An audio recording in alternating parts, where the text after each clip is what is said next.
Itsuki was once just an ordinary child, but one day his entire life changed when monsters suddenly attacked the Earth. Those monsters killed his parents right before his eyes. Left alone in this world, he swore that he would kill every single monster. 10 years later, the day finally arrived when he could awaken his power and become a hunter. He stepped onto the stage as the world's most powerful hunters watched, placing his hand on the awakening stone. But little did he know, fate had other plans for him. He awakened the most mysterious talent, Limit Breaker, a power no one knew anything about. On top of that, he discovered that his level was fixed at 0, meaning he could never level up. Now, the question is, how will our protagonist take revenge on the monsters who killed his parents? This story begins with the memory of that day. Countless eerie black monuments fell from the sky. They dropped through the clouds one after another, their shadows covering the city below. Strange glowing spheres and lightning-like energy swirled around them as they descended. Right after that, barriers were deployed. A massive purple beam shot upward from the middle of the city, twisting the sky like a vortex. People standing on the streets stopped and stared, watching the glowing tower rise before them. Monsters called disaster beasts broke through the barriers and invaded the human world. Among them appeared a giant dark figure, the demon of destruction, Ringa, standing tall with purple energy swirling behind him. Soon, countless terrifying beasts flooded the streets. Armored monsters, winged creatures, and huge clawed beasts rushed forward, while people screamed and ran. Disaster struck instantly. A monstrous armored creature swung its arms, sending a man falling backward as he shouted for everyone to run. Nearby, his child cried and reached out, calling for his dad, as his mother ran while chaos erupted around them. Across the streets, different beasts attacked from all directions. A winged creature swooped down, a burrowing beast erupted from the ground, and blue-flamed monsters charged toward the fleeing civilians. Bodies fell on the road as the destruction spread, and the entire area was swallowed by panic. The armored monster rushed forward with blue flames bursting around its body. Its jaws opened wide as it roared, blue light flashing in its eyes. It shot a swirling vortex of blue flames toward a woman who ran away, holding a child tightly against her chest. The flames spread across the road as the monsters closed in. That woman was caught by the blue flames and threw her child ahead. The small boy reached out weakly while lying on the ground. The woman's voice trembled as she repeated the same word, telling her child, Itsuki, to run. The child looked at her with tear-filled eyes and called out for his mom. Just then, suddenly, someone shouted Itsuki's name again. A drop of sweat slid down a boy's face as the voice echoed. In the next moment, the scene returned to the present. A girl with pink hair turned around toward him. She asked what was wrong, saying he was spacing out. He stood among the lined-up students and answered quietly that it was nothing. Hearing that, she narrowed her eyes and leaned in slightly, asking him again if that was really true. Then, while he was crying, the boy who was the same Itsuki from that day stood still with tears running down from one eye. Before he could answer, another student suddenly wrapped an arm around his shoulder and spoke cheerfully. He said, Itsuki must be sleepy, since he's usually asleep at this time. But today, there was suddenly a school-wide assembly. While they were talking, Itsuki pointed toward the stage and told his friends that the teacher there was dressed strangely. On stage, the teacher, wearing some kind of armored helmet, explained what happened after the disaster beasts appeared. Some humans gained the power to fight back, and they became known as awakened. The armored man described how, 10 years ago, the largest disaster beast attack happened at the northern shore of the Blue River. Awakened from all over the world crossed the river to repel them in what became known as the River Crossing War. Though attacks had decreased since then, the number of descending monuments had started to rise again. A large-scale attack similar to that war was likely coming soon. Itsuki's classmate leaned in again and pointed at a man on the stage. He explained that the person was Izumi Nento, the commander-in-chief of the northern continent. He asked how Itsuki could be from the north and still not know him. Itsuki looked at Izumi Nento quietly. He said the name sounded familiar, and admitted he once imagined a hunched old man with a long beard, but the person on stage looked stranger than he expected.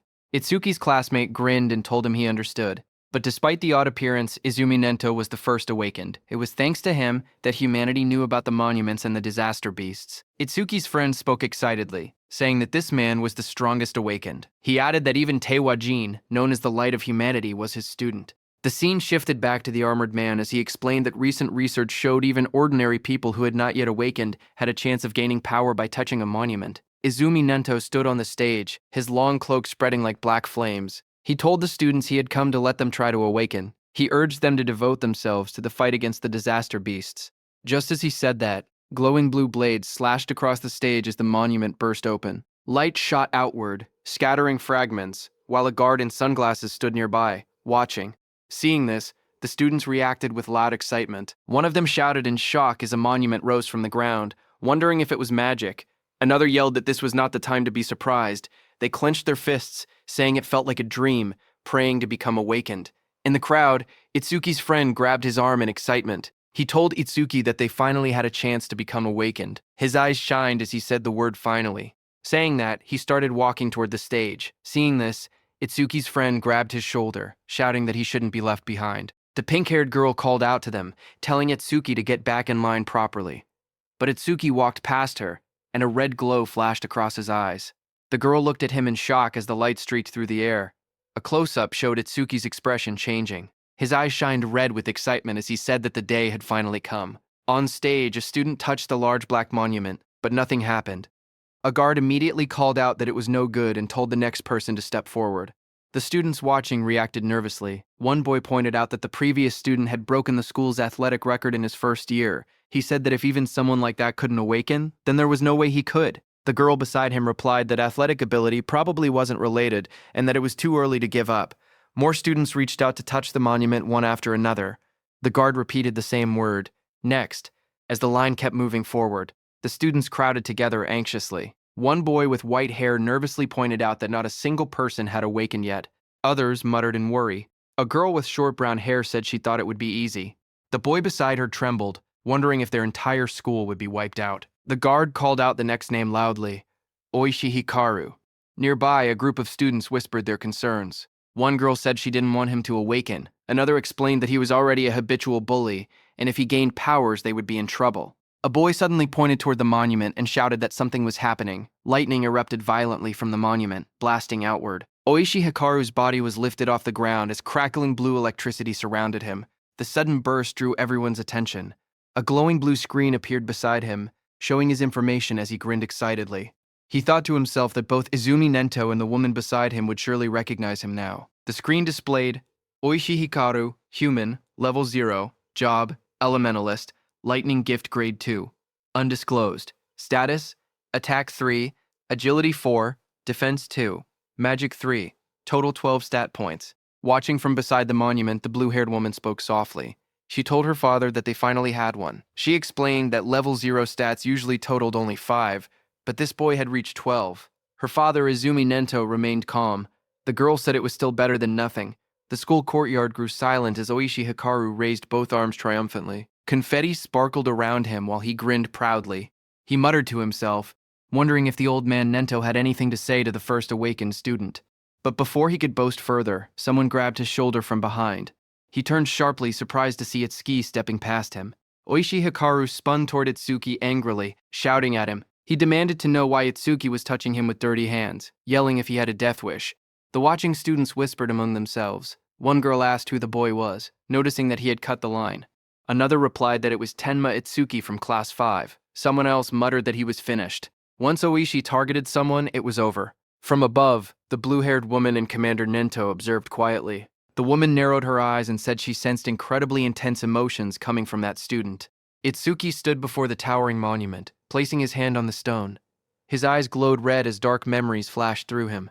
He muttered that he refused to forget his hatred for the disaster beasts. He had burned the events of that day deep into his mind. Commander Nento stared forward as if sensing something unbelievable. Out on the awakening platform, a massive blue apparition rose behind Itsuki. The glowing figure towered over him, holding a sword and radiating overwhelming power. Itsuki stood calmly beneath it. As blue light filled the air, the monument erupted with energy. A sharp, glowing structure formed above Itsuki, surrounded by swirling streams of light. The light expanded outward, wrapping around the entire area like a giant lotus blooming in the sky. The crowd below watched as the school grounds were covered in a glowing dome. Students stared upward, speechless. One boy pointed out that the pillar of light reached hundreds of meters into the sky. Another said it looked far more spectacular than Oishi's awakening. Two of Itsuki's classmates watched with excitement. Both of them smiled and cheered proudly, shouting that this was exactly what they expected from Itsuki. The blue-haired officer stared at the sky in shock. She said that this phenomenon only appeared when the rarest job, Order Breaker, was born. She placed a hand near her mouth, unable to hide her surprise. Even Commander Nento said he looked forward to seeing how capable the student would be.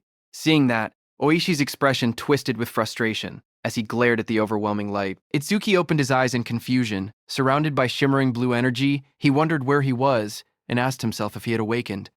Looking around, he found himself sitting cross-legged in the center of a massive glowing lotus made of light. Countless petals surrounded him, floating in a calm, otherworldly space. Suddenly, a blue system screen appeared before him. Itsuki stared at it in shock as it displayed Tenma Itsuki's stats. He was a human at level 0, which was fixed. His job was Orderer Nirvana. His gift was Nirvana, a special grade. His level was fixed. His stats increased when acquiring skills. It removed all debuffs and fully healed injuries. Just then, another blue window appeared, showing his skill, Overmimesis, which was Z rank. It analyzed enemy attacks and allowed the acquisition of counter skills. Then another screen showed Itsuki's stats. His were Attack 0, Agility 0, Defense 0, Magic 0, Total 0. Itsuki's face went pale as he stared at the results. His jaw dropped, and he exclaimed silently that everything was at 0. But then 2 blue system windows appeared in front of Itsuki. The first announced that the Z-rank skill Overmimesis had been acquired. The second stated that the special grade gift Nirvana had activated, increasing all of his stats by 200. Another screen displayed the changes. Attack went from 0 to 200, Agility went from 0 to 200, Defense went from 0 to 200. Seeing this, Itsuki's expression brightened. He looked at the glowing screen with excitement and said he understood. He realized that whenever he gained new skills through Overmimesis, Nirvana would raise his stats. Even if he couldn't level up like others, he could still grow stronger in his own way. He clenched his fist and smiled confidently. He admitted he didn't know what level this power compared to, but he had no doubt he had become an awakened. With determination in his eyes, he declared that he would annihilate the disaster beasts. A massive burst of blue light exploded from the monument. Students around him shielded their faces and shouted that the light was too bright. Some grabbed their eyes in pain. Through the blinding radiance, Itsuki's silhouette stood tall within the monument's glow. Lightning and energy swirled around him in a powerful display. Oishi stared at the scene, trembling with disbelief. His face twisted as he shouted that such a thing was impossible. The blue-haired officer gasped as she looked at the glowing monitor. She covered her mouth in shock and said that these stats were unbelievable for a rookie awakened. Even Commander Nento admitted that it was hard to believe, but stated that Itsuki was undoubtedly among the strongest of all new awakened in history. Outside, Itsuki stepped out of the light, petals of blue energy swirling around him, watching his silhouette shine with power. Just one word left Commander Nento's mouth: the strongest. A system window displayed his public information: Tenma Itsuki, level 0 fixed. Job, Order Breaker gift. Special grade undisclosed. Skill undisclosed. Status attack 200. Agility 200. Defense 200. Magic 200. Total 800. In the crowd, students and teachers erupted in cheers. They shouted that Tenma's stats had shot up all at once. Someone cried out in disbelief, saying they never imagined their school would have someone this amazing. An older teacher yelled that this feat would go down in school history. But among the cheering crowd, Oishi trembled with rage. Lightning crackled around him as his eyes glowed red. He clenched his teeth and glared at Itsuki, furious that the cheers he believed should have been his were now stolen away. Oishi's rage exploded as lightning surged across his body. He shouted that a loser like Itsuki should stay a loser. Students around him backed away as sparks crackled through the air, their faces tense with shock. Electricity flooded the entire hall, and Oishi stepped forward with a crazed expression. He declared that he would eliminate Itsuki using his newly acquired skill. Above the crowd, Itsuki stood calmly, staring down from the top of the monument as lightning scattered below him. Itsuki clenched his fist as a blue system window appeared. The screen displayed C-rank skill, Silver Serpent, detected. Overmimesis activated. Itsuki's eyes sharpened as multiple blue panels began processing. The analysis started at 27%, then climbed quickly. 57%, 69%, and rising while lightning flickered around him. Itsuki made his move and jumped with lightning speed. The floor cracked under the impact as the lightning slammed down. Students gasped when they looked up and realized something was wrong. One girl asked where Itsuki had gone. Another student said they saw a flash of electricity, and then Itsuki suddenly vanished. Oishi looked around in confusion, wondering where Itsuki was. A glowing blue window reached 88%, as Itsuki appeared behind Oishi like a shadow wrapped in lightning. His eyes shone with a blinding horizontal beam. Oishi froze in terror. Sweat poured down his face as he realized Itsuki was behind him. He panicked, unable to move. Itsuki placed a hand on Oishi's shoulder. His voice was cold as he told Oishi to consider himself lucky for being born human. He added that if Oishi were a disaster beast, he would have killed him about 100 times already. Oishi trembled uncontrollably. fear tightening his entire body. Moments later, Itsuki casually stepped forward, while Oishi collapsed onto the ground. Another student shouted in shock, asking when Itsuki had moved behind him. Someone else laughed nervously, saying Oishi must have been so scared his legs gave out. Another warned them to be quiet before Oishi heard them. A new panel floated above Itsuki, showing 94%, then rising quickly. Blue energy swirled around him as the progress reached 99%. Itsuki glanced at the glowing screen and commented that maybe the analysis was fast because it was only a C-rank skill. The display turned pitch black and flashed. Analysis progress, 100%. Lightning exploded around him as a new message appeared, saying C-rank skill Thunderbreaker required. Itsuki stood in the center of the crackling blue electricity, his body glowing as the newly gained power wrapped around him like living lightning. The students watched nervously as the light began to glow again. One of the boys stared in shock, saying it was happening once more. Another student, wearing sunglasses, adjusted them with a grin, saying it was a good thing he had brought them. Inside the glowing space, Itsuki appeared sitting calmly with a thoughtful expression. He realized that every time an analysis finished, he was forcibly brought into this strange place. In front of him, the system windows appeared, stating that the analysis of Silver Serpent was complete and the skill Thunderbreaker had been acquired. Another window opened, showing the description of Thunderbreaker Level 1. The skill allowed him to absorb C-rank and lower lightning attacks into his body. When releasing the absorbed lightning energy, his agility would increase by 50%. It also had a passive effect. Each time he absorbed a C-rank lightning attack, his agility would permanently increase by 5%. Another message added that all his stats had increased by 10. All debuffs were removed, and his injuries were fully healed. Outside, the students shielded their eyes as a massive burst of blue light exploded from Itsuki's body. The lightning wrapped around him in swirling arcs as he stood in the center of the arena steps. The electric pressure pushed outward, and the crowd instinctively stepped back or covered their faces. Someone shouted that Itsuki was now cloaked in lightning from head to toe. Another student panicked, saying Itsuki's lightning was even brighter than Oishi's. Oishi, who had attacked him earlier, stared with trembling eyes, unable to believe how Itsuki had learned a skill like that. Itsuki's body glowed intensely as the system displayed his rising stats. It showed each attribute increasing: attack, agility, defense, and magic, all rising from 200 to 210, bringing his total from 800 to 840. Just then, the students looked up at the sky in confusion. One of them said it had been sunny just a moment ago. Another asked if it was rain. A third student lifted his hand, trying to feel the drops, when someone suddenly shouted that something was falling. A dark, coffin-shaped object wrapped in lightning descended from the stormy clouds. The rain poured harder as it crashed down toward the school grounds. The woman with blue hair and glasses saw it and shouted in shock, calling it a monument. She questioned why it had appeared here of all places.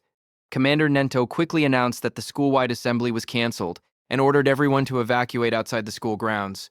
Just like in their drills, he realized that there was no doubt the target was him.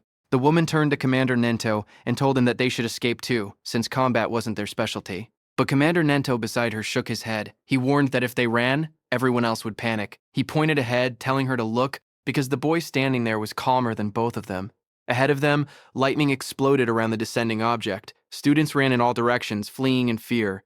Only one boy, Itsuki, remained still in the middle of the field, bathed in a faint blue glow. From behind, the blue-haired woman shouted at him, demanding to know why he wasn't running. A massive dark pillar crashed down from the sky, shaking the ground as debris exploded outward. Rain poured heavily around it. Nearby, a group of students panicked. One boy shouted that disaster beasts were coming and urged Itsuki to escape. But Itsuki, with glowing red eyes, stood still. His voice was cold as he declared that he would exterminate every single one of them. His friends stared at him in shock. One of them yelled that he would die if he didn't run. Another insisted that since he had only just awakened, he couldn't possibly fight disaster beasts. They told him to leave everything to the other awakened, but Itsuki shook his head. He calmly told them to trust him. The pink-haired girl hesitated, worry written all over her face. Finally, she shouted that if he died, he shouldn't blame them. She grabbed the other guy's clothes and dragged him with her. The glasses-wearing boy asked her if it was really okay to let him go, reminding her that the enemy was a disaster beast, a walking weapon of mass murder. As the two ran off, Itsuki looked ahead with a crazed smile. His eye glowed bright red through the rain. He muttered that his first enemy after becoming an awakened was the one who killed his parents, and that it was lucky. Lightning curled around him as he stepped forward. A glowing panel appeared beside him, displaying the status of the creature before him. It was Skeleton Soldier 10369, Level 8, Gift Grade 2, Defense increases by 100%.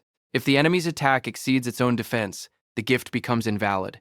Skill: Bonefire, B rank. Its stats were Attack 15, Agility 10, Defense 120 plus 120, Magic 30, total 295. The skeleton soldier stood covered in blue flames as Itsuki faced it head-on. A surge of lightning wrapped around Itsuki's arms as he tightened his stance. His red eyes glowed sharply while he wondered whether he should test the skill he had just acquired. In the next moment, he charged forward, electricity exploding around his body. Blue lightning trailed behind him as he rushed toward the flaming skeleton beast on the field. The two forces collided, sparks scattering through the rain. The skeletal beast swung its arms to punch, but Itsuki dodged. Then Itsuki swung his electrified fist with full force, shouting that he would not let anyone else die. His punch struck the creature's chest, and a violent burst of energy erupted. The impact sent the disaster beast flying across the field, smashing through the school building. The ground trembled as debris scattered in all directions. Students watching from afar stared in shock. One student said Itsuki's strength was too overwhelming, and that maybe they didn't need to run anymore. A female student was stunned, seeing how the impact had blasted the monster away in a single hit. The blue-haired inspector stared at the ruined wall, stunned that a rookie who had just become awakened could send a level 8 disaster beast flying with only one blow. Heavy rain poured down as Commander Nento watched from a distance, thinking to himself that Itsuki's speed and power were on a completely different level from other level zeros. But even then, he believed that defeating a skeleton soldier was impossible. He explained that skeleton soldiers had two troublesome abilities. The first was a gift that increased their defense. The second was a terrifying skill called Bonefire, a flame that burned anything it touched into ash. Blue flames erupted violently across the field, spreading like a wave toward Itsuki. The students gasped as the fire surged forward. Itsuki's friends cried out in fear, shouting Itsuki's name. Oishi stepped forward with a crazed smile, yelling that the fool who didn't know his place would just burn to ash. Meanwhile, glowing screens appeared in front of Itsuki. A system message informed him that the enemy was using Bonefire. The analysis began, first at 1%, then rapidly accelerating. As the blue flames engulfed him, more screens appeared. 25%.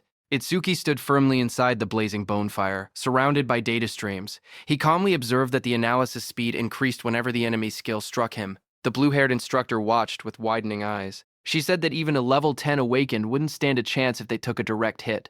Blue flames continued to swallow the arena as Itsuki stood in the center. Half of his body burned away, glowing like a skeleton. The blue-haired instructor's voice echoed through the flames, saying it would be tragic for a genius who had just appeared to be killed by a disaster beast before he could grow. System windows floated around Itsuki, showing 77% and 81%. Itsuki looked at his burning body and muttered that this was what it felt like when the body burned. He added softly that it must have hurt.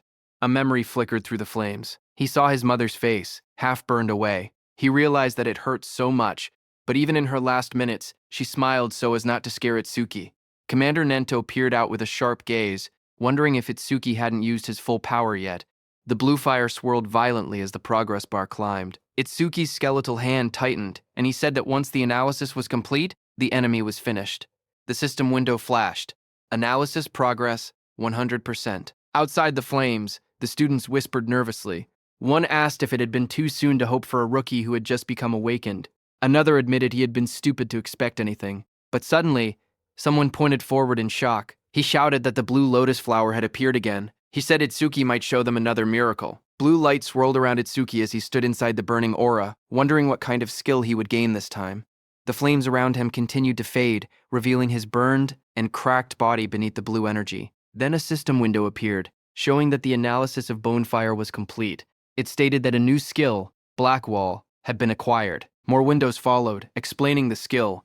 The active effect would create ice on the body by consuming magic power, and could block B rank or lower fire skills. The passive effect increased defense when blocking those skills. Another notification appeared, saying that Black Wall Level 2 had been acquired and that all of his stats had increased by 20. It stated that all debuffs were removed and his injuries were fully healed. A new window showed his updated status. Attack, agility, defense, and magic had all risen from 210 to 230, bringing his total to 820. Itsuki looked at the glowing screen calmly. He remembered how even his strongest attack earlier couldn't break the skeleton soldier's defense. Now, with this new increase, he believed he should be able to do it. Suddenly, blue lotus petals unfolded around him, blooming like a massive light flower. Itsuki stood at the center, his body surrounded by shining energy. The students watching gasped in shock. One of them cried out in relief, saying, "Itsuki is alive!" Others cheered loudly, convinced that he would succeed. Someone pointed out that a full recovery like this was practically a miracle. The blue-haired instructor stared in shock as she watched the scene unfold. She wondered aloud if Itsuki had a self-healing skill. She had seen him use a lightning element skill earlier, so she couldn't understand how he was recovering. Commander Nento was also shocked. He remembered that order breakers were considered the most mysterious job, but even among them, Itsuki seemed uniquely strange. Meanwhile, Itsuki stood in the center of the glowing lotus petals. His body had recovered completely. Not a single injury left. Blue fragments drifted around him as he looked down at his restored form. Itsuki whispered in disbelief, saying it was a perfect recovery. He wondered whether he would heal even if his limbs were cut off or if his brain was destroyed. He admitted he was curious about the limits of his self-healing. Suddenly, the skeleton soldier roared, its armor burning with blue bonefire. The flames surged violently as the monster charged forward. Itsuki turned calmly, raising his arm as black spikes spread across his skin. The blue flames rushed toward him. His entire body became engulfed in the fire, but he stood unmoving within it. Moments later, his silhouette appeared again through the blaze. Thick layers of black spikes covered him completely, and his red eyes glowed coldly behind the cracked ice armor. Itsuki cracked through the air as he shot upward. The explosion of blue flames shook the area when he crashed down. Itsuki's armored body glowed with electricity as he readied another strike. The skeletal beast struck, but Itsuki moved again, instantly appearing behind the beast faster than anyone could follow. Itsuki then raised his arm, and it turned into a massive black spike sword, lightning running through it. Itsuki moved with lightning speed and, with a single slash, cut the skeletal beast in two with that sword. The students watching from afar were stunned. One of them said that Itsuki moved behind the disaster beast in an instant, as if he had teleported. Another said that only awakened people could track movements like that. Oishi was also stunned, saying she couldn't see Itsuki's movements at all. She compared it to what she had seen before. The blue-haired instructor questioned if someone like Itsuki could really be a rookie. On the other hand, as the dust settled, Itsuki stood alone as the black spikes on his body disappeared. He kicked and destroyed the skeleton beast's head. He was stunned to realize that it not only generated solid armor to protect his body, but could also shape that armor into any kind of weapon he wanted, a divine skill that combined both offense and defense. Suddenly, someone shouted his name. Itsuki turned his head in surprise as his friend rushed toward him and wrapped him tightly in a relieved hug, saying he was glad Itsuki had won because he had been worried the entire time. Itsuki stayed still for a moment before asking about Saya. His friend pulled back and admitted that Saya had been watching earlier with a face that looked like she might cry, but now she was nowhere to be seen. Itsuki looked toward the crowd, wondering why she didn't come. He scanned the students in the distance, confusion growing. He quietly wondered if she might be angry. Not far away, the blue-haired instructor watched the aftermath of the fight. She spoke seriously, noting that for a boy to defeat a skeleton soldier, something even a level 10 awakened would struggle against, was unbelievable. Commander Nento called the blue-haired instructor Choa and told her to stay and assist with the cleanup. He also told her to deliver his message to the principal, that he would be taking Itsuki with him. On the other hand, Itsuki's friend patted Itsuki's hand, saying there was no way Saya would be angry after he won. He guessed that Saya was probably scared of falling behind Itsuki, so she might have gone to touch the monument instead. Itsuki lowered his gaze slightly and murmured that he hoped that was the case. Just then, a voice called out to him, asking if he was Tenma Itsuki. Itsuki turned and noticed someone approaching. Commander Nento, wearing a long cape, stood before him. Itsuki looked up at him in silence. People watching from a distance began whispering among themselves. They saw that Izumi Nento, a famous figure, was talking directly to Itsuki. Some wondered if he intended to take Itsuki as a student. Others doubted it, saying the only person Commander Nento had ever accepted as a student was Teiwajin, humanity's strongest. They insisted that no matter how strong Itsuki seemed, something like that wouldn't happen. Itsuki's friend stepped away nervously and said he would go look for Saya. Commander Nento then looked down at Itsuki and spoke calmly. He told Itsuki that he was quite special. Itsuki looked at Commander Nento and repeated the word softly, asking what he meant by calling him special. Commander Nento observed Itsuki closely and saw dark energy gathering around Itsuki. He told Itsuki that his heart seemed filled with anger and hatred. Itsuki stood in the darkness, a glowing light shining across his eyes. Commander Nento then stepped forward and said that he wanted to know the reason behind that hatred. Itsuki finally spoke, explaining that 10 years ago his parents were killed by disaster beasts while trying to protect him. A scene from his childhood flashed before his eyes, his younger self crying helplessly as danger closed in. He remembered how he had nearly been killed as well, but an awakened appeared at the last moment and saved him. The powerful figure struck the beast right in front of the frightened Itsuki. Itsuki told Commander Nento that right before his eyes, he had watched his mother die. A glowing blue flame slowly consumed his mother's body. Even as half her face vanished into bone and ash, she smiled gently at Itsuki and told him that he must walk the rest of the path on his own. Young Itsuki stared at her with trembling eyes, unable to understand. His voice cracked as he cried out for his mother. Anger raged inside him as he looked at the beast. Words echoed in his mind, reminding him that both his mother and father had died because of beings like this. Tears streamed down his face as he shouted in denial. Before him, a towering, monstrous figure rose from the darkness, an enormous being surrounded by raging purple flames. Its shadow loomed over Itsuki as he realized the horrifying truth. The creature before him was the root of all evil. Shaking with rage, Itsuki glared upward. His eyes burned red as hatred filled his heart. On that day, he swore a vow. He would kill that demon and every last creature of its kind. In the present, Itsuki clenched his jaw, a tear slipping down his cheek as he shouted that he would kill all of its kind.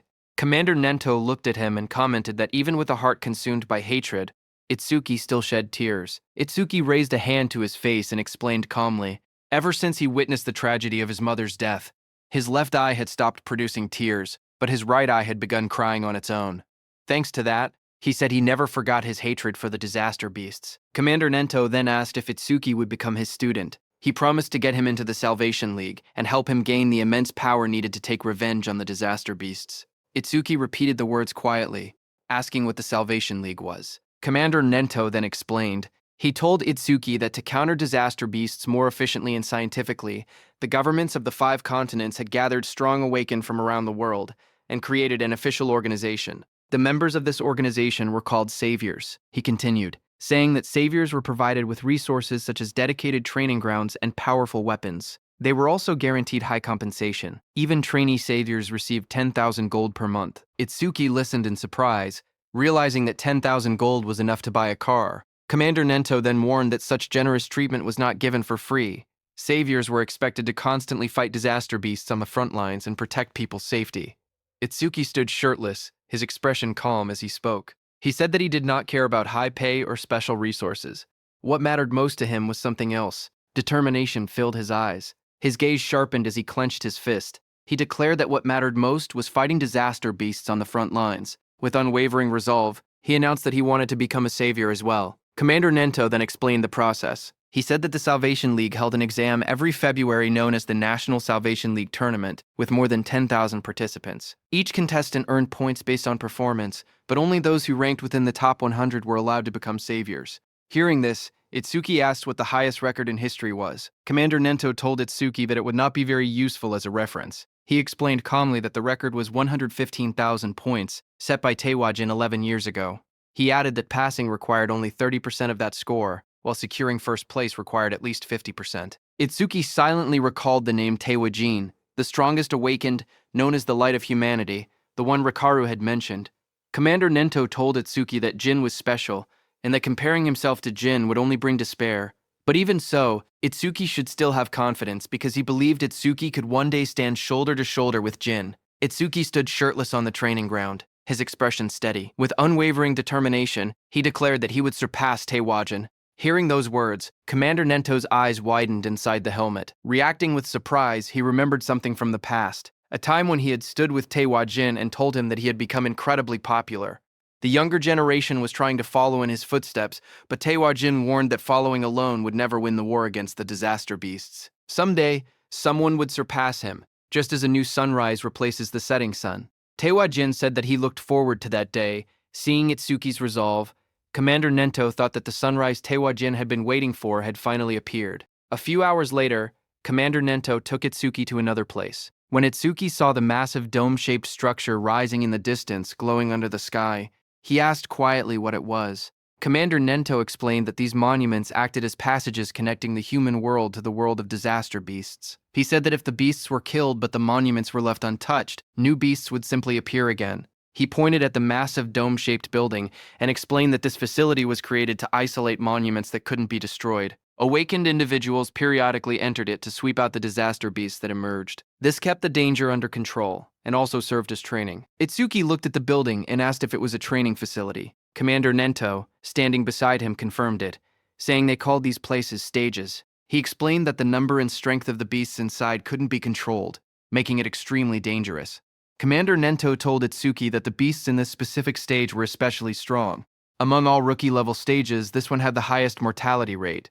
Because of that, people called it the rookie graveyard. He told Itsuki that when Jin was still a rookie, he had cleared this deadly stage in 3 minutes and 14 seconds. Commander Nento turned to Itsuki and said that if Itsuki truly intended to surpass Jin, then 3 minutes would be his limit. As Itsuki walked toward the giant facility, Commander Nento told him that if he could clear the stage within 3 minutes, he would accept him as his student. Hearing that, Itsuki's eyes sharpened with determination. He wanted to surpass Jin and become Commander Nento's student. People in the lobby turned their heads when they saw a familiar figure. Someone pointed and said that Mr. Izumi had arrived. Another person noticed Itsuki walking beside him and asked if that was the rumored rookie. The crowd stared in surprise, whispering that there was no way a rookie could walk next to Mr. Izumi unless he was an awakened, on Taewajin's level. Itsuki looked around quietly and wondered to himself if this person was really that famous. Thinking that, he walked toward the stage entrance and saw the display showing the Disaster Beast level inside. Level 10. He noted that it was only 2 levels higher than the skeleton soldier he had faced earlier and wondered how strong that really was. But what surprised him more was that even though several people were gathered nearby, none of them seemed prepared to enter the stage. He wondered why that was. Someone nearby muttered that the rookie looked way too confident and assumed that a high-level awakened must be accompanying him. Another wished they could be taken along too, while someone else joked that the rookie probably came just to flirt with the receptionist, saying that with a decent face he was getting cocky. At the counter, the receptionist approached him with a polite smile. She asked if he wanted to enter the stage and how many challengers there would be. He calmly replied that it would be just him. Hearing that, the area fell silent as the receptionist stared at him across the counter. Suddenly, she leaned forward and yelled angrily. She told him not to make unfunny jokes and asked if he was messing around. She warned him that if he was just there to hit on her, it was pointless. She explained that even if the place was an artificial stage, it was still dangerous. People could get hurt or even die. Itsuki stared at her in confusion, wondering what she was even talking about. Behind them, several people watching from afar started laughing. They joked that he really was there to hit on her. Some said that there were always people who treated the stages like dating spots, and those people usually got scolded and went home. Itsuki looked at the receptionist, calmly, and explained the misunderstanding. He told her he had absolutely no interest in her. He said he only came to challenge the stage, nothing more. But the receptionist sighed and rubbed her forehead. She told him he didn't have to act tough just because he was embarrassed. She even said she would give him her contact information, so he should just go home. But Itsuki's expression darkened. A shadow fell over his face. He didn't care about her contact information at all. He only wanted her to let him enter the stage. Hearing that, the receptionist reluctantly agreed and told him not to blame her if he died. She held out a metal bracelet with a nervous expression, clearly shaken. Seeing that, Itsuki muttered that she should have just given permission from the beginning instead of making him repeat himself. The people watching from behind whispered among themselves. One man called Itsuki an idiot, saying he could have gotten her contact information but chose to act tough instead. Another pointed out that a level 0 rookie challenging a level 10 stage was basically suicide. They guessed he would run out in less than a minute. Someone else noticed how confident he looked and wondered if he might succeed since he also had a special grade gift. But another person reminded everyone that for awakened people, gifts were just bonuses. The most important thing was level. No matter how special the gift was, it meant nothing if the level was low. On the other hand, standing in front of the gate, Itsuki checked his bracelet. He said that his personal information was registered on it, so scanning it would let him enter. A glowing screen appeared above his hand, confirming entry by awakened Tenma Itsuki has been approved. Itsuki stretched his hands forward and took a breath. He reminded himself that the promise was within 3 minutes. Then he said it was time to begin. A bright digital timer appeared showing 0:01 in green numbers. And just as the gate opened, Itsuki moved with explosive speed. Red energy surrounded his body as he dashed forward, his eyes glowing sharply. He looked around and noticed the vast area. He thought that the interior space was much bigger than he expected. As he ran across the grassy field toward a tall black tower, he told himself that it was his first time entering a stage, even if it was an artificial one. Suddenly, Itsuki noticed a creature rush in and said that it was coming. That creature jumped toward him. It was a wooden monster from the Kodama tribe. A blue window appeared beside it, showing its information. Kodama number 1307 from Kodama tribe. Level 4. Gift. None. Attack. 49. Agility. 48. Defense. 53. Magic. 24. Total. 174. Seeing it coming, black spikes formed on Itsuki's hand. In the next moment, he slashed downward with overwhelming force. A sharp strike of energy cut through the target as he launched his attacks. Itsuki stood calmly with the massive black spike axe hand, smiled, and remarked that an axe was always the best tool for trees. He then asked the remaining monsters how it felt to see their comrade cut in half. Dozens of Kodama creatures rushed at him. He stood tall and called them rotten trees. Outside, Choa spoke to her father, Commander Nento. She asked why, out of so many rookie stages, he had made the newcomer enter this one specifically. Commander Nento answered that Itsuki claimed he would surpass Jin, so he simply brought him to the same stage Jin first challenged. Hearing that, Choa frowned and said that surpassing Jin was impossible unless someone stepped outside the bounds of humanity. Hearing that, Commander Nento asked Choa if she believed Jin had already transcended humanity. Choa recalled the time she met Jin for the first time. She had once thought Jin was kind and approachable. Then she saw Jin instantly kill a level 97 disaster beast. She recalled that Jin's eyes during that fight were different. She remembered those eyes clearly, cold, solitary, and transcendent. She felt that they didn't seem human at all. She described Jin's gaze, saying his eyes were like the eyes of a god. Hearing that, Commander Nento told Choa that Itsuki also had potential comparable to Jin, but at the moment, he was nothing more than an unpolished gemstone. He added that if Jin could be compared to a godlike existence who saved people, then Itsuki was the opposite, a demon consumed by hatred. Meanwhile, on the battlefield, Itsuki stood among the fallen wooden beasts. He stated that Over My Masis wouldn't even activate against disaster beasts of this level. Just then, a dark silhouette appeared behind him, its eyes glowing red. His own eye glowed the same way as the shadow towered over him. In the next moment, his body moved at extreme speed, cutting through the enemies with a sharp motion. Itsuki stood before the fallen creature and looked down calmly. He asked if that was the end. He examined the broken body and wondered if level 10 disaster beasts were only this strong. But then he thought that if that were true, this place wouldn't be called the Rookie Graveyard.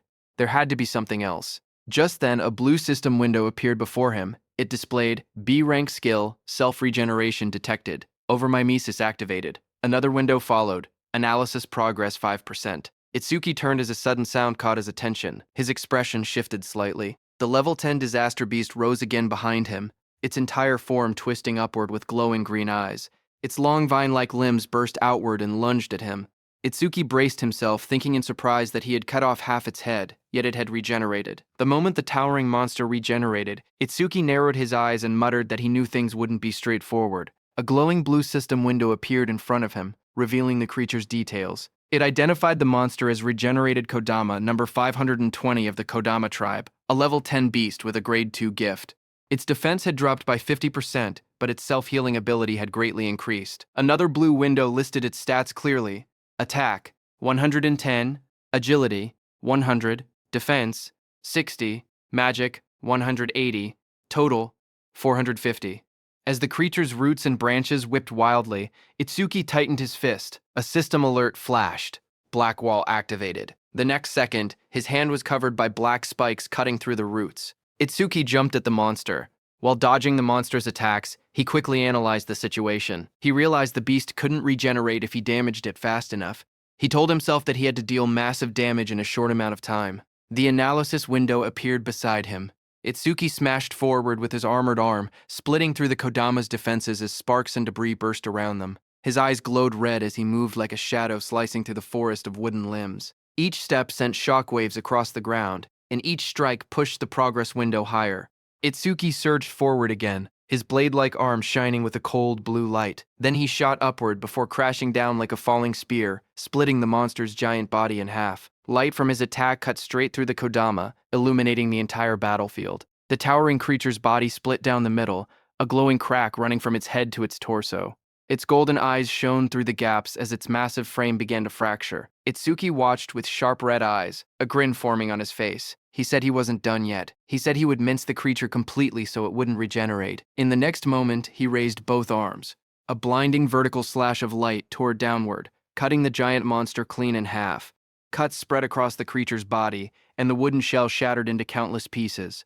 The fragments scattered through the air, glowing faintly before breaking apart completely. As the dust settled, Itsuki lowered his arm and exhaled. He said, "This should be enough." He added that using Black Wall for so long was draining his magic.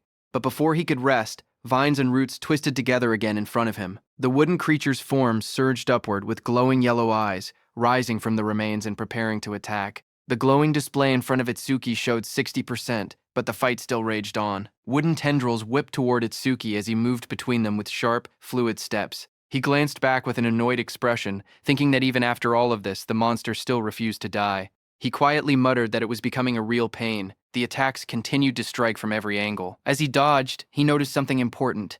Every time the monster regenerated, overmimesis analysis speed increased. His eyes narrowed. That meant the longer this continued, the faster the analysis would complete. He realized he needed a new approach. He decided to cancel Blackwall to conserve his remaining magic, and instead rely on Thunderbreaker to avoid the attacks while keeping his distance. Continuing this pattern until the analysis finished would be the winning strategy, but there was a problem. He didn't have much time left before the 3-minute limit ran out. Lightning crackled across his arm as the display climbed to 75%. Determination hardened his expression. He activated Thunderbreaker and Black Wall at the same time, pushing his offense to the extreme while forcing the monster to repeatedly regenerate. Doing so, he thought, would increase the analysis speed even further. Power surged around him. Arcs of lightning danced across his arm as he charged forward with a cold, focused expression. The creature's wooden body split down the middle, its golden eyes glowing through the cracks. Electric sparks flashed violently as he fought. If overmimesis failed when his magic hit 0, he knew he would die right there. The percentage rose to 80%, then 85%, as he forced his body forward through the storm of wooden strikes. He told himself that if he died now, then everything he'd done would amount to nothing. Lightning gathered in his arm as he unleashed another powerful strike, but right before hitting the monster's head, his magic power hit 0. Finally, his body staggered. Blood dripped from his mouth. He lowered his head and quietly muttered, "Damn it." Itsuki stood pierced by sharp wooden spikes, his body battered and barely holding on. He lowered his head as white steam drifted off his wounds. He quietly admitted that his magic seemed to have finally run out. Then a glowing window appeared beside him, showing 99%. Seeing that, Itsuki's expression sharpened. Blood streamed down his chin as his eyes glowed coldly. He declared that just as he thought, overmimesis did not need magic to activate. With a strange smile, he announced that this match was his win. The window in front of him then showed analysis progress 100%. A bright lotus-shaped energy began expanding around him, glowing blue and cracking the wooden spikes. A system window appeared, saying, "Self-regeneration analysis complete. Lotus burst acquired." The lotus continued to bloom outward, pushing everything away as more spikes shattered. Another window displayed the details. Lotus burst level 2, active effect. Consumes magic to deal explosive damage to enemies within a 5-meter diameter. Power scales with magic consumption. Passive effect. Each time Lotus burst defeats a living creature of level 1 or higher, all skill ranges increase by plus 1%. The lotus opened fully. A pink glow surrounded Itsuki as his wounds rapidly healed. Another window appeared. Lotus Burst Level 2 acquired. All stats plus 20. Remove all debuffs and fully heal injuries. The monster watching him narrowed its glowing yellow eyes. A final window appeared. Lotus Burst activated. Itsuki brought his hands together and clapped. A burst of force erupted instantly, followed by a roaring explosion of flames that engulfed everything in front of him. A blazing wave swept outward, and the monster's shadow shot through the smoke and sparks. When the flames settled, he stood there with blood running down his cheek, his hand still extended from the technique he had just used. With a calm breath, he looked ahead and said that Lotus Burst wasn't bad. Smoke rose around the scorched crater at Itsuki's feet. As he examined the destruction, he noted that using only a third of his magic produced this much power, and sweeping away weak disaster beasts would now be far easier. But he admitted he never expected overmimesis to restore magic that had already reached 0. As he stepped forward, something on the ground caught his attention. He stopped, staring at a glowing green crystal beside him, and quietly asked what it was. Meanwhile, outside, the receptionist stared anxiously at the bright red screen. She said that almost 3 minutes had passed since the rookie Itsuki went inside, yet there was still no sign of him coming out. She pointed at the display where the status window showed, "Challenge in progress. Stage level 10. Challenger, Tenma Itsuki. Time used, 2 minutes 09 seconds. Seeing this, she nervously added that they should call the rescue team quickly. Choa adjusted her glasses and spoke calmly. She said she didn't think Itsuki would lose to level 10 disaster beasts, but clearing the stage within 3 minutes seemed impossible. Her sentence trailed off as silence fell between them, but suddenly a new message appeared on the large screen, saying, "New record achieved." Seeing that, everyone in the hall froze. Shocked whispers spread through the crowd. One woman stepped forward, staring at the green screen in disbelief, whispering, "No way." Choa widened her eyes. She asked aloud how Itsuki managed to clear it, unable to believe what she was seeing, and the most shocking thing was that even 3 minutes hadn't passed. A final notification flashed brightly on the monitor. Challenge success. Stage level 10, Challenger Tenma Itsuki. Time used, 2 minutes 14 seconds. Stage clear record updated. The room fell silent as everyone stared at the unbelievable result. The leaderboard screen displayed the results. It showed first place belonging to Tenma Itsuki with a clear time of 2 minutes 14 seconds. Second place belonged to Taewajin, who cleared it in 3 minutes 14 seconds. Third place was Heaton Sho with a time of 7 minutes 17 seconds. Just then, Itsuki came out of the gate, his clothes torn and stained with green liquid. Around him, people reacted in shock. One person exclaimed that Itsuki had really survived, asking whether the green liquid on him was disaster beast blood. Another shouted that Itsuki was a full minute faster than Taewajin. Someone else pointed out that the beasts inside were level 10 disaster beasts and couldn't understand how a level 0 rookie managed it. Another voice added that there was no way a level 0 rookie should have survived. As Itsuki stepped forward, someone began to speak, saying, "Mr. Izumi is coming." Izumi Nento turned toward Itsuki, who asked him if he could now officially receive Commander Nento's guidance. Itsuki looked at him with a faint smile and addressed him as teacher. Commander Nento responded with pride, saying that Itsuki had done well, just as he expected from his student. Standing nearby, Choa watched quietly. She wondered if her father was happy, saying she hadn't seen this expression from him in a long time. In the crowd, people continued whispering. One person shouted in disbelief that Itsuki was actually Izumi Nento's student. Another said it was no wonder he could break Taewajin's record, but someone else added that even if he truly was Izumi's student, as long as his level didn't increase, there would be no room for growth. Just then, the receptionist came forward nervously with a decorated box in her hands. She explained that it was a gift for breaking the record and asked Itsuki to accept it. Her expression softened as she apologized for the rude things she had said earlier. Itsuki looked surprised as he received the box, asking if he truly got something for his achievement. He said that it was fine because a level 0 rookie challenging a stage like that really did seem reckless. He added that he was a complete stranger to them and it wouldn't have mattered to anyone if he had died. But since she tried to stop him, it proved she was worried. Hearing that, the receptionist blushed deeply. She stuttered as she insisted it wasn't like that. Itsuki simply thanked her, which only made her blush even harder. Not far away, Choa called out, telling Itsuki that she was leaving and not to lag behind. She tightened her glasses, annoyed, and warned him not to get cocky just because he had become her father's student. Itsuki straightened up and replied quickly, agreeing. Then Commander Nento beside Choa studied Itsuki and commented that a stage of this level now seemed too easy for him. He suggested raising the difficulty. He continued, saying that Itsuki should be able to challenge advanced stages now. Itsuki looked at him, surprised, and repeated the words, "advanced stages." As the three of them walked together across the rooftop at sunset, Commander Nento continued explaining. He said that a disaster beast's strength was not determined by level alone. The most important factor, he stated, was something else entirely. He explained that the true deciding factor was species. Choa explained that species without intelligence, which moved only by instinct, were usually easy to deal with. But some species possessed intelligence equal to or greater than humans. She explained that such species were far more troublesome than ordinary disaster beasts. Choa continued, saying that awakened beings and disaster beasts were essentially the same type of creature, but with one difference. Only humans were said to possess jobs. Because of that, stats differed depending on species. She went on to explain that advanced stages contain these powerful species or intelligent disaster beasts. Their difficulty was several times higher than normal stages. Most of the northern continent's advanced stages were located in North District 4, and she told Itsuki that this would be his next destination. She asked whether Itsuki had any other questions. Hearing her explanation, Itsuki suddenly remembered the two beasts he had defeated earlier. He thought about them in silence. They hadn't shown any signs of intelligence, and they hadn't screamed even when attacked. He wondered if that meant they didn't even have pain receptors. Itsuki's eyes glowed with sharp intensity as he looked up. He asked Choa whether intelligent disaster beasts had pain receptors or not. Hearing that, Choa suddenly felt a chilling pressure behind her. As she turned, her expression stiffened. She wondered what this terrifying aura was and what Itsuki was thinking. Behind them, a group of people gathered and whispered among themselves. One of them asked if anyone had heard that Mr. Izumi planned to make Itsuki challenge an advanced stage. Another replied that Itsuki, who broke Taewajin's record, should be fine. But one man explained that advanced stages were completely different from normal ones. More importantly, almost all the stages in North District 4 were under a single man's control. He said that every awakened person who had entered an advanced stage there had gone missing, and rumors claimed that the man had killed them. Someone immediately asked if he meant Kinoshita Reiji. Another man began to speak disrespectfully, asking who Kinoshita Reiji even was, and suggesting he acted like a king. His friend quickly covered his mouth, hushing him in panic.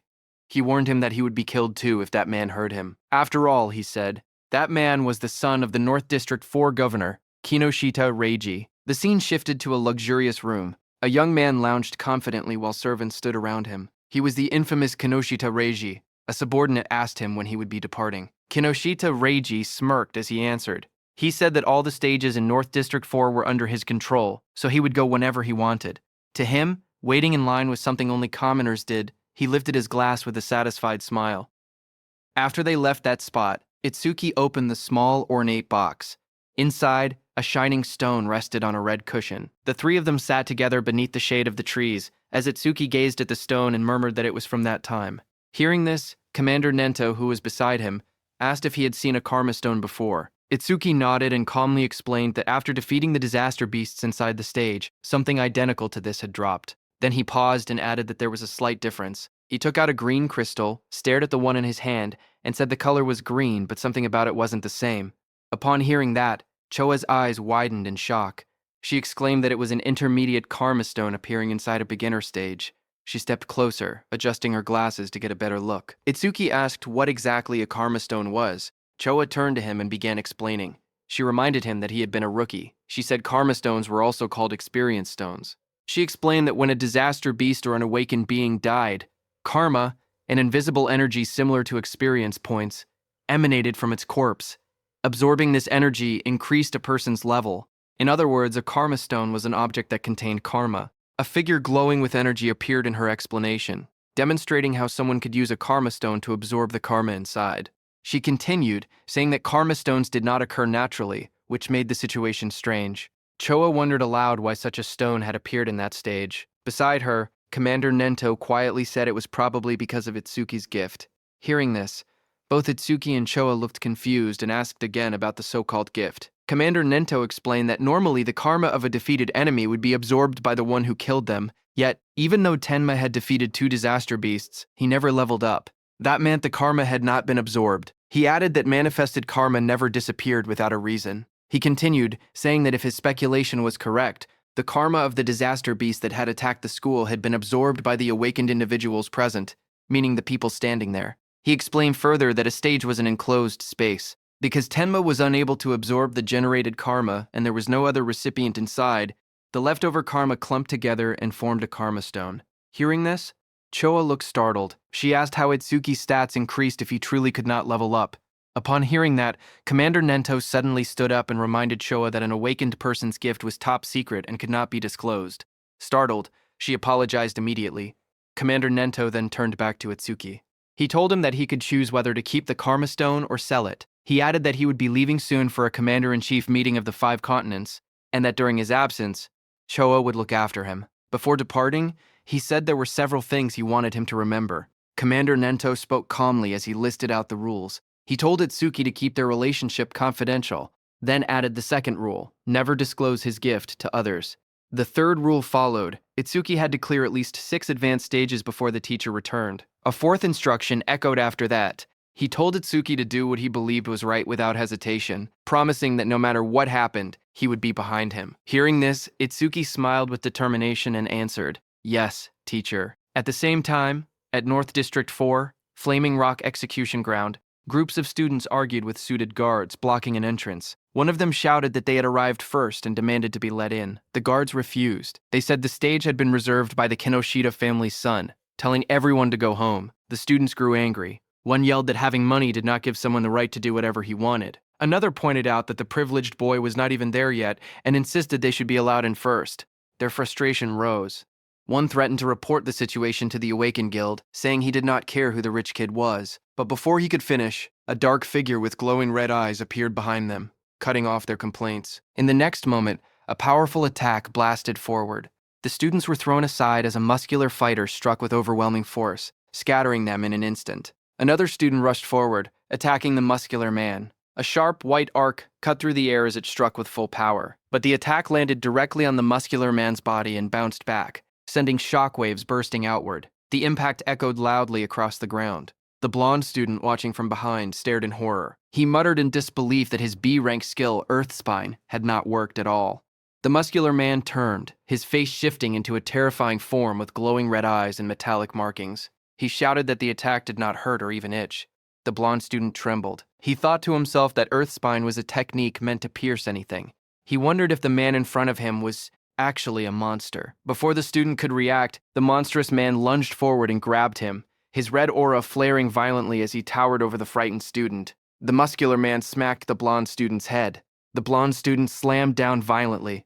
Blood burst from his mouth as his eyes rolled back, his body twisting from the impact. Around him, the spectators reacted in shock. They whispered that a level 7 and a level 8 student had been killed instantly without being able to defend themselves.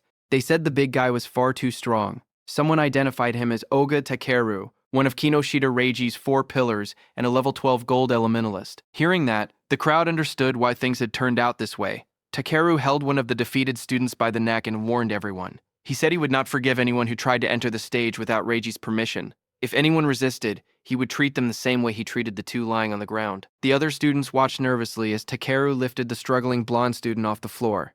The blue-haired student remained unconscious beside him. Takeru shouted that nobody should think about helping them. The group of bodyguards in suits stood nearby, laughing. One of them told Takeru not to go too far because the trash was watching. Another warned that if he kept beating weak students, the teacher would hear about it. Their laughter echoed through the area. Takeru only scoffed. He tossed the blonde student aside, with a flick of his arm, showing no concern at all. The injured blonde student collapsed forward, but before he could hit the ground, Itsuki caught him. Blood dripped from the student's nose as his body went limp in Itsuki's hands. Around them, the other students whispered in shock. One of them asked who the newcomer was and wondered why he did not listen when they told him not to interfere. Another panicked voice said that a level 0 person was definitely going to die. Someone else stared at Choa and muttered that the beauty beside him looked familiar. Not far away, Takeru glared at Itsuki. He shouted that nobody was allowed to pass without Reiji's permission. He warned that if Itsuki did not want to end up like the unconscious student, he should just go home quietly. Hearing that, Itsuki lowered his head slightly. He calmly said that he understood he would not be able to enter the stage unless he defeated this man. Beside him, Choa raised her hand, saying she would contact the North District 4 administrator because this kind of behavior could not be allowed. But Itsuki stopped her. His eyes glowed bright blue as he said it was not necessary. He repeated what his teacher had told him, that he should do what he believed was right without hesitation. He then turned to Choa again and spoke plainly. He said he would leave the treatment of the injured students to her. Then he turned to Takeru. As Itsuki stepped forward, a thought appeared in Takeru's mind. As he stared at him, he wondered who this man was. A status window floated beside Itsuki, showing his information. Tenma Itsuki, human, level 0, fixed job, order breaker, gift, special grade, skill, undisclosed. Status undisclosed. Seeing this, even though Itsuki was level 0, he stood firmly without any fear. Takeru wondered if Itsuki had a rare job that allowed him to stay calm like this. Takeru suddenly felt something strange. Even with his higher level, he felt pressured. He told himself that rare job or not, he was 12 levels ahead. The stat difference should not be something Itsuki could bridge. Another window appeared beside Takeru, showing his status. Oga Takeru, human, level 12, job, elementalist, gift, grade 2. After metallization, defense plus 50% in stationary state. Skill, metallization. Status, attack 110, agility 100, defense 250, magic 145, total 605. As Takeru stared, his expression changed. His eyes widened, and in the reflection of his pupil, he suddenly saw Itsuki rushing toward him at incredible speed. In the next moment, Itsuki's fist collided with Takeru's body with overwhelming force, sending a shock through the frame as the impact landed cleanly. The crowd watched in shock as 2 students stared ahead, sweat running down their faces. One of them exclaimed that the speed was unreal and wondered if Itsuki was really level 0. The other admitted that even though he was level 8, he was not sure he could keep up with that kind of movement.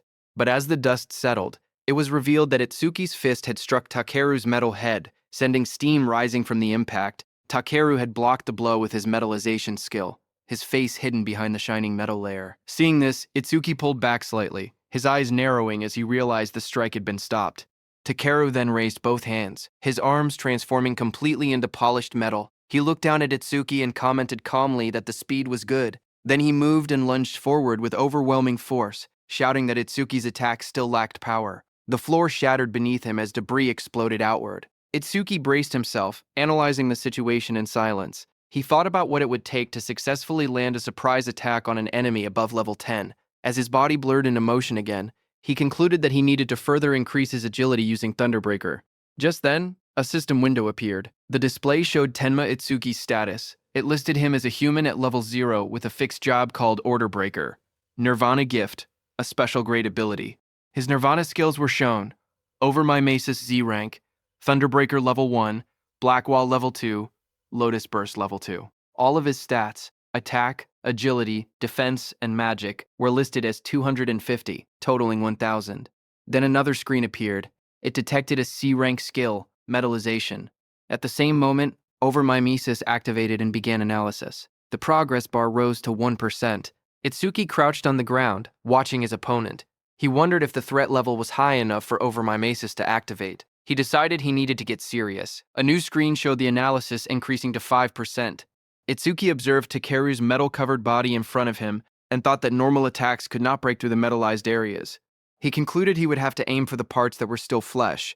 His foot slid across the ground as he accelerated, but Takeru looked at him and laughed, calling him a weakling with no power or speed as he raised his shining, hardened arms to counter. Itsuki tightened his gaze as he thought to himself that his opponent had let his guard down. Believing that the speed Itsuki had shown earlier was his maximum, his expression remained calm and focused, a faint glow of blue lightning beginning to trace along his body. Lightning wrapped around him as he prepared to accelerate. He readied his fist, and in that moment, he decided to increase his speed using Thunderbreaker. Across from him, Takeru widened his eyes in shock when he saw the lightning erupt. He shouted in disbelief, wondering how Itsuki possessed the lightning element. Before he could react, Itsuki surged forward, lightning crackling violently around him. Itsuki declared that he would not give him time to metallize. Itsuki continuously attacked Takeru. Dozens of blue screens appeared around them, showing percentages climbing: 25%, 59%, 66%, tracking the rapid progress of the attack. Spectators from the side watched in shock.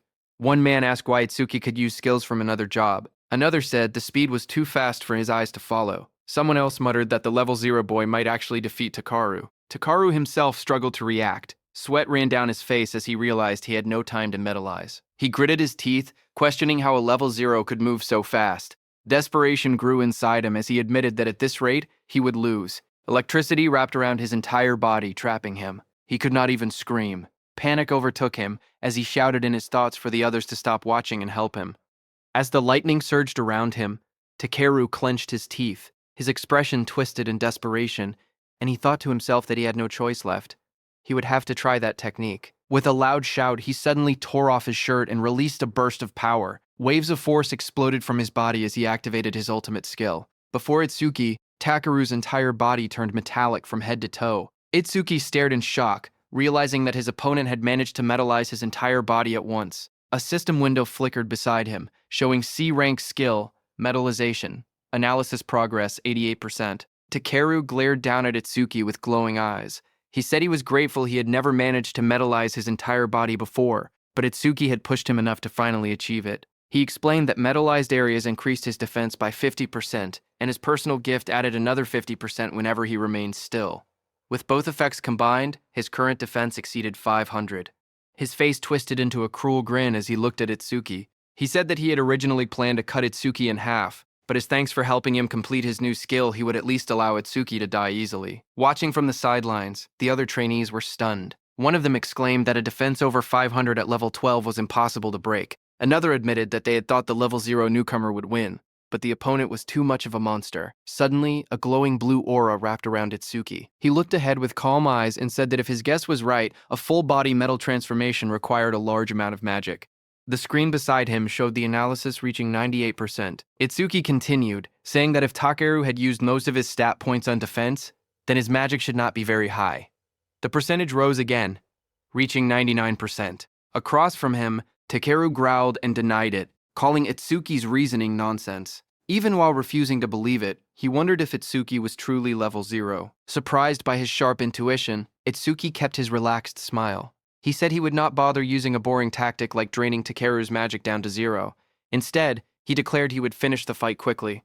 At that moment, the blue screen flashed. Analysis progress reached 100%. High above, a blue lotus-shaped aura began to bloom. Choa, watching, whispered that the lotus had appeared again and realized that Itsuki was about to become even stronger. Others stared at the giant lotus forming around him. One man questioned if this lotus was really a level 0 skill. Another wondered how Itsuki planned to defeat Takeru since it did not look like an offensive technique. A notification window appeared. The analysis of the metallization skill was complete, and a new skill called Clear Orb had been acquired. Another window described the skill, Clear Orb Level 1. Active effect. It shoots a perfect sphere along a fixed path. The sphere travels at 1 meter per second and pierces through every enemy in its path while ignoring all defense.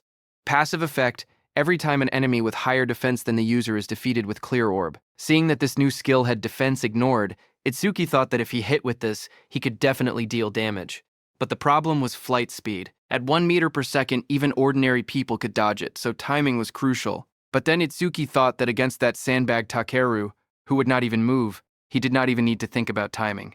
Itsuki's eyes glowed blue as he looked at Takeru, and declared that Takeru's prized absolute defense would be thoroughly smashed to pieces. Just then, a system window appeared displaying, Clear Orb Level 1 acquired, all stats plus 10. Remove all debuffs and fully heal injuries. Status: attack went from 250 to 260. Agility from 250 to 260. Magic from 250 to 260. Total stats from 1000 to 1040. The blue lotus petals opened as Itsuki stood in the middle, pointing his finger at Takeru. Right above his finger, a small lotus flower appeared. As the lotus spun and bloomed, Itsuki told Takeru to now try to dodge this. A system window displayed that Clear Orb had been activated. The students stared at the glowing sphere and whispered among themselves. One of them said he had never seen that skill before. Another explained that this must be the Order Breaker, the job known as the most mysterious among the four. Someone questioned whether a skill released by a level 0 could break through the defense of a level 12 specialist. Another pointed out the confident look on Itsuki's face, saying that the technique must be incredible. A glowing, lotus-like shape opened, revealing a small black orb. The orb floated forward, shining as colors scattered around it. The onlookers watched silently as the orb drifted through the air. Some students stared in confusion. One boy complained, saying it was just a tiny ball. Another asked if they were being serious and called it disappointing. Takeru glared at the orb. He mocked the attack, saying that such a small sphere couldn't make him move or cancel his gift, calling it naive. He stepped forward confidently. He asked if this was Itsuki's trump card. Then the orb continued floating toward him. With a mocking glare, Takeru shouted that Itsuki was going to die pathetically. For a moment, he remained certain of his victory, until his expression suddenly shifted. His eyes widened as the orb began to sink into the side of his metal-coated body. A faint crack appeared where it touched him. A heartbeat later, a violent burst of blood exploded from the wound. Takeru screamed in agony as the clear orb tore through his arm, ripping it apart in a single clean line. He collapsed to the ground, clutching the bleeding stump, shouting desperately about his arm. Itsuki walked toward him calmly. He told Takeru that he had warned him to dodge. Itsuki said that because Takeru was human, he had only aimed for the arm. If he had been a disaster beast, the attack would have been aimed at the neck. Itsuki then looked at Takeru's men, standing frozen nearby. He ordered them to stop staring and take Takeru to a hospital, asking if they couldn't hear him. When no one moved, he turned back with cold eyes and repeated sharply that he was telling them to get lost. Immediately, Takeru was carried away by the guards, blood covering his back and dripping onto their suits. One guard looked shaken, while another wiped sweat from his face. In the distance, the crowd began cheering. Choa smiled proudly as the students around her celebrated. Someone shouted that Itsuki won. Another yelled, "Well done," and others said, "It served Takeru right." Immediately, two students rushed up to Itsuki. One asked if he wanted to team up with them, saying 3 people could clear the mission quickly.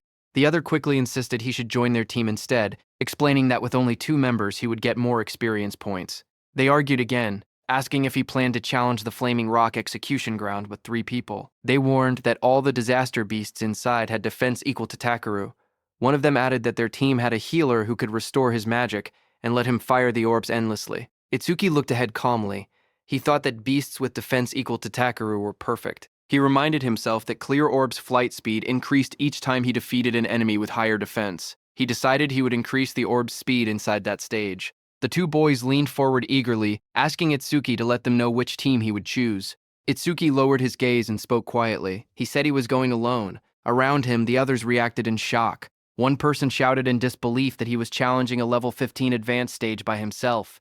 Another complained that he had become overconfident just because he had defeated Takeru. Those 2 students walked away. One of them admitted that Itsuki was strong, but insisted there was a limit to arrogance.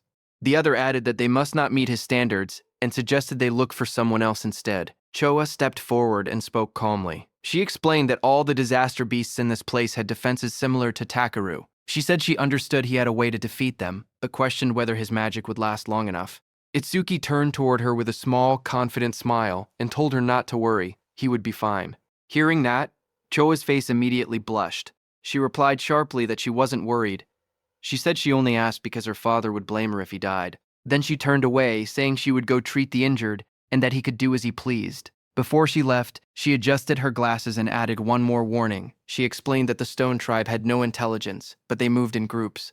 She told him to be careful about his magic consumption. Itsuki stepped toward the glowing entrance device and raised his hand. A soft beep echoed through the air as the system confirmed him. A notification projected beside the door, stating that entry for the awakened Tenma Itsuki had been approved. Once inside, Itsuki looked ahead with sharp eyes. He muttered that there were more enemies than he had expected. Right in front of him, countless stone beasts filled the rocky canyon, their bodies made of thick boulders and glowing yellow eyes. The ground cracked under their weight as they charged. Itsuki watched them and noted that the disaster beasts in this advanced stage had levels and stats far higher than before. A blue system window appeared in front of him, showing the information of a stone statue from the Stone Tribe, level 9, with its gift converting all magic power into defense. As one of the stone beasts rushed toward him, Itsuki held out his glowing purple orb. He spoke calmly, saying he would test whether these enemies met the clear orb's passive conditions. The purple aura around the orb burst outward as he activated it. The clear orb shone brightly, its power swirling in layers of violet and blue light. The stone beast charged forward, its massive body bursting through the dust. Itsuki raised his hand. The purple orb floated above his palm, swirling with bright light as he aimed it at the incoming monster. The orb shot out instantly, tearing straight through the beast's rocky body. A large hole opened behind it, and Itsuki stepped through the fading purple glow as the system window appeared. The screen displayed the message, Stone Statue, Level 9 defeated. Another line followed. Clear orb flight speed increased by 100%. Itsuki watched the notification and nodded. He thought to himself that it was exactly as he had expected. More stone beasts roared as they appeared in front of him, their yellow eyes shining from within the broken cliffside. Itsuki stood calmly among them, the purple light reflecting across his silhouette. Lightning began crackling around Itsuki's body, and his eyes glowed red. He looked ahead and said that these slow beasts with poor evasion were perfect prey for the clear orb. System windows continued to appear one after another. Stone Statue Level 9 defeated. Clear orb flight speed increased by 100%. Pieces of broken stone scattered across the ground as the notifications filled the air. The glowing status window floated above Itsuki showing magic. 110 remaining out of 260. He stood on top of a mountain of shattered stone beasts. Looking down at the battlefield, he calmly calculated the situation. Using the clear orb once consumed 50 magic points, which meant he only had 2 uses left. Ahead of him, the ground trembled as 2 massive stone beasts charged straight toward him. He noted that the remaining enemies were 3, including a boss that still hadn't revealed itself. Seeing the 2 stone monsters rushing in at full force, he understood what he had to do. He thought that he needed to defeat 2 enemies at once with a single orb. Itsuki lowered his stance and gathered the purple energy swirling from the clear orb. With a powerful jump, Itsuki left the ground and shot upward. Then the beasts crashed with explosive force, shattering the rocky ground as dust and stone fragments blasted outward. Itsuki leapt forward. "Now," he said, moving straight through the debris. His eye glowed blood red as he pushed through the shockwave. A fierce grin formed on his face. "Take this," he shouted, preparing the next strike. The purple orb shot downward with blinding speed, its light stretching across the sky as its Tsuki hung in the air above it. Immediately, glowing system windows appeared one after another, displaying Stone Statue Level 9 defeated. Clear orb flight speed increased by 100%.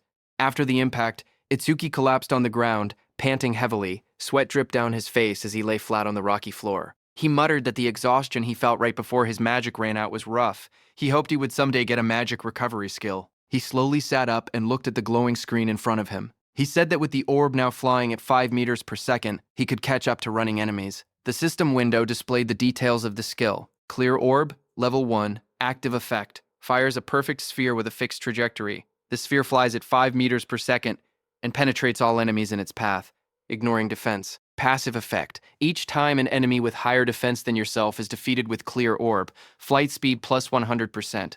Current flight speed increase. 500%. While he was checking the details, suddenly the ground shook, and a massive stone arm dropped toward him with a loud crash.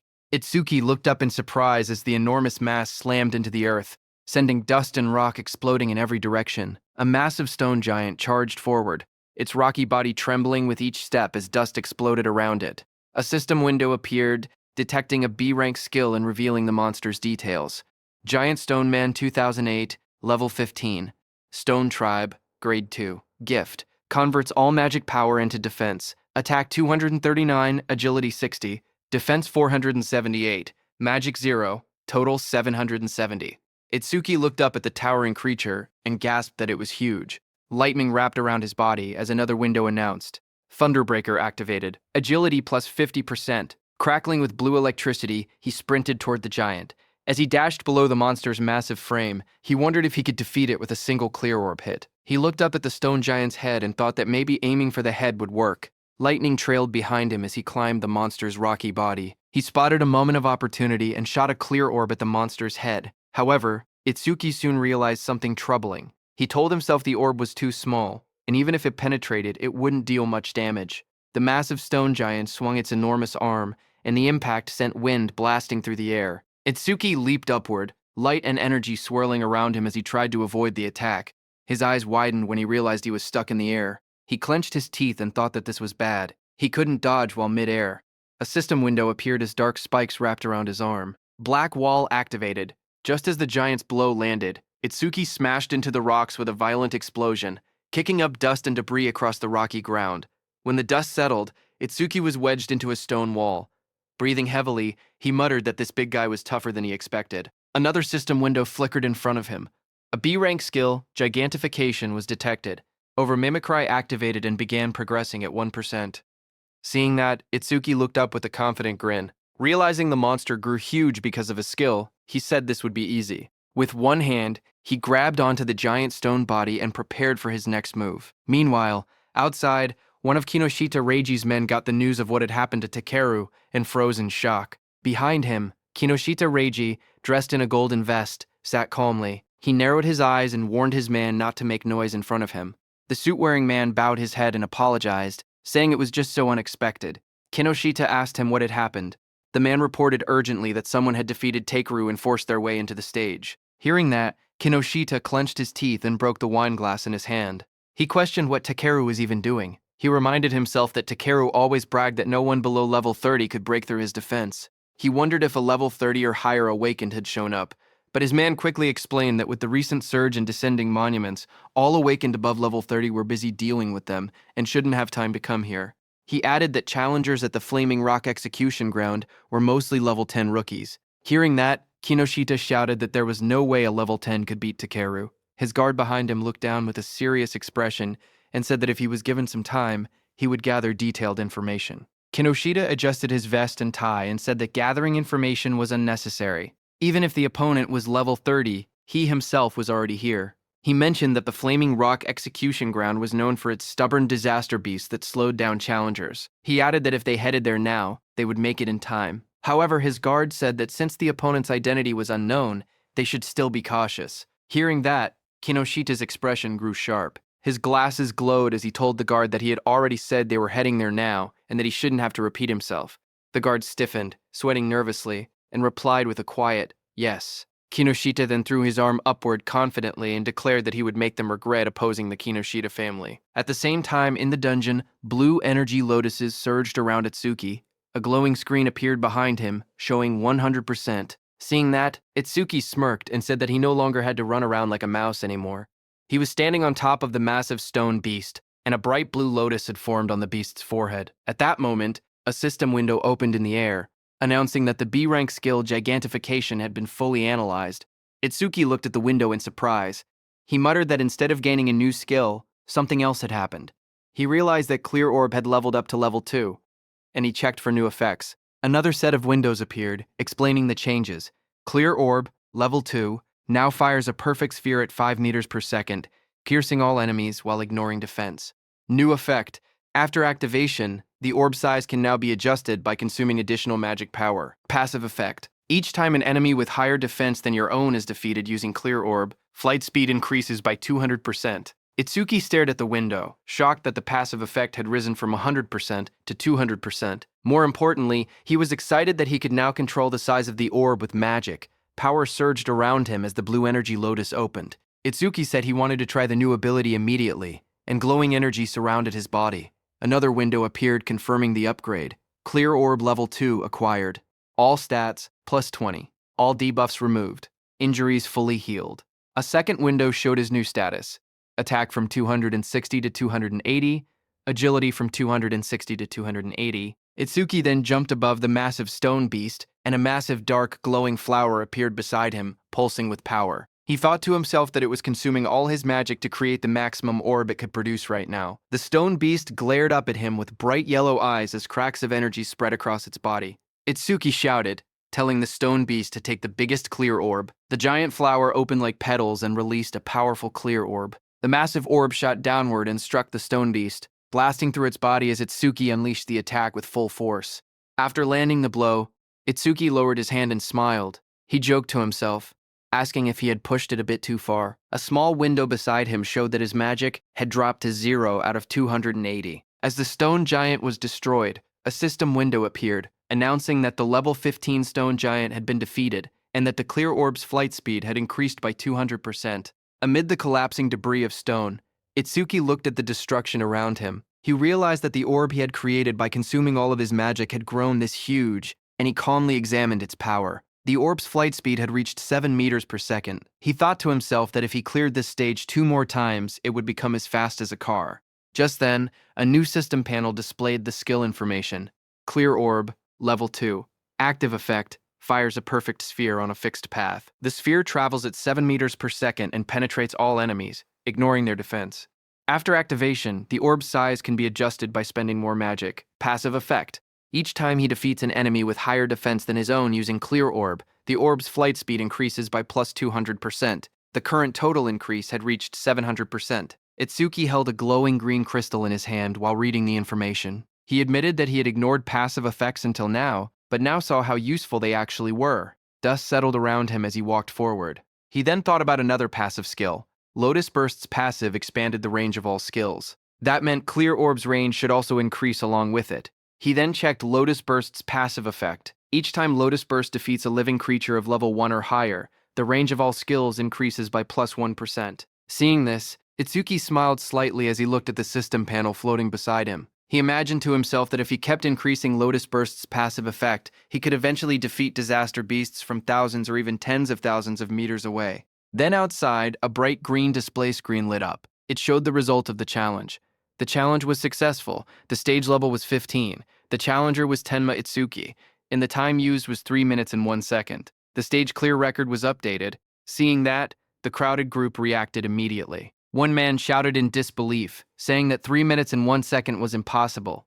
Another said that even a 5-person party needed more than 10 minutes. Someone else wondered if Itsuki had defeated all the disaster beasts in a single hit. Another person pointed out that he had even broken Taewajin's 3-minute 19-second record and asked what kind of monster he was. They all turned as someone announced that he was coming out.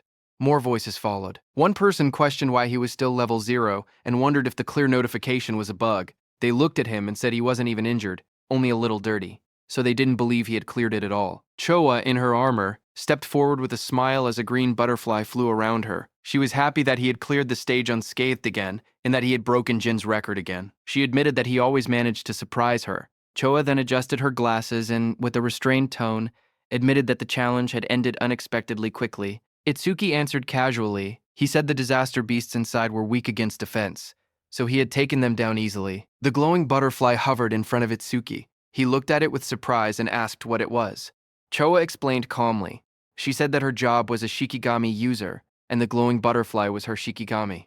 Itsuki watched the butterfly flutter near his hand. He softly repeated its name, Tamacho, and admitted that this was his first time seeing a Shikigami.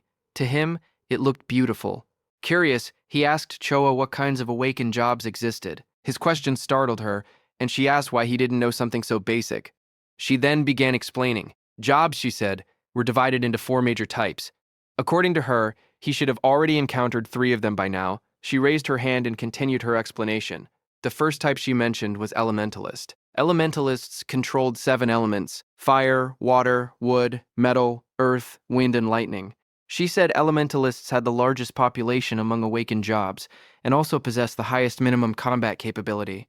She then explained that his classmate who used electricity attacks, as well as Takeru, the muscular iron-skinned man from earlier, belonged to that same type.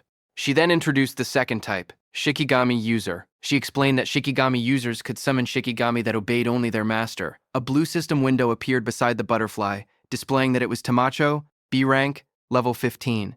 Its skill was undisclosed, Its status was undisclosed. Choa continued explaining that a Shikigami stayed with its master from birth. Then another system window appeared, showing her own status. Izumi Choa. Human, level 6. Job. Shikigami user. Gift. Grade 2. Undisclosed.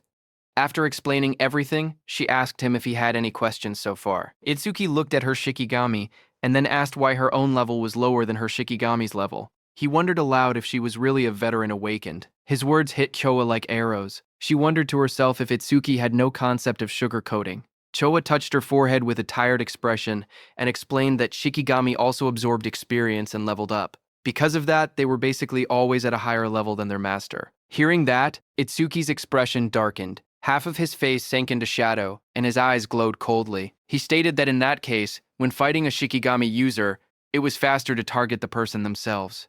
Seeing that, Choa's eyes widened. She noticed the negative aura seeping out of him again, and wondered what was going on with him. Itsuki then looked at her calmly and asked what else there was, pointing out that she had only introduced 2 types so far. Choa straightened herself and explained that the third job was currently the most mysterious one with the least information known about it. She pointed at Itsuki and told him that his job was order breaker. Itsuki listened quietly as she continued explaining. She said the reason this job was mysterious was because every order breaker possessed different abilities, like the blue lotus flower ability he had shown earlier. She then explained that there were order breakers who could change the size of their bodies at will, others who could create infinite clones, and even some who could stretch their bodies freely like rubber. Next, she compared order breakers to regular awakened jobs. She explained that normal jobs had skills divided into 4 ranks, C, B, A, and S, while order breakers had only Z-rank skills, abilities that stood completely outside that ranking system. Choa said that order breakers were treated differently because of these rare, exclusive skills. She warned that if an order breaker's abilities became known to their enemies, they would lose their greatest advantage. That was why her father had scolded her earlier when she tried asking about his skills. She looked at him seriously and added that he was an irregular existence even among order breakers. From what she had observed, he could already use at least 3 different skills, and 2 of those skills were normally only possible for elementalists. Hearing her words, Itsuki looked uneasy as he realized the teacher wasn't there. He thought to himself that he would be in trouble if Choa continued talking about him. Itsuki then asked her about the last job, adding that he had never seen it before. When Choa heard Itsuki asking about the last job, she kept a calm expression and told him she would only explain it after he actually saw it. She added that this was his punishment for never telling her anything about himself. Hearing that, Itsuki let out a quiet sigh and answered with a simple, "Fine." As she turned away, Choa reminded him that the students he saved were now safe. Then she asked what he planned to do. After this, Itsuki replied that he was thinking of clearing the stage a few more times. Choa looked back at him sharply. She asked him if he really didn't know anything, explaining that stages had cooldown times. She warned him that this one had an especially long cooldown, meaning he couldn't enter again for at least 2 days. Hearing that, Itsuki's eyes widened in surprise. He wondered aloud if cooldown times really existed. He realized that this must be why Kinoshita monopolized the stages. Determined, he decided that if he couldn't raise the passive effect of his Clear Orb skill, then he would increase the power of his Lotus Burst instead. Itsuki then turned and asked Choa if there was a stage filled with disaster beasts.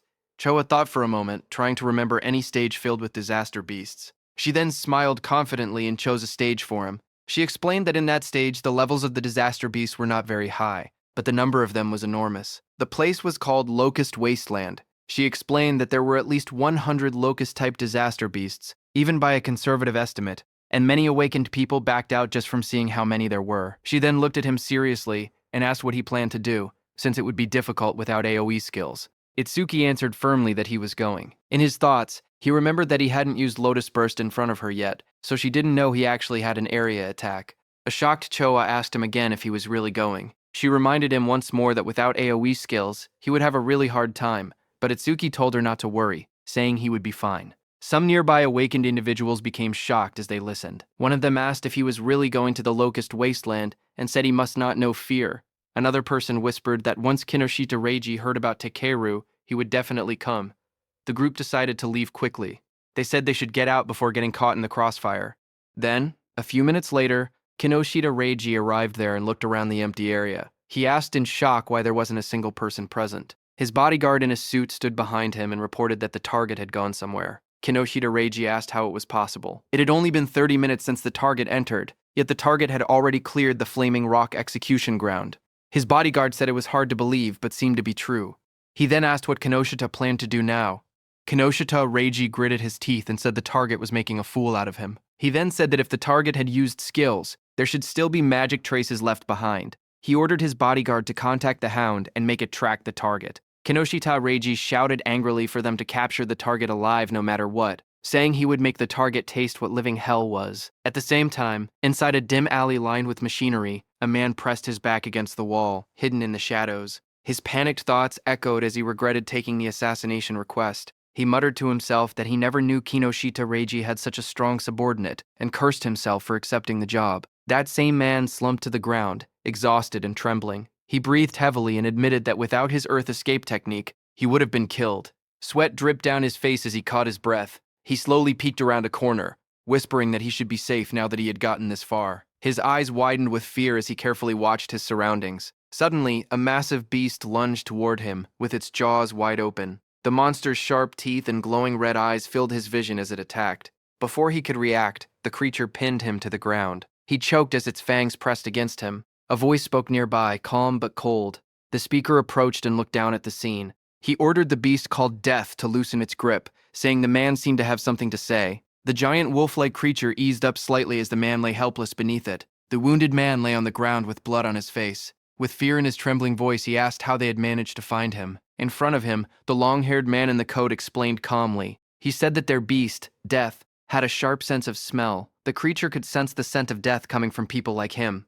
That man was the hound Kinoshita Reiji had been talking about. His name was Charles. He stepped forward, tipping his hat as he walked. He said that Death could smell the death they were giving off. Filled with terror, the injured man begged for his life. He cried and pleaded for them not to kill him.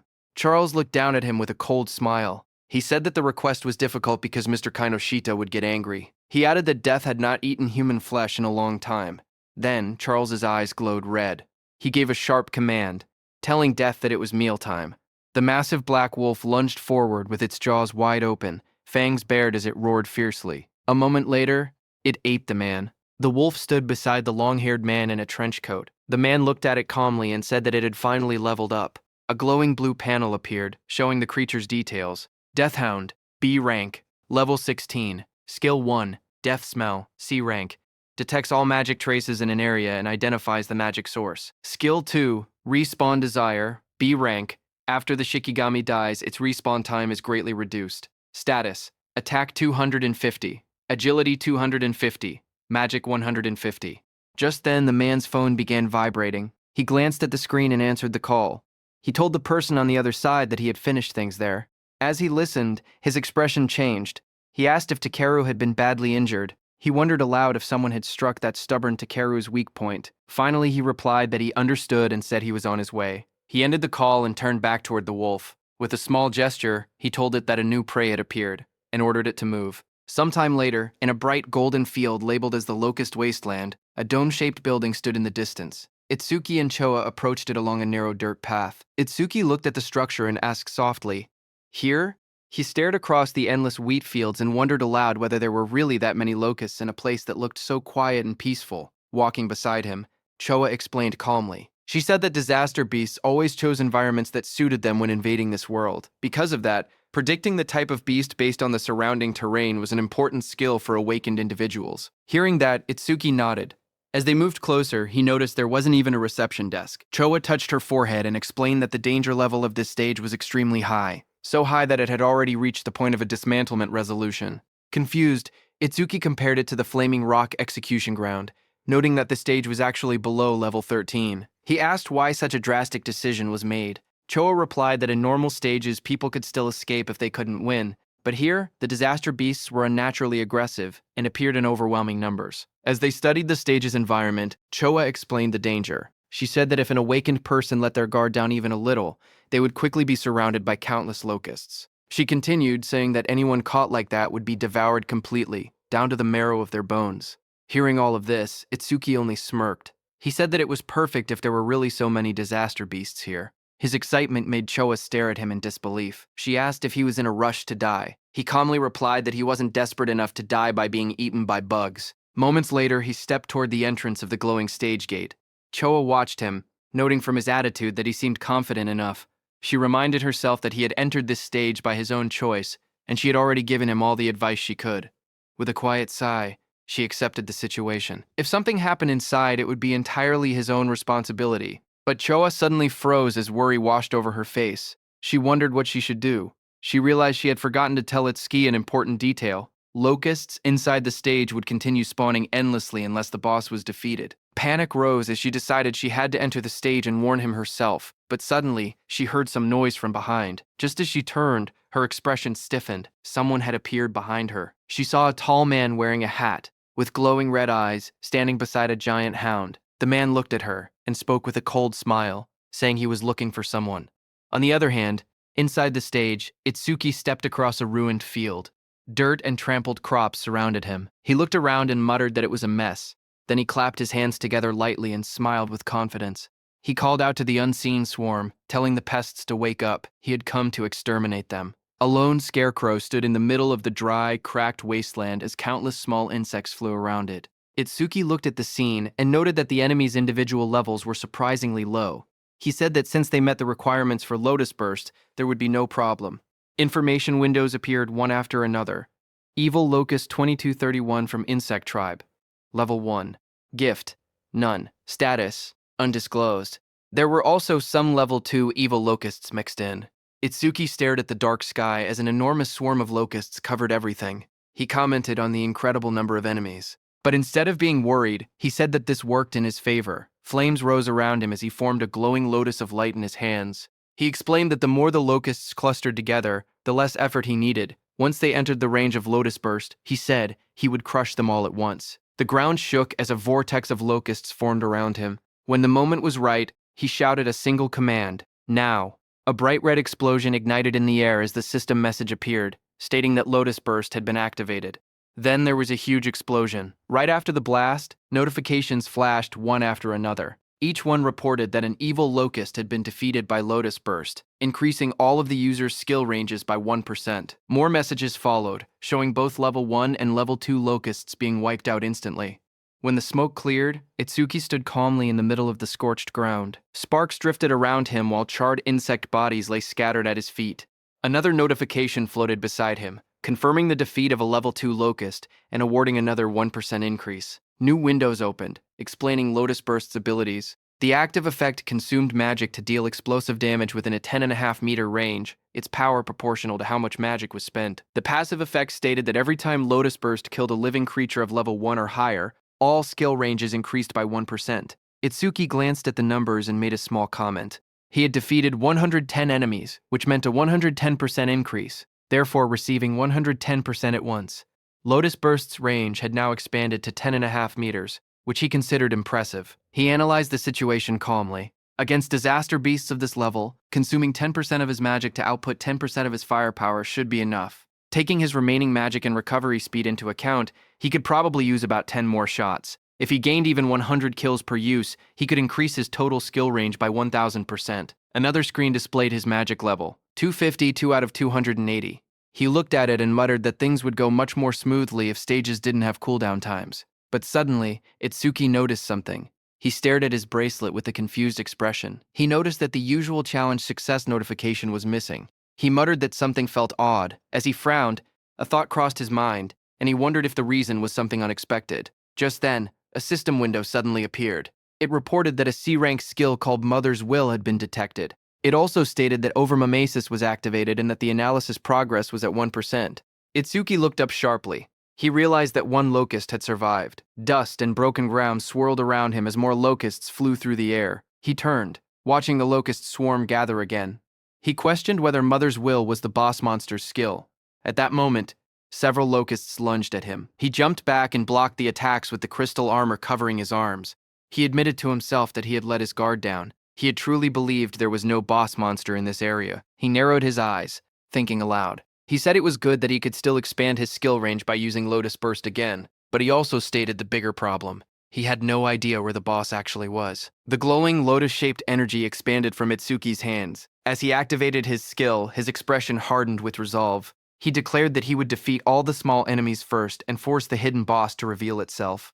A bright explosion erupted around him. The ground shook as countless evil locusts were blown apart by the blast. System notifications appeared one after another. Each message showed that an evil locust, either level 1 or level 2, had been defeated with Lotus Burst, and every kill increased all his skill ranges by 1%. The notifications continued stacking until the Lotus Burst total experience reached 220%. His Lotus Burst leveled up. Another message explained the updated skill. Lotus Burst level 2 now consumed magic to deal explosive damage within a 16-meter diameter, and its power increased, based on how much magic was used. Itsuki looked at the smoking battlefield and murmured that the range had expanded to 16 meters, calling the new effectiveness outstanding. But even after defeating 10 small enemies, the boss still hadn't appeared. Deep underground, inside a dim nest filled with shifting shadows, many insect-like creatures began to crawl and move. Their wings rustled as more of them gathered around a glowing cluster hidden in the darkness. As the locusts crawled out of the cracked ground, a notification floated in front of Itsuki, showing the analysis progress rising to 27%. He looked ahead sharply and muttered that they had spawned again. Another screen appeared, showing his magic at 232 out of 280. He noted that he could still use Lotus Burst 9 more times.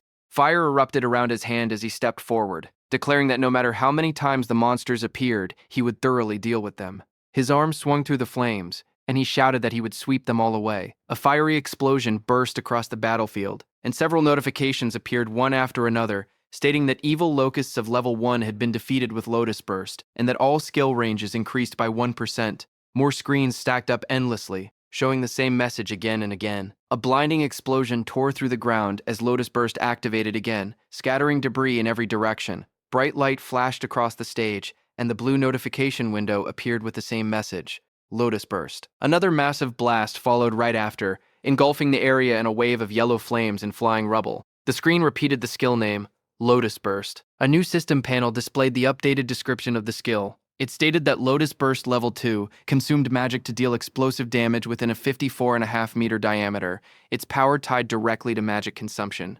Below it, another panel explained the passive effect. Every time the skill defeated a creature of level 1 or higher, all skill ranges increased by plus 1%, now reaching a total of plus 990%. Itsuki ran forward through the burning battlefield, sweat rolling down his face. He glanced at the glowing screen. He said that up until now he had wiped out large groups 9 times and expanded Lotus Burst's range by 990%, but he only had enough magic left to use it one more time. He wondered why the monsters kept appearing non-stop. His magic display dropped to 5,280. He looked up as the sky darkened with swarming insects. He muttered in frustration that there was no end to them. The swarm grew thicker overhead, but even after all the destruction, he saw no trace of the stage boss. He frowned and said that there was still no sign of the boss appearing at all. He considered withdrawing temporarily from the stage and returning after the analysis finished. But even as he thought it through, the endless swarm closed in around him. Itsuki narrowed his eyes sharply as a thought erupted in his mind. He declared that behaving like that was what third-rate raiders would do. Fire gathered in his hand, and flames wrapped around his arm. With determination burning in his expression, he stated that no matter how many disaster beasts appeared, he would defeat every single one of them. A massive explosion erupted like a lotus blooming in fire, sending shockwaves across the ground. As smoke rose around him, Itsuki steadied himself and muttered, "With this attack?" But before he could finish, countless more insects filled the air. Swarms surrounded him, and he realized in frustration that there were still more, and their numbers hadn't decreased at all. A glowing system screen appeared before him, showing the analysis progress at 91%. Itsuki's eyes widened as he tried to make sense of the situation. He wondered what was happening. All the disaster beasts that had appeared since the first defeat were still only level 1. Their bodies were small too, as if they had just hatched. As he connected all the dots, he realized the truth at once. The boss's ability was infinite reproduction. A massive golden insect, the queen locust, crouched in the darkness as glowing eggs shot out from its abdomen. A system window identified it. Queen Locust 0379, Insect Tribe, Level 13, Gift Grade 1, lays large quantities of evil locust eggs. Skill, Mother's Will. Itsuki looked up, sweat trailing down his face. If the queen could reproduce endlessly, then fighting the small ones meant nothing. The only way forward was to defeat the boss itself. His magic was nearly gone, but the analysis bar floated in front of him, rising steadily, 98%. He clenched his teeth as the final percentage completed. The blue sphere of the analysis pulsed outward. Analysis progress, 100%. A new message appeared, Mother's Will. Analysis complete, skill acquired. Magic detection level 1. Another window followed. Magic detection level 1. Active effect. After activation, continuously consumes magic to sense magic flow within a 100-meter diameter. Passive effect. Range expanded to 1,100 meters because of Lotus Burst's passive effect. Additional passive. Each time one enemy unit is detected, the user's magic recovers by 10%. Seeing this, Itsuki's eyes widened as he read the description. A detection skill, its effective range now stretching over 1,000 meters, and every enemy detected would restore his magic. A smile curved across his lips. The passive effect was perfect for this stage. Hunting the smaller creatures again and again would now benefit him greatly. He tilted his head slightly, his eyes shining with confidence. He thought that leaving the queen alone for a moment and clearing out more enemies wouldn't be a bad plan at all. As he lowered his gaze, he thought quietly to himself. He realized he had been keeping Choa waiting for now. He decided to finish clearing the stage before returning. A blue system window appeared before him, announcing that Magic Detection Level 1 had been acquired. All of his stats rose by 10 points. All debuffs were removed, and his injuries were fully healed. Another window displayed the updated numbers. His attack increased from 280 to 290. His agility rose from 280 to 290. His defense moved from 280 to 290. His magic stat climbed from 280 to 290, where training his total grew from 1,120 to 1,160. Itsuki then raised his hand to his forehead as swirling energy surrounded him. He activated the new skill, focusing intently. He began locating the boss using magic detection. Wide ripples of energy spread out from his body, expanding across the entire area like rings on water. The waves traveled far into the distance, lighting up the surroundings as they moved. Down below, the massive golden insect boss lifted its head, its yellow eyes glowing as the waves passed over it. Itsuki's eyes suddenly sharpened. In the next instant, he spotted the reaction in the distance. He slowly raised 2 fingers and pointed them forward, a confident smile forming on his face. A surge of dark, swirling energy formed at his fingertips, twisting the air around him. He was going to use his clear orb skill. Amid the chaos, his steady voice echoed. He said that even if the enemy used its children as shields, it would be useless. The clear orb began to glow, merging with the power of Lotus Burst. A bright, lotus-shaped light burst outward, illuminating the battlefield. He declared that with Lotus Burst's passive effect and the clear orb's current flight range, the attack would definitely reach its target. A system window appeared, stating that the clear orb's flight distance was now 120 meters. In the next instant, the glowing orb shot across the field like a streak of purple lightning. Wind burst apart in its wake as the queen locust recoiled in shock, spreading its golden wings wide to escape. But Itsuki was already behind it, surrounded by crackling blue crystal. His transformed figure loomed like a shadow. Lightning surrounded Itsuki as he appeared above the queen. Looking at her, he said, "Checkmate." He slammed his attack down, overpowering the queen with sheer force. He cut the queen into pieces. Immediately, the whole insect swarm was disturbed. Seeing that, he realized the swarm fell into chaos after losing its queen.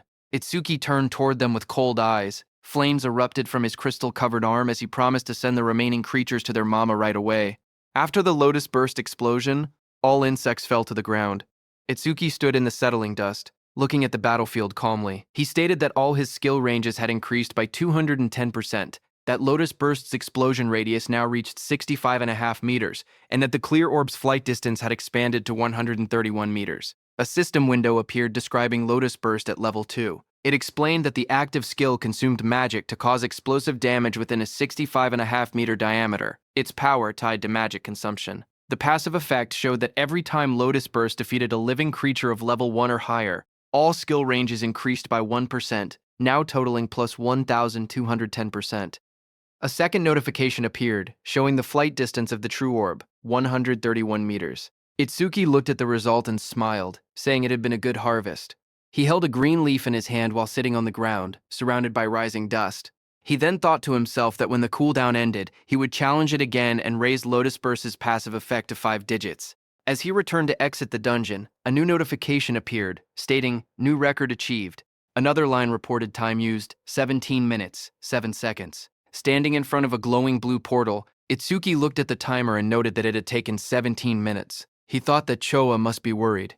He imagined Choa waiting outside.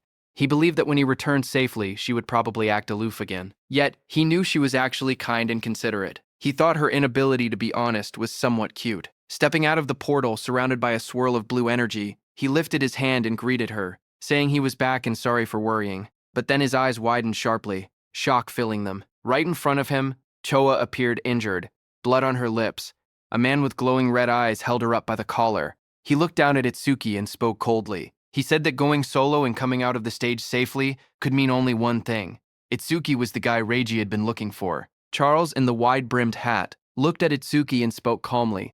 He said the timing was perfect. He had been trying to get information about Itsuki from Choa, whom he had captured, but even in her current condition, she refused to talk. Charles added that Choa had more backbone than most men. Across from him, Itsuki stepped forward. His voice was cold as he told Charles to let go of Choa with his filthy hands. He warned that if Charles did not do so now, he would only be half killed. Hearing that, Charles laughed loudly. He mocked Itsuki and told him not to get cocky, calling him just a level 0 rookie.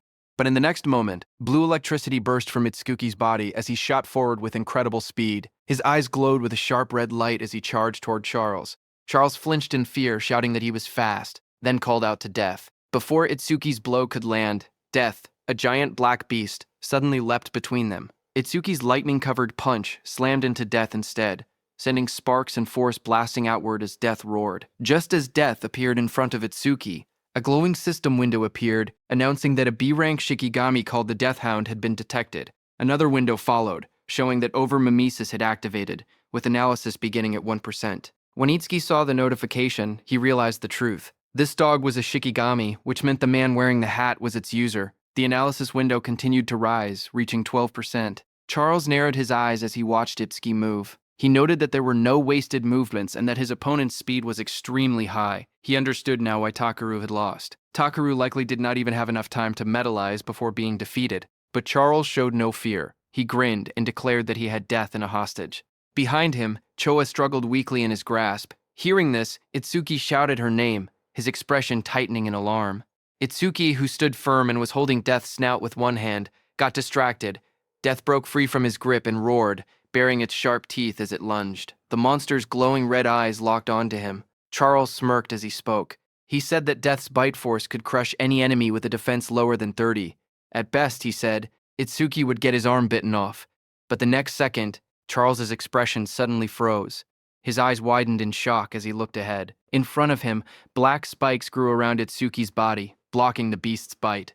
Immediately, Itsuki used his Lotus Orb skill, aiming at Death. With a violent burst of energy, the Lotus Orb was released from Itsuki's hand and hit Death directly in the head. It tore through Death's skull, ripping out its core and ending its life instantly.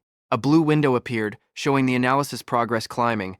The number reached 77%. Itsuki stood calmly over the defeated hound. He explained that without a Shikigami user was basically defenseless. Charles stared at him in disbelief. He wondered if Itsuki did not know that, as a rookie, the Shikigami could respawn. On top of that, because of the B-rank skill, Respawn Desire, Death's respawn time was greatly reduced.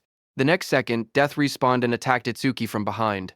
Charles warned Itsuki that staying careless like that would make him Death's prey. The beast charged, jaws wide open, but suddenly waves of magical detection spread out as Itsuki activated his skill, Magic Detection. Itsuki sensed Death's attack and moved with lightning speed to counter it. Itsuki thought to himself that keeping Magic Detection active ever since he acquired it had been the right choice. The analysis progress climbed, 89%, 91%. Itsuki glanced at Charles, who was watching while holding Choa, and noted that the analysis would finish soon. He thought that if the blue lotus appeared from over mimesis, Charles might become wary.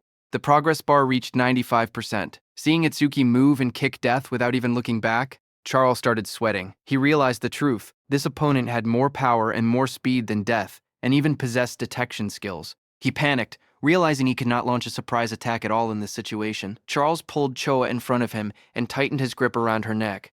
His voice trembled with panic as he warned that if Itsuki resisted any further, Choa's life would end.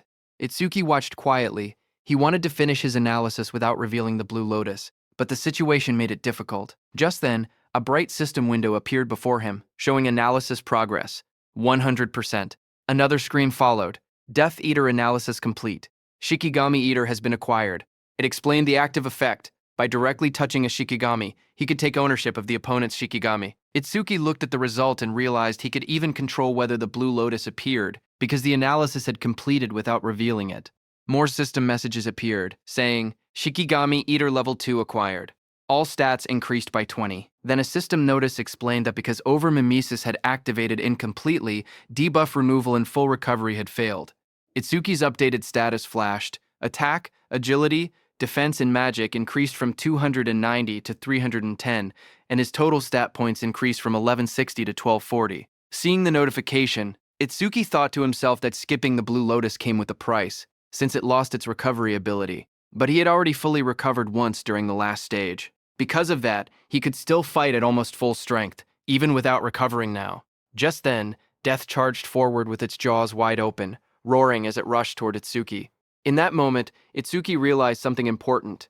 He understood that this new skill allowed him to steal other people's shikigami. He looked down at the glowing energy gathering in his hands. Calm despite the danger, he thought to himself that if that was the case, then he already knew what he should do. Blue energy burst around him as he raised his hand. With sharp determination, he placed his hand on top of Death's head, deciding that he would take Charles's dog. Blue flower petals erupted like a storm. Death's body was wrapped in swirling petals of energy as the power pulled it away. The next second, Itsuki stepped forward with overwhelming speed and kicked Death, sending it blasting across the field.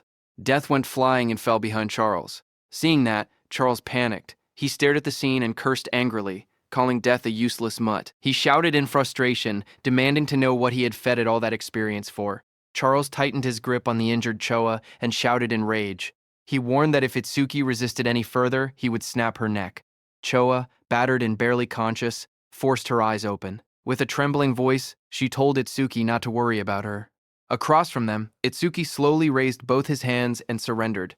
He called out, telling Charles not to touch her. Seeing that, Charles smirked coldly. He said that if Itsuki had been obedient from the beginning, Choa wouldn't have had to suffer like this. Itsuki glared at Charles and asked why he was being targeted, saying he didn't remember doing anything to earn such a grudge. Hearing that, Charles sneered, accusing him of still trying to probe for information. He then explained that it didn't matter, because Itsuki would meet him soon anyway. He told Itsuki that Kinoshita Reiji was furious that Itsuki had entered a North District 4 stage without permission. He introduced himself, saying he was Charles the Hound sent under Reiji's orders to capture him. Hearing that name again, Itsuki muttered that he needed to meet Kinoshita directly and talk things out. Charles grinned and said that Itsuki would meet him soon, but only in a battered body. He then announced that Death would bite off his legs next, and warned that if Itsuki wanted Choa to stay alive, he was forbidden from using that strange ice again. Charles pointed at Itsuki and gave the command, telling Death to bite off both of Itsuki's legs. Hearing that, Itsuki narrowed his eyes. Instead of fear, a cold determination filled them. He told Death to prove it was worthy of being his shikigami. In the next instant, Death turned and lunged, not at Itsuki, but at Charles, sinking its teeth into its former master. Taking advantage of the moment, Itsuki moved at lightning speed, appearing behind Choa. Blue sparks burst around him as he caught her gently in his arms, pulling her away from danger. Charles screamed as he stared in shock. Sweat ran down his face as he shouted, asking why Death was attacking him, his own master. Shikigami Death stood beside Itsuki with glowing red eyes. Death growled quietly as Itsuki praised it, telling it that it did well. Itsuki then held the injured Choa in his arms. Blue energy surrounded him as he spoke coldly. He said he would return the pain Choa suffered 10 times. No, 100 times over. He warned that Charles would regret laying hands on them, crying and wailing. Hearing that, Charles fell back, terrified. He begged for a chance to speak, claiming he had only followed Reiji's orders. His voice shook as he suggested they team up instead. He said he would lure out Reiji for him. Itsuki's eyes glowed red. He looked down at him and said that it was a good proposal. Seeing this, Charles's expression changed. A sharp grin spread across his face as he muttered that he had found an opening. He threw a blade toward Itsuki and shouted for him to die. The attack flashed forward with blinding light, but Itsuki was calm and easily dodged the blade. His eyes narrowed as he watched the attack pass by. He muttered that he alone was more than enough to kill Kinoshita Reiji. Beside him stood Death, its eyes glowing red. Ready. Itsuki ordered Death to make Charles suffer the same treatment Choa had endured. Death's jaws opened wide, revealing sharp fangs as it prepared to strike. Seeing that, Charles froze in terror. Sweat dripped down his face as he begged for mercy. He insisted that his hand had slipped earlier and that he would apologize. Trembling, he pleaded for one more chance. But Itsuki didn't falter. Holding Choa in his arms, he stared coldly and told Charles that it was mealtime. Death, with glowing red eyes, rushed forward. Its fangs bared as it charged at the man. Charles panicked as he stumbled back. Tears streamed down his face as he shouted, asking if Death had forgotten who its master was. He reminded Death how much he had fed it. His voice shook as he tried to speak again, but Death opened its jaws wide, revealing rows of sharp teeth as it lunged at him. Death finished off Charles. A short distance away, Itsuki stood while carrying the injured Choa in his arms. He had sensed someone watching them, Itsuki told the hidden person that he had been watching them ever since Itsuki left the stage. Itsuki then turned and asked how long the hidden person planned to stay hidden, telling him to show himself. Hearing his words, nearby tall grass rustled as someone began to move, stepping out into the light. It was a hooded, blond young man who stepped out from the tall grass, scratching the back of his head with an awkward smile. He said softly that they had caught him. Itsuki held the injured Choa in his arms as a dark aura spread behind him. His eyes glowed as he asked the blond man if he was working with Charles from earlier. Startled, the blond man waved his hands frantically and shouted that he wasn't an enemy. He begged them to listen. Itsuki glanced at him coldly and said, "Fine." He didn't have time to deal with him. Behind them, Death continued eating Charles, whom it had taken down.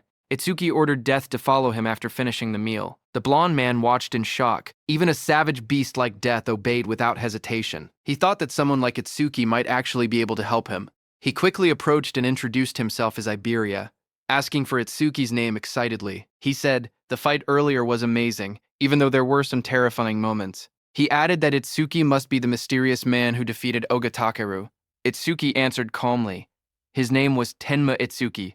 While continuing to hold the unconscious Choa in his arms, Iberia nervously followed beside Itsuki. He smiled awkwardly and asked if Itsuki could lend him a hand. He said he would pay him, or he could give him karma stones, or even a weapon. Itsuki stayed silent, walking forward with the injured Choa. Iberia watched him leave, sweat forming on his face. He wondered why Itsuki wasn't responding. His father had once told him that anyone would happily help if given enough compensation.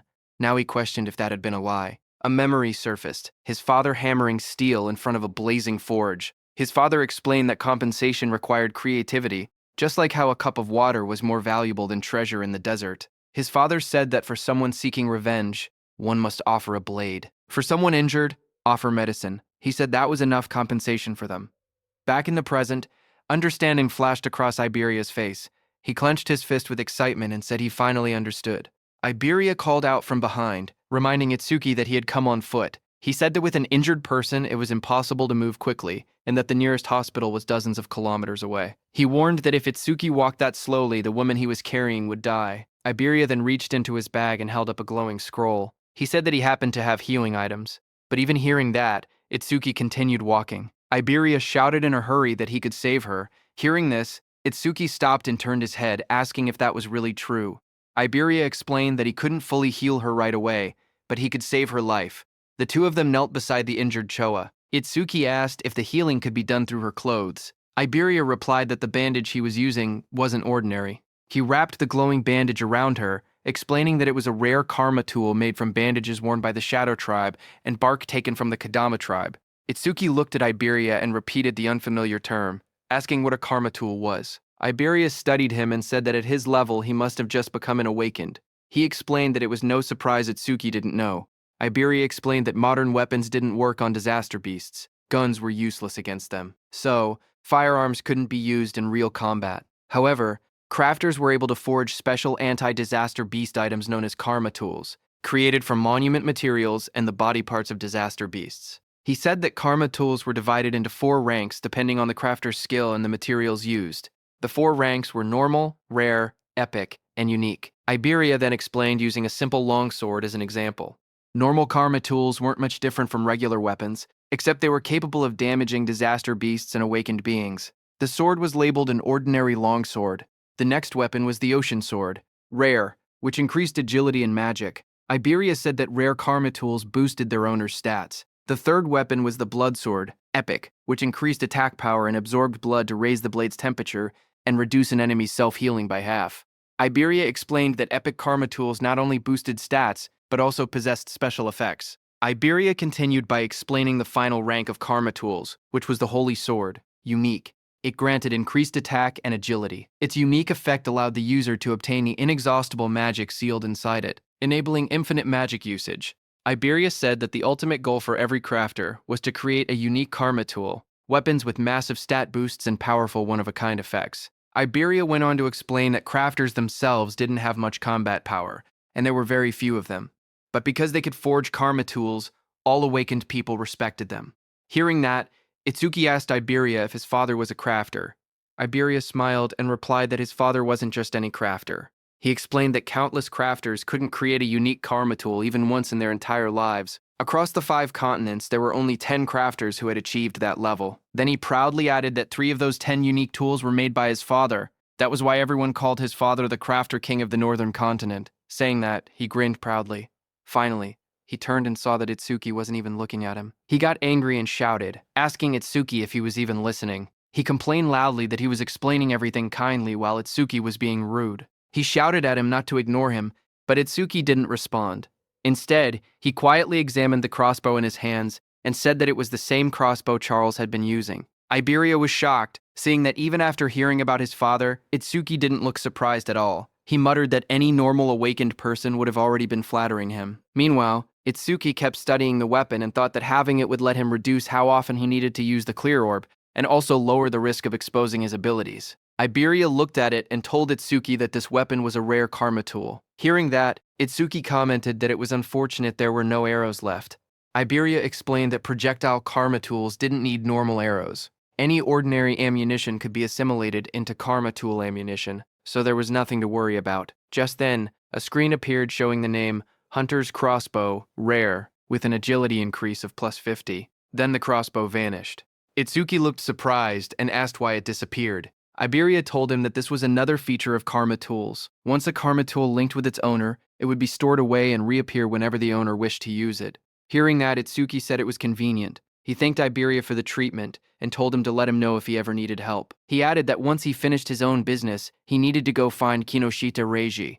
Hearing that name, Iberia reacted and said he thought he had misheard earlier. He said Itsuki must be incredibly bold to go against someone like Kinoshita Reiji in North District 4. Hearing his words, Itsuki looked at him calmly and asked if he was also going to tell him to give up. Iberia told Itsuki that if his target was Kinoshita Reiji, then they were after the same person. Itsuki asked calmly if Iberia had angered Reiji as well. Iberia said it wasn't exactly like that and explained that he wanted the two of them to team up for the Salvation League National Tournament preliminaries happening the day after tomorrow. Hearing about the preliminaries, Itsuki remembered Choa mentioning that only the top 10 would advance to the main tournament, and he had been grinding stages nonstop these past few days to prepare. Itsuki asked Iberia what the tournament preliminaries had to do with Kinoshita Reiji. Iberia explained that the preliminaries were divided by continents, and for the northern continent, the venue was located in North District 4. He explained that as the son of the North District 4 administrator, Reiji was determined to compete in the main tournament. His older brother was also a savior, so failing to reach the top 10 would disgrace the Kinoshita family name. Hearing that, Itsuki then understood why Reiji monopolized all stages in North District 4 to level up quickly. He looked at Iberia and asked why someone like him would want to team up with him, especially since he had been receiving help from him this whole time.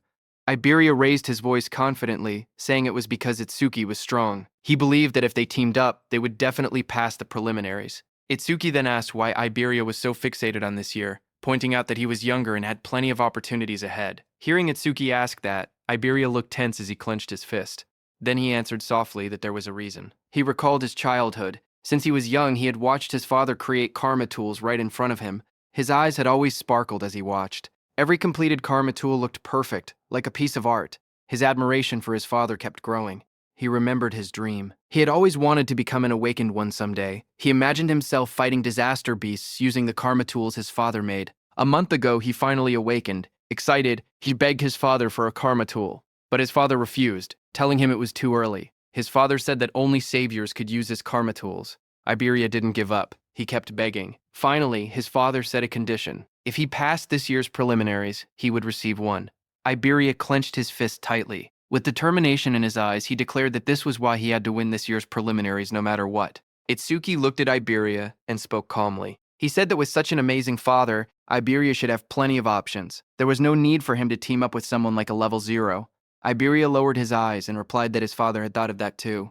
So before he left, his father told him to pass the preliminaries with his own skills. His father warned him that if he teamed up with strong partners using his father's name, he would not receive any karma tools. Hearing that, Itsuki commented that his father seemed strict. Iberia explained further that according to his information network, most strong participants had already been bought off by Kinoshita. What remained were lone wolves who disliked teaming up, or groups with fixed members. He had no prospects for teammates. With excitement, Iberia grabbed Itsuki's hand and explained that 2 days ago, he had heard news that someone had defeated Oga Takeru, one of the 4 pillars, and even broken stage records. Because of this, he dug for information continuously and eventually found his way here. Itsuki first freed his hand and then agreed to team up. He said the team was no problem, but first he wanted to take Choa to the hospital. With excitement, Iberia declared that he would come along. From now on, they were a duo. Iberia then said they needed a duo name. He brought up possibilities combining Tenma Itsuki and Iberia. He suggested Iba-ten but rejected it because it sounded like a store name. He tried Ibetsu, then Tenmaria, then Tenibe, changing ideas one after another. Nearby, Itsuki carried the unconscious Choa in his arms. He looked tired and thought to himself that he was in trouble because Iberia talked even more than Rikaru. Suddenly, Itsuki thought about Rikaru and Saya. He wondered how they were doing and whether they were participating in the preliminaries, now that both had awakened. Just then, Iberia suddenly brightened with an idea. He said that since both of their names contained the letter I, they could call their duo Double I. Far away, as Itsuki thought of Rikuru, Rikuru suddenly sneezed while training. Saya looked at him and asked if he had caught a cold. Rikuru scratched his head and said maybe someone was talking about him, maybe Itsuki. Saya lowered her gaze and quietly asked how long it had been since the attack incident. She said she never expected them to be apart for so long and wondered if Itsuki was doing well. Rikuru looked at her strangely. He said that if she was that worried, she should have gone to see Itsuki after the disaster beasts were defeated. Saya blushed deeply and bowed her head in embarrassment. A moment later, she thrust her hands forward and released a burst of water, sending Rikuru flying back as he shouted in surprise.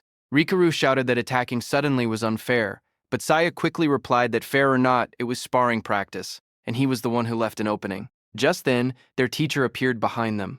Both students straightened up in shock. Rikuru called out, "Sensei," while the teacher scolded them, reminding them that the national tournament preliminaries would start the day after tomorrow. He asked if this was really the time to fool around. Saya's eyes lit up. She said she was excited to finally fight other awakened people because sparring only with Rikuru had become boring.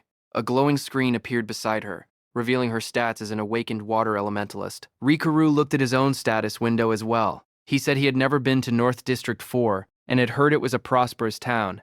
He said he wanted to see it with his own eyes soon. Elsewhere, someone opened a metal case holding 3 sharp crystal stones. It was Kinoshita. He looked at the crystals and frowned impatiently. He commented that the hound still hadn't arrived and said it was unusual for him to be late. His bodyguard, standing behind him, wondered if something unexpected had happened. Hearing that, Kinoshita's expression darkened. He muttered that those useless fools had failed again. His glasses glowed red as a message appeared, saying the Karma Stone had been used and experience had been gained. His bodyguard asked if they should send people to search. Kinoshita looked frustrated and said to forget about that person. The national tournament preliminaries were the top priority now. He muttered that if he failed, his father would lock him in the confinement room again. Then he asked about the matter he had assigned his bodyguard. His bodyguard reported the results. Out of the 3,113 participants in the northern continent, he had persuaded 87 to cooperate. All of them were level 5 or above, just as ordered. Hearing that, Kinoshita smiled and said his subordinate had done well and that he was the only one he could rely on. He then took another glowing stone. His bodyguard told him that it was the last Karma Stone. Light surrounded Kinoshita as he broke it. The experience was absorbed, and his level went up. Power surged around Kinoshita as lightning burst from his body. He said it was enough, and that he would use this strength to crush the commoners. A status screen appeared, showing Kinoshita Raiji at level 12. Job: Lightning Elementalist, Gift Grade 2, Attack 135, Defense 130, Agility 168, Magic 170, Total points 603. A few hours later, a bright blue teleportation column formed outside the hospital. As Itsuki stood calmly in front of it, he lowered his head and apologized to his teacher, saying that he had let Choa end up in such a condition. His teacher, Commander Nento, came out of the teleportation portal and asked what he wanted to do. He said he could dispose of Kinoshita if Itsuki wished. Itsuki looked up and answered firmly, telling his teacher to leave Kinoshita to him. His teacher agreed and told Itsuki to explain the details of what had happened later. Nearby, Iberia watched in amazement. He realized that the Northern Continent's commander-in-chief had been the teacher. Iberia understood why Itsuki hadn't been surprised, even after hearing who Iberia's father was. Iberia thought that Izumi Nento was truly a mysterious person. He even wondered if he should ask for his autograph later. Then, in the hospital room, Itsuki calmly explained what had happened and told his teacher that this was why he had chosen to participate in the Salvation League National Tournament preliminaries. His teacher said he understood, then turned toward Choa and asked how she was feeling. Choa smiled softly. She said Tamacho had treated her, so she had fully recovered. A glowing green butterfly floated near her hand. She added that Iberia's rare karma tool had also helped in her healing. Hearing that, Izumi Nento looked at Iberia in surprise. He said that since Iberia possessed the rare karma tool, the Kodama bandage crafted by Aiden, he must be Aiden's son. Iberia was surprised to hear that. Realization hit him as he thought to himself that Izumi Nento knew about karma tools and even recognized his father. He reminded himself that he needed to show the dignity of the Crafter King's eldest son. He pointed proudly at himself and shouted with confidence that he was Aiden's father. Hearing that, everyone stared at him in silence. Then Itsuki told him that he had gotten it backwards. Hearing that, Iberia lowered his head, hiding his red face behind his hand. In a shaky voice, he apologized and admitted that Aiden was his father. Commander Nento cleared his throat and tried to shift the atmosphere. He said he was grateful that Iberia had saved his daughter. He added that once the preliminaries ended, he wanted to visit Aiden together with Tenma. He then reminded Itsuki and Iberia that they had to prepare for the tournament and told them to head out. He promised that he and Showa would come to watch tomorrow. Iberia raised his fist excitedly and agreed. He told Commander Nento that he could relax because they would definitely pass the preliminaries. Beside him, Itsuki stood quietly and nodded. After they left, Choa commented that her father had really taken a liking to Tenma because she remembered how, when he used to meet with Jin, he would always bring her along to the meetings. Hearing that, Commander Nento told her that because of childhood trauma, whenever Itsuki faced disaster beasts, powerful self-destructive impulses would awaken inside him. But Itsuki's self-destructive impulses weakened only when someone he wanted to protect was nearby. He explained to Choa that this was the reason he had placed Choa by his side. Hearing that, Choa realized that her father wanted her to become Itsuki's friend, become his weakness, and become the person he wanted to protect. Choa repeated the thought quietly, wondering if she was truly the one Itsuki wanted to protect, while she was lost in her thoughts. The commander then stood up and revealed to Choa that the disaster beast attack at Itsuki's school had been planned, not a coincidence. Hearing that, Choa reacted with surprise. Commander Nento added that more traitors were joining the disaster beasts, and that similar attacks on commanders-in-chiefs had happened across other continents as well. The commander turned toward a large window, his silhouette dark against the night. He said that, for now, humanity's future was pitch black. Then he added softly that Itsuki would surely be the one to illuminate it. His voice rang out that Itsuki would become a light of hope. Then, at the national tournament preliminary venue in North District 4, the massive circular arena sat in the middle of the wasteland. Inside, a crowd gathered. Itsuki looked around and remarked that there were more people than expected. Iberia explained that once news spread that Commander Nento would be watching, many who had originally refused suddenly decided to participate. The number of contestants rose from about 3,000 to nearly 5,000. On the side, Reiji glared in frustration. He muttered that Izumi Nento had increased the number of unpredictable variables far more than expected. His subordinate tried to calm him, saying the newcomers were just last-minute riffraff who didn't have time to form teams, so Reiji's side still held the numerical advantage. He told Reiji that he had ordered the recruits to tie red ribbons on their right arms so they could be identified as allies. On the other side of the arena, Rikaru and his group noticed the ribbons. Rikaru asked if red ribbons were trending now and wondered if they should wear them too. Saya beside him commented that since Commander Nento was coming to watch, maybe he would also appear. Then the host of the national tournament preliminaries, Shinshihara Soryu, stepped forward and addressed the crowd. He told everyone that he would explain the rules before the preliminaries began. He said the preliminary venue was divided into two areas, an external area and an internal area. In the first stage, the participants would start from 4 different directions in the external zone. A large diagram of the arena appeared on the screen, showing the outer ring and the inner circle labeled as the internal area. Soryu continued explaining that the first challenge was a race based on time. Everyone had to reach the internal area as fast as possible. The moment someone entered the inner zone, their rank would automatically be recorded on the bracelet they were wearing. Only the first 50 to arrive would advance to the second stage. Then a hologram of the bracelet lit up, showing how it displayed the rank of the participant. Some competitors reacted immediately. Rikaru raised his arm and commented that the bracelet had a surprising function. Hearing that, Saya beside him thought that eliminating thousands of people in just the first stage was extremely harsh. Next, Soryu explained that each person was allowed to carry up to 2 karma tools. Participants were also free to team up with anyone they wanted and use any method necessary. Results were all that mattered. As the rules were being announced, Iberia nudged Itsuki and pointed ahead excitedly, asking Itsuki to look. He was pointing at the Reiji team in front of him. As the host announced that the first stage would end with rankings and an explanation of the second stage, Iberia pointed at Kinoshita Reiji, standing in the middle of a group, and told Itsuki that he was Kinoshita. Meanwhile, Kinoshita ordered the people he had recruited to obstruct anyone running ahead of him. Watching from the side, Iberia guessed that the people standing near Kinoshita were the ones he had bought off. He suggested that they should rush into the internal area as soon as possible. His plan was to launch a surprise attack once Kinoshita lowered his guard after entering the interior. But before he could continue explaining, Iberia suddenly froze with a shocked expression. He saw Itsuki walking toward Kinoshita. Shocked, Iberia asked if he had even been listening. One of Kinoshita's men noticed Itsuki approaching. He asked who Itsuki was. Another man warned everyone to be careful because Itsuki didn't have a red ribbon. Just then, from high above, the host raised his voice and declared that the first stage was beginning. The host looked at the students and commented that more and more young people wanted to join the Salvation League, which he found reassuring. But suddenly, a voice told him that having numbers without quality was meaningless. It was a black-haired man. He said that in their time, there had been many participants above level 15. This black-haired man was also an instructor. A blue screen appeared showing Hiten Akira's information, but most of it was hidden. Instructor Soryu corrected him, saying that only 2 participants had reached that level in Hiten's year. That year, Hiten Akira was at level 18, and along with him was Tewa Jin at level 21. Remembering the past, Instructor Hiten commented that things were boring now without rookies like Tewa. He said he hoped someone similar existed in the current group, but Instructor Soryu shook his head and replied that geniuses like that did not appear easily. Instructor Hiten stepped forward and asked Commander Nento about a rumor. He said he had heard that a student from the northern continent had defeated a level 8 skeleton soldier right after awakening and later became Commander Nento's pupil.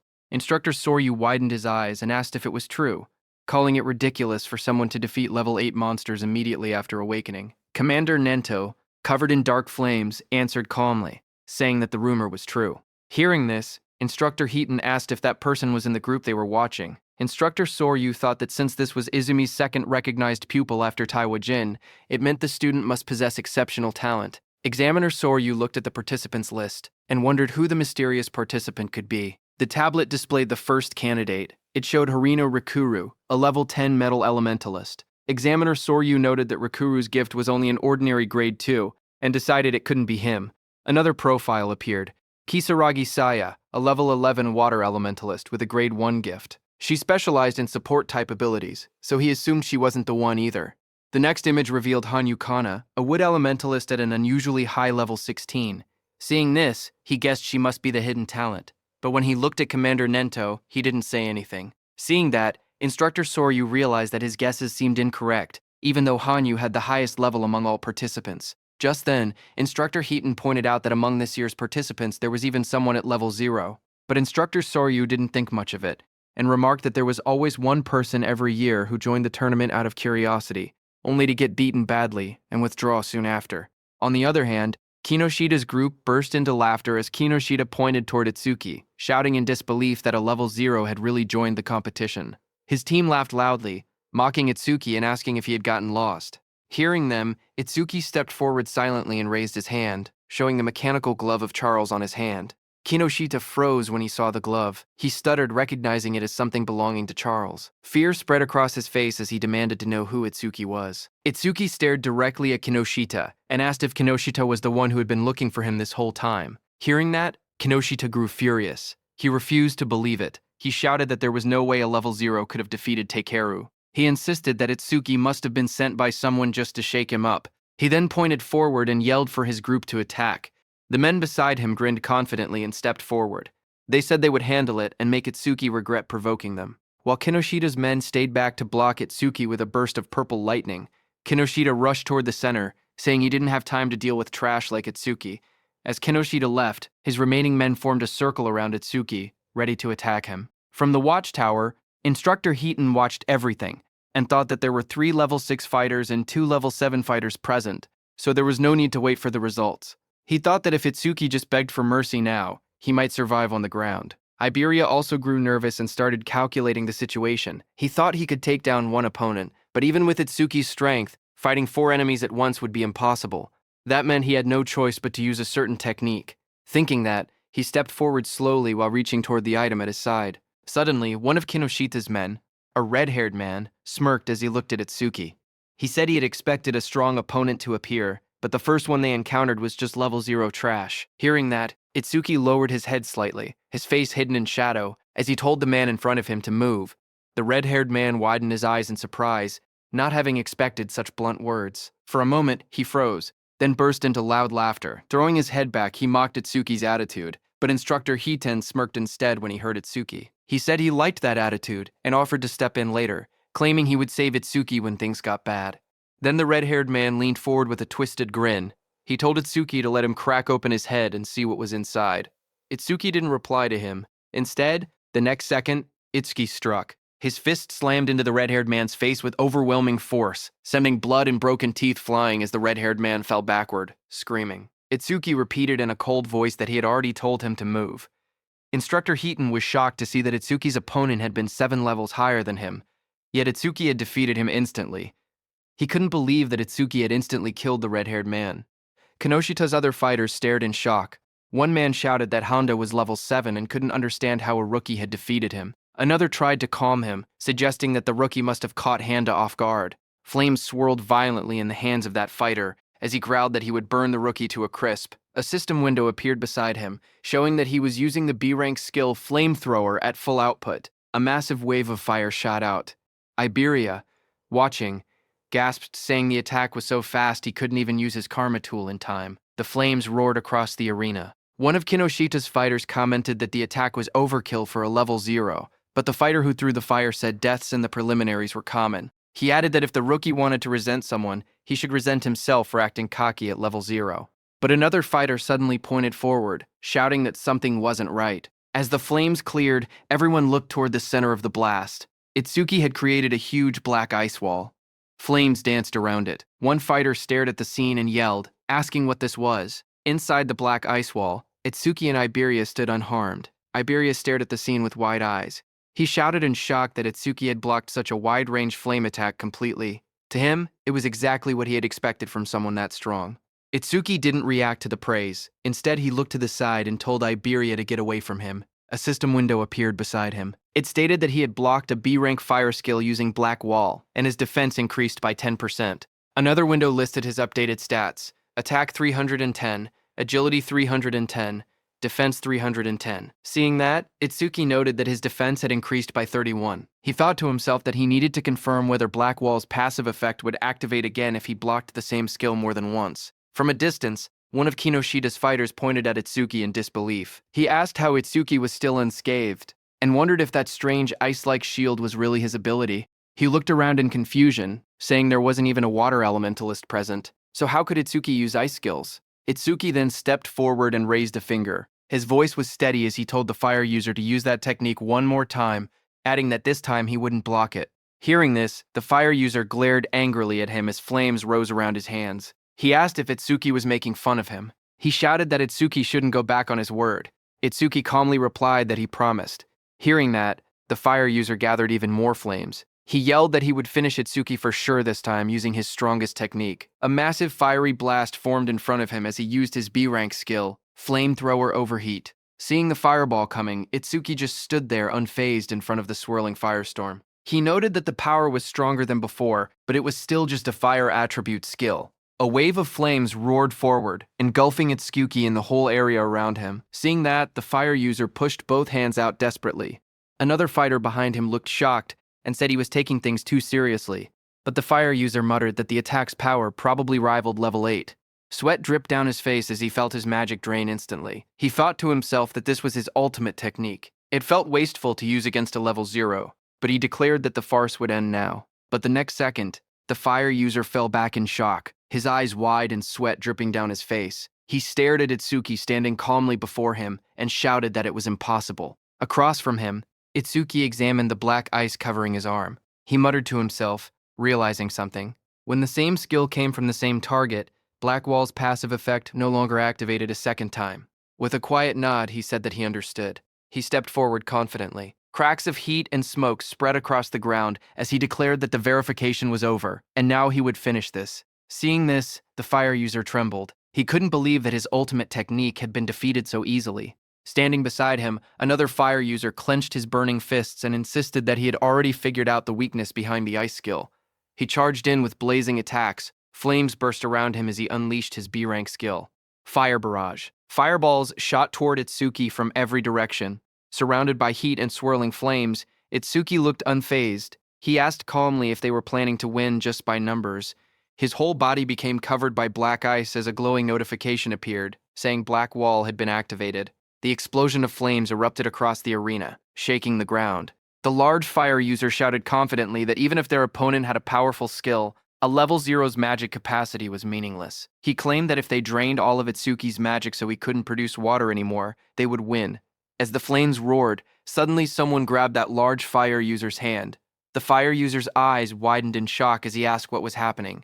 He was shocked to see that Itsuki had closed the distance between them instantly. Itsuki now chose to fight hand-to-hand because he realized that even after being hit by so many fireballs, the passive effect of the Black Ice Wall skill had only activated once. That large fire user rushed forward, shouting that if speed was Itsuki's strength, then power was his. But Itsuki stared at him calmly and asked if he was truly putting his full strength into this. Itsuki told the fire user that he looked strained, so he would make it easier for him. He said that he pulled the fire user near, and before the fire user could do anything, Itsuki stepped in and kicked him in the face. The blow landed so hard that the fire user's face twisted. He staggered, unable to get up. Itsuki looked down at him calmly. He analyzed the system message, noting that his defense increased by 31, not 34, which meant the calculation was based on his original defense before enhancement. Just then, another window appeared, showing that he had blocked a B-rank fire skill, gaining a 10% defense boost. His total defense now stood at 310, with an additional 62 from Blackwall. Turning away,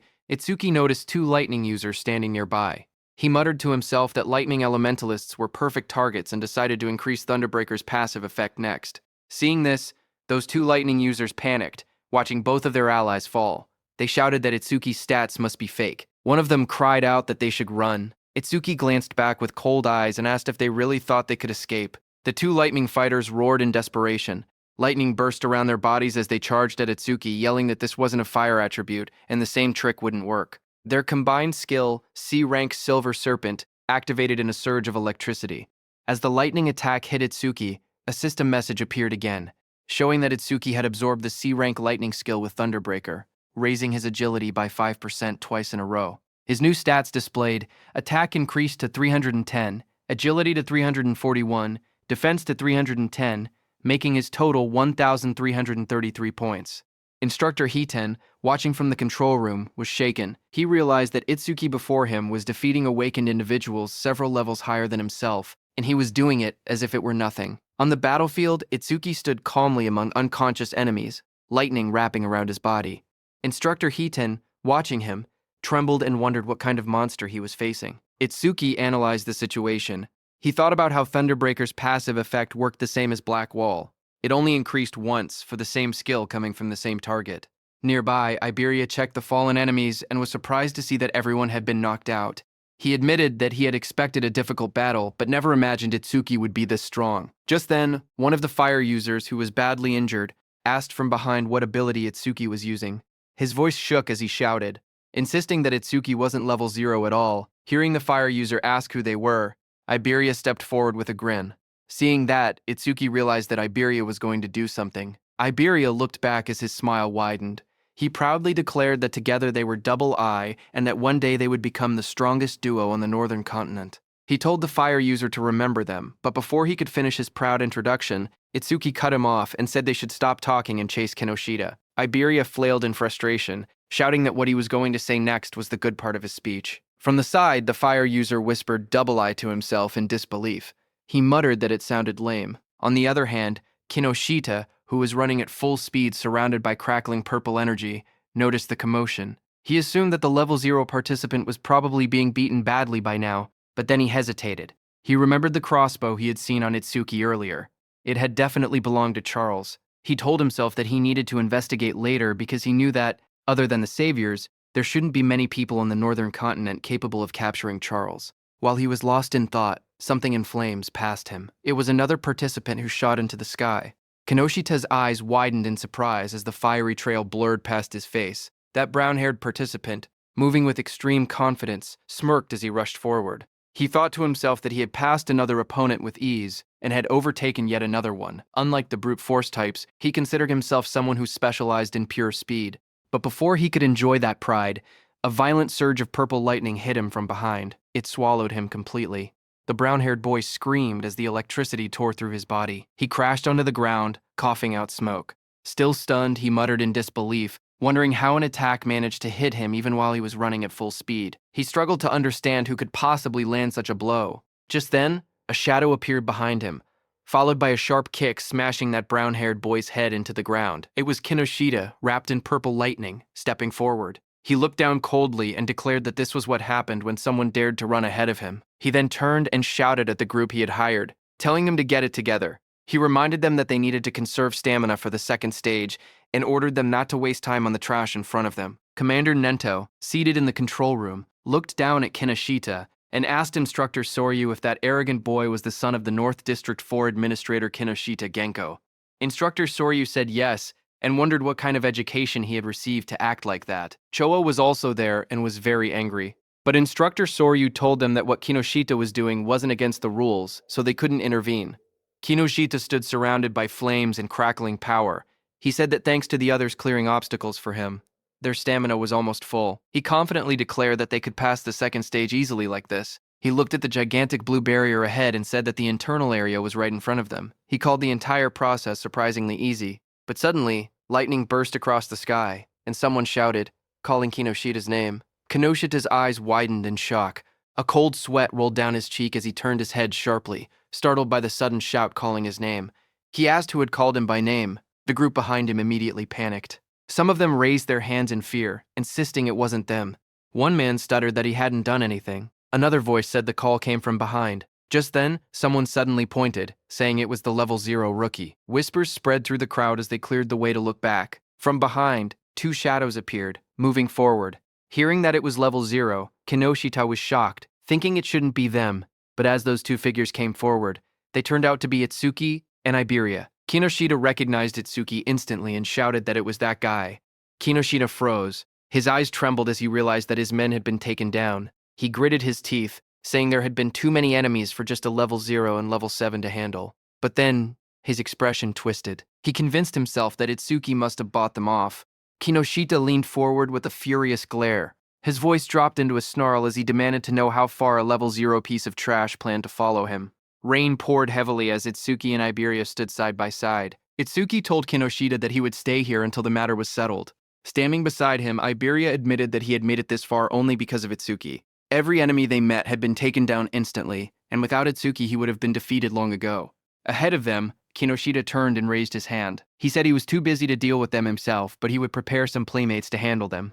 Then Kinoshita's eyes glowed red as he shouted for his men to take out Itsuki. Hearing that, his group of armed men stepped forward. One of them mocked Itsuki, saying he was just a level 0 kid. Another said he had guts for calling Kinoshita by name and promised to drill manners into him. Someone else laughed and said he would show them hell. Iberia stared in shock as he counted their numbers. It was no less than 100 people. Fear tightened his voice as he asked what they should do. Itsuki grabbed him by the hood and pulled his head down, telling him to keep low. Iberia looked up in surprise and confusion. Blue lightning ripped across that group of men before they could understand anything. Itsuki, using his lightning skill, moved very fast. He reached Kinoshita and grabbed him from behind. Kinoshita's expression froze as the lightning wrapped around his collar. Before anyone could react, Itsuki pulled Kinoshita off his feet and slammed him into the ground with overwhelming force. And before Iberia could understand anything, Itsuki threw Kinoshita toward the blue barrier. Both Iberia and Kinoshita landed on the ground. Shock filled their faces as they didn't understand what had just happened. In front of Kinoshita, Itsuki stepped forward and said it seemed he hadn't been clear. Then he corrected himself and told Kinoshita and his men that until everything was settled, no one was going anywhere. His cold gaze made everyone freeze where they stood. Inside the internal area, Saya dropped to her knees, breathing heavily. A screen beside her showed her result, arrival in the internal area, ranked 4th place. She complained that the guys wearing red ribbons had all teamed up and obstructed them again. Beside her, Rikaru lay on the ground, catching his breath. His own screen showed internal area arrival rank, 5th place. He said that if they had acted separately, they might have fallen before reaching the area. Rikaru looked up shocked, saying he thought they were pretty fast. But now, he realized there were people even faster. A huge man holding a large hammer stood nearby. He was Ubo Gale, who ranked in 3rd place. He clicked his tongue, annoyed that he had only placed 3rd. At his feet, a cat-eared girl stretched lazily. She was Akagami Shion in 2nd place. There was a cat on her back that yawned. Akagami Shion told her cat that she had just eaten and was already hungry again. Then the two looked toward another girl across the room. She was Hanyu Kana in 1st place. She sat calmly on the ground, a cloak draped around her. They whispered that she was already level 16. Looking at all of them, Saya thought about Itsuki. She said he would definitely act alone, even if he was obstructed like they were. But suddenly, Rikaru pointed upward, panicked, saying someone was flying toward them. She slowly lifted her head, eyes widening as she looked up at the sky. A man was thrown across the ground, landing hard as the notice showed. Internal area arrival, ranked 6th place. That was Iberia, who pushed himself up and shouted desperately, calling out Itsuki's name. Saya and Rikaru both heard it. Rikaru stared in surprise and asked if that boy had really said Itsuki. Saya looked over and confirmed that she had heard the same thing. As they looked out into the arena, they saw a silhouette standing in the rain. Saya recognized the posture and muttered that there was no doubt. They realized the truth. It was Itsuki. The scene then shifted to Itsuki himself. He stood firm under the falling rain and repeated his earlier words. Until they settled this, he wasn't letting anyone go anywhere. From inside the control room, Instructor Soryu watched the scene unfold. He noted that the rookie was only one step away from entering the internal area. He wondered why he was so focused on Kinoshita Raiji.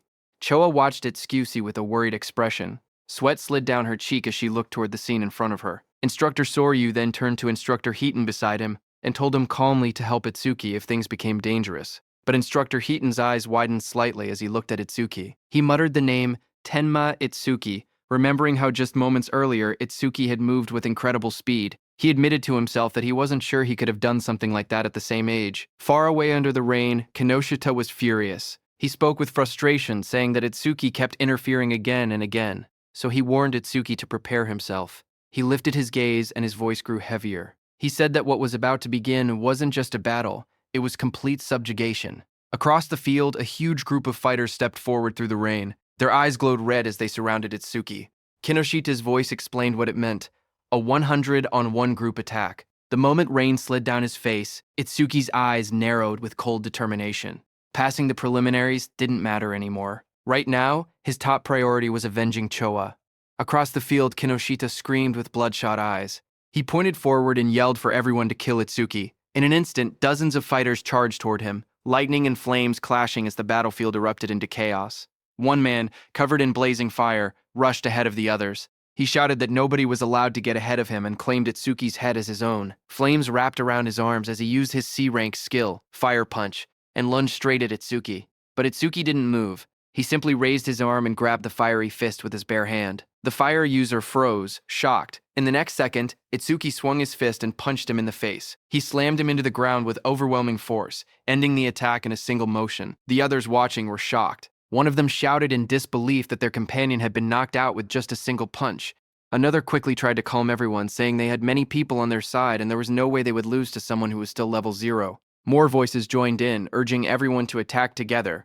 Itsuki stood calmly as they prepared to charge. He muttered the word perfect as a system window appeared in front of him. It stated that he had blocked a C-rank fire skill using Black Wall, and his defense had increased by 10%.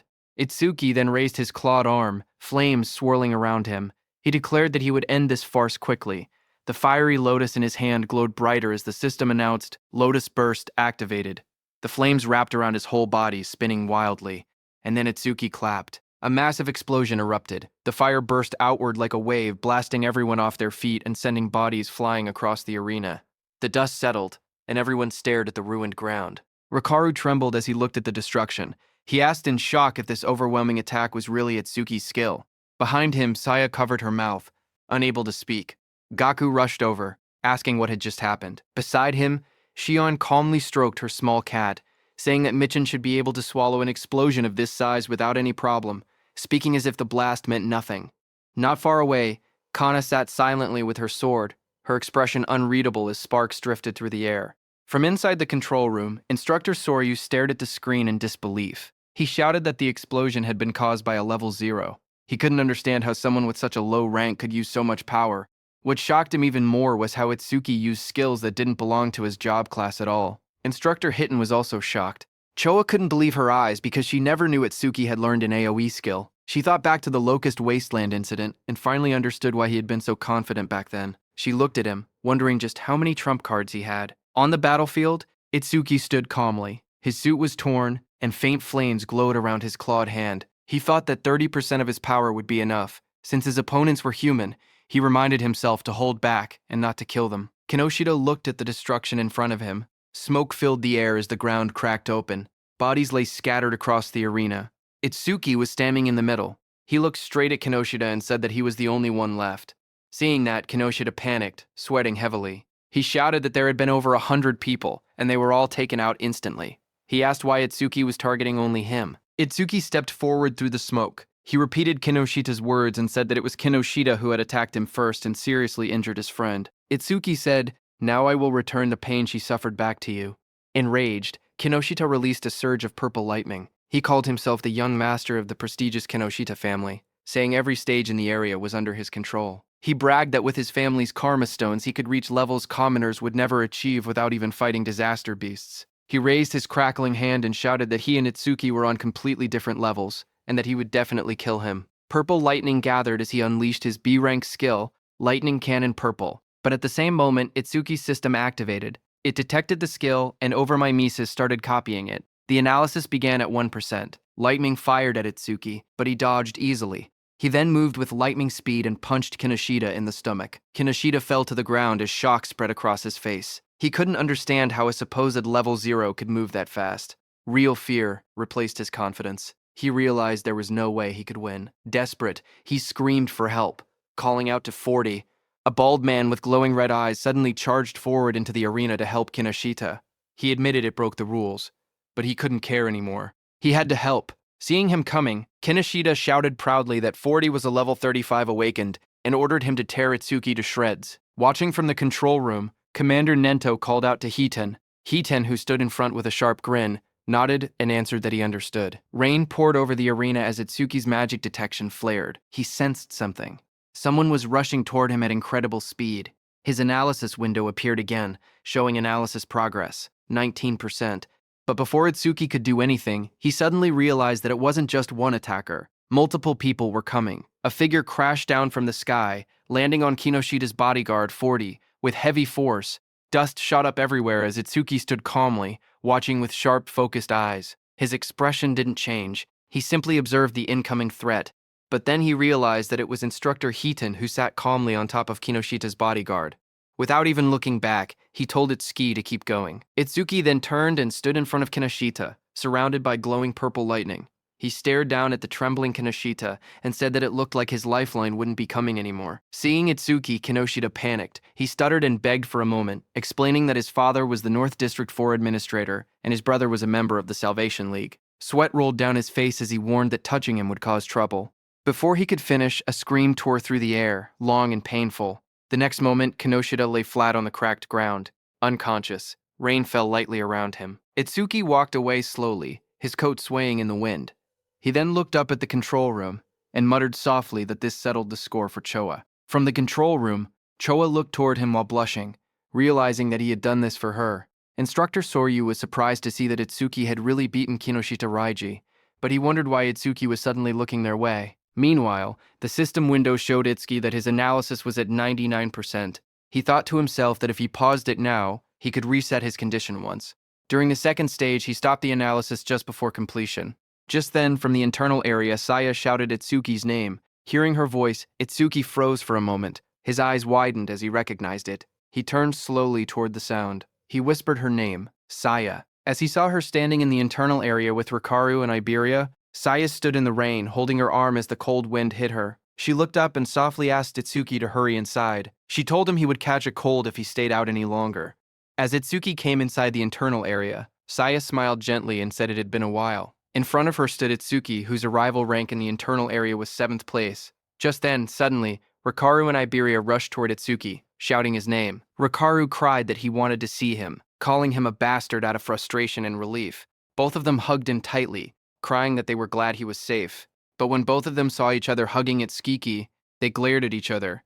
Rikaru demanded to know who he thought he was, crying on Itsuki like that. Iberia pointed at himself in confusion, asking who he was. With a proud grin, Iberia raised his fist and declared that he was Itsuki's partner. Hearing that, Rikaru shouted angrily at Itsuki, saying he never heard about him teaming up with someone else. He called him a traitor. Saya looked at them with surprise while Itsuki stood quietly beside them. Soryu thought it was rare for Itsuki to make friends. Iberia and Rikaru started arguing. Iberia asked how Itsuki was a traitor and whether Rikaru had been in a duo with him. He demanded to know their duo name. Rikaru yelled back, asking why a duo name even mattered and saying they weren't kids. He then asked if they themselves had a duo name. Iberia immediately puffed up with confidence and said, "Of course." Hearing that, Rikaru asked him to say it. Itsuki, watching from the side, quietly whispered for Iberia not to say it, but Iberia's eyes shone dramatically as he proudly announced the duo name, Double I. He insisted it took a lot of effort to come up with it. Hearing that, Rikaru fell to the ground laughing, saying Double I sounded lame. Iberia became frustrated and shouted that it was a good duo name. Just then, Instructor Soryu walked out onto the high platform. He announced that 500 people had reached the internal area, and those who had not arrived were eliminated. He said the second stage would begin shortly. He told them that in the second stage, they would fight disaster beasts alone in the trial grounds for 1 hour. Hearing that, Rikaru got very excited, saying, "Finally, it's the second stage." But Iberia was shocked when he heard that he had to be alone in the second level. A wide smile appeared on Instructor Hiten's face when he heard that the second stage was finally here. He had been looking forward to it. He looked at the top 7 participants, wondering what they had got. These 7 participants were Kana at first stage rank 1st, Shion at first stage rank 2nd, Gaku at first stage rank 3rd, Saya at first stage rank 4th, Rikaru at first stage rank 5th, Iberia at first stage rank 6th, and Itsuki at first stage rank 7th. Then, sometime later, as the large metal structure stood in the center, countless participants gathered around it from all sides. Itsuki and the others walked toward the entrance. Rikaru looked up and asked whether the second stage venue was inside the building. Iberia said that this place felt gloomy and scary. Rikaru remarked that it had been a while, and he was still at level 0. He asked whether his level was still fixed at level 0. Itsuki quietly answered yes. Rikaru then asked how someone could become stronger if their stats never increased. Iberia agreed, saying he was also curious why Itsuki was so strong despite being level 0. Itsuki looked away awkwardly and said that his teacher had told him not to tell people. Saya reminded them that they had learned in class that order breaker skills were state secret level. She told Itsuki that he didn't have to deal with the questions. Then, suddenly, far ahead, the instructors and Commander Nento, along with Choa, appeared. They walked forward with serious expressions. Instructor Soryu asked if everyone was ready. Hearing that, Iberia suddenly stiffened in shock, turning his head sharply. Up on the raised platform stood several well-known figures. Someone in the crowd whispered that the man in front was Fujiwara Soryu, the one who oversaw the national tournament every year. Another person explained that the muscular man beside him was Hiton Akira, a war veteran known for having the strongest physique. They also pointed out the masked individual and called him the legendary Izumi Nento. The murmurs spread as people recognized them as all legends. Instructor Soryu then stepped forward and began speaking. He announced that he would now explain the second stage rules and told everyone to listen carefully. He continued, saying that various disaster beasts would appear in the trial grounds and kill points would differ based on difficulty. A screen appeared, showing the values. A hard-class disaster beast gave 1,000 kill points. Another screen listed the full chart: beginner class, 100 points, hard class, 1,000 points, and nightmare class, 5,000 points. He explained that after defeating each disaster beast, participants would receive a 1-minute break before being forced to advance to the next difficulty. Hearing that, Gaku, holding a long staff, smirked confidently. He declared that he would go straight to nightmare class. A status window appeared beside him, displaying his information. He was Gaku, human level 13. Job: Elementalist. Earth gift. Grade 2. Status undisclosed. Just then, Itsuki stepped forward slowly, his voice low as he said that he had a question. Seeing that, several contestants around him whispered among themselves. They pointed at him and mocked him, saying he was only level 0. Some wondered how he had even passed the first stage. Others laughed, claiming he must have been carried. They joked that now that he knew the second stage involved individual combat, he was probably scared and thinking about withdrawing.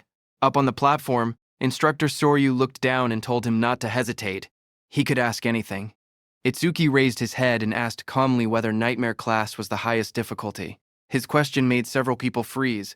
Instructor Soryu and Instructor Hiton both looked surprised. Hiton even grinned with interest. But in the crowd, the mocking continued. Some said he was acting tough. They whispered that if a level 0 fighter encountered a nightmare class disaster beast, he wouldn't stand a chance. Others scoffed, saying he couldn't even beat a beginner class beast. One of them clicked his tongue, calling him trash who only talked big. Instructor Soryu then explained further. He said that theoretically, there was no upper limit to disaster beast difficulty. He told them they would understand once they actually defeated a nightmare class beast. Hearing this, Itsuki's expression darkened as he repeated that there was no upper limit. Rikaru told Itsuki that thinking about such things was pointless, because nightmare class required at least level 10, and defeating a hard class would already be amazing for them. Instructor Soryu continued explaining the rules. He said that points earned in the preliminaries would carry over to the main tournament. In other words, today's performance would greatly affect whether they could join the Salvation League in the future. Down below, hearing that the points earned here would also become points in the main tournament, Rikaru got very excited. But Iberia got nervous, thinking he had no choice but to use that thing.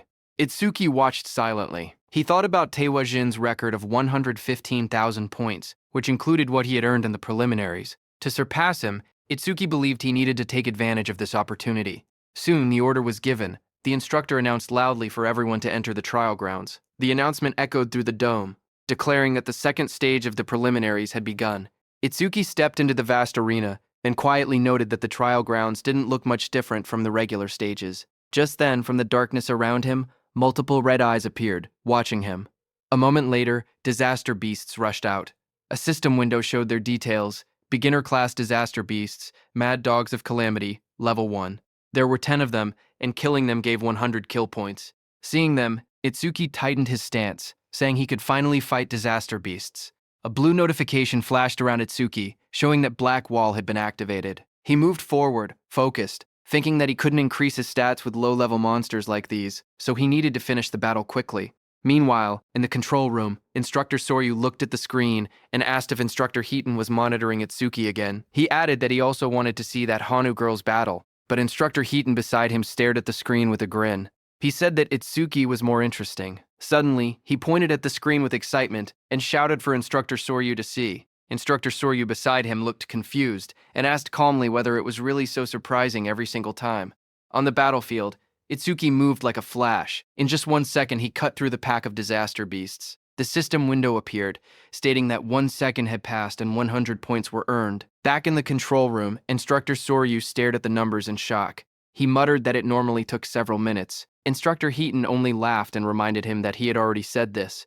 Itsuki was far more interesting. Instructor Soryu explained that the Mad Dogs of Calamity came in large numbers but were only level 1. Someone strong enough could instantly kill them if they went all out. But the next opponent was level 8, and instant killing something that strong should be impossible. Inside the trial grounds, a massive red salamander covered in flames appeared. The system window identified it as a level 8 salamander, worth 500 points. Itsuki stepped forward to face it, his expression calm. From the control room, Instructor Soryu commented that fighting a disaster beast 8 levels higher would make anyone struggle. But Instructor Hiten disagreed, saying the level 8 salamander didn't seem like much of a threat. Just then, Commander Nento, standing behind them, asked how the other participants were doing. Instructor Soryu apologized, saying he had gotten too focused and switched the display to multi-screen mode so they could watch the top 10 contestants at once. Choa beside him narrowed her eyes and remarked that her father was clearly trying to divert attention away from Itsuki's performance. Instructor Soryu checked his screen and spoke calmly, saying that most participants were still fighting beginner-class beasts. On the screen, Saya unleashed swirling water as she attacked a beast, while Gaku slammed his giant hammer down with force. Instructor Soryu continued watching and noted that only Hanu Kana was managing to keep up with Itsuki. Kana stood in the trial grounds surrounded by disaster beasts, her staff glowing brightly as she fought them back. While they were watching the others, suddenly Choa, watching Itsuki, grew worried. Shock filled her face as she exclaimed that something bad was happening to Itsuki. On the battlefield, Itsuki was swallowed by a massive explosion of flames from the salamander. The fire roared around him as the monster unleashed its attack. Watching from the monitoring room, Instructor Soryu panicked. He wondered if Itsuki had used too much stamina on the earlier enemies and failed to dodge. He shouted that taking those flames head-on would end badly and ordered the medical team to be called. But Instructor Hiten beside him stopped him with one arm.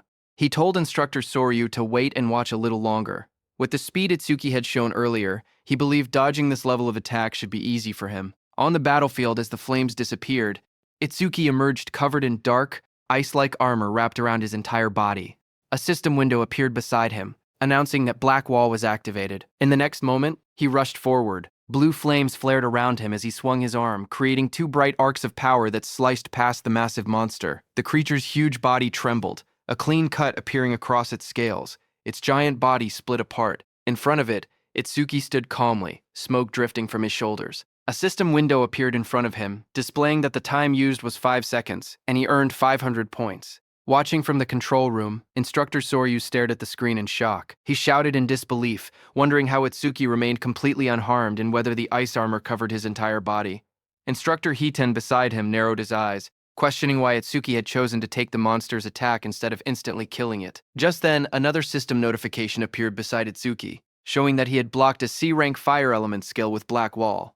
His defense increased by 10%. Itsuki looked at the message and thought to himself that he needed to take every chance available to increase his stats. Just then, a blue screen appeared beside Itsuki, showing his updated stats. It stated that his defense had now risen to 484. A full status window opened. It displayed Tenma Itsuki Human, Level 0, Fixed, Job, Order Breaker, Gift, Nirvana, Special Grade, Skills, Overmisis, Z Rank, Thunderbreaker, Level 1, Black Wall Level 2, Lotus Burst Level 1, and Shikigami Eater, Level 1. Magic Detection, Level 1, and Shikigami Eater, Level 1. His status was Attack 310, Agility 341, Thunderbreaker increased 10%, total 1,395 points. Then another screen appeared, counting down, remaining break time, 58 seconds. There was an option to skip the break. Itsuki lifted a finger toward the yes option and pressed it. He calmly decided that he wanted to test his enhanced defense against the next disaster beast. From the control room, instructors observed the next trial. Instructor Hiten asked Instructor Soryu if this upcoming difficulty would test a participant's speed and combat sense. Instructor Soryu nodded. On the battlefield, the next stage monster, a glowing blue creature, appeared, an Eleki rhino. Instructor Soryu continued the explanation. The rhino stored electricity in its horn when charging and could unleash a double physical lightning attack. A status window showed that it was a hard-class disaster beast, level 10, Eleki rhino, which gave 1,000 kill points. Instructor Soryu warned that taking the attack head-on carried two risks. With low defense, the horn would pierce the body, and with low lightning resistance, the shock would paralyze the body, leaving the person unable to move. Instructor Soryu quietly explained that to defeat the Eleki rhino, there was only one method. He said a fighter had no choice but to rely on speed, using clever movements to wear the beast down and strike only when it was exhausted. But then his eyes widened. He suddenly leaned forward, shocked, and asked aloud what Itsuki was planning. Inside the arena, Itsuki calmly stood before the massive blue rhino. He reached out and placed his hand on the creature's glowing horn. Itsuki examined the horn closely and said that this horn was perfect for testing his defense. The rhino didn't like Itsuki touching it. The Eleki rhino let out a heavy breath, electric sparks rippling across its body as it prepared to attack. Power surged through its horn. The next second, the rhino hit Itsuki with its thunder horn, sending him flying upward, heading straight toward the rooftop. The impact sent Tenma flying backward as swirling energy wrapped around his body. Choa saw him fall and screamed his name in panic. Instructor Hiten watched quietly and remarked that Itsuki always acted unpredictably, yet his results always went beyond imagination. A massive explosion shattered the rooftop as Itsuki hit it hard, but he was completely fine.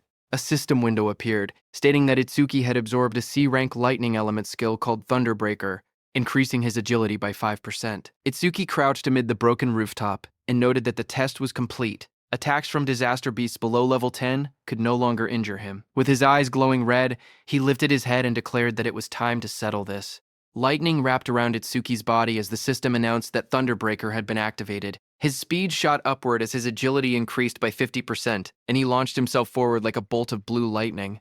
The Eleki rhino exhaled steam, its glowing horn crackling with electricity as it braced for impact. Itsuki's swirling sphere of lightning tore across the ground. Before the rhino could even react, Itsuki's speed overpowered it. In a flash, the lightning sphere struck. A moment later, Itsuki stood over the fallen rhino. He had pinned his hand, covered by ice wall, into the rhino's head. Mist swirled around him as the result window appeared. Time used, 7 seconds. 1,000 points earned. From inside the control room, Instructor Hiten stared at the screen in disbelief. He said that the total time Itsuki had used so far was under 15 seconds. He laughed, saying Itsuki was even faster than he had been in his youth, and it still didn't look like Itsuki was using his full power. But then, Instructor Soryu narrowed his eyes, his tone shifting. He said softly that what came next was on a completely next level. Its sharp claws moved swiftly, slicing enemies into shreds. Iron chains shot out, and a giant mouth opened wide, ready to swallow everything. The creature's massive body was covered in a rigid, armor-like exoskeleton. Instructor Soryu explained that a ferocious disaster beast possessed all these traits. It was the most powerful creature in the preliminaries and the greatest goal for every participant. A system window appeared, showing the identity of the monster. Nightmare Class Disaster Beast, Inferno Giant, Level 15, Kill Points 5,000. The giant charged forward with a roar as chains rattled around its body. Seeing that, Itsuki raised his hand and purple energy gathered around it. A system notification came, saying his skill Clear Orb was activated. The next second, a beam of dark purple energy shot forward, striking the giant. The impact tore through its body. Itsuki lowered his hand after using his skill. A system window appeared below him. It announced that the Inferno Giant, level 15, had been defeated, and Clear Orb's flight speed had increased by 200%. Inside the control room, both instructors and Commander Nento stood frozen. Their eyes widened in shock as they stared at the screen. The remains of the Inferno Giant lay on the ground, as Itsuki stood beside it. A system window appeared soon after, saying that Clear Orb flight speed was 9x and its flight speed increase was 900%.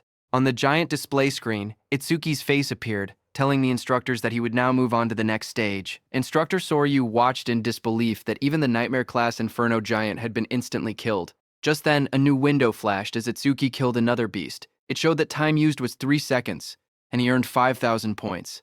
On the other hand, a massive beast with glowing red eyes opened its jaws wide to attack. However, a torrent of blue energy burst out like a violent stream and killed it. A system window appeared, announcing that a C-rank skill, Water Bullet, had been activated. The one who used that skill to kill the beast was Saya. She stepped forward with her fingers pointed like a gun. As water swirled around her hand, she told herself that if she defeated the remaining 2 monsters, she could advance to a normal class. Another window displayed her current status, Beginner Class Clear Progress, 80%. On the other side, Gaku faced a giant monster. Flames burned beside him as he spoke confidently. He said that since the other person had skipped the break time, he would definitely reach normal class first. His panel showed normal class Clear Progress, 0%. Meanwhile, Hanukana stood atop a defeated creature, surrounded by bright green magic. She said she needed to recover the magic she had used before moving on. Her window displayed normal class Clear Progress, 100%. Just then, there was an announcement saying, Nightmare Class Clear confirmed. Time used, 21 seconds. Rank, first? Hearing the notification, Saya reacted first. She said the one who finished must be Itsuki. Gaku was shocked, shouting that someone had finished faster than him and wondering if it was Hanu.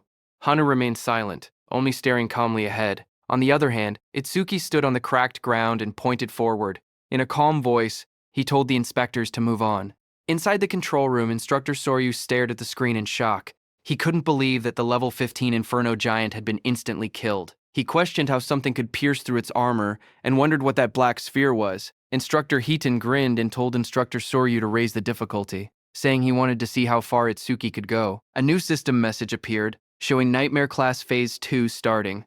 Now, 2 level 15 Inferno Giants would appear, and they would give 10,000 kill points.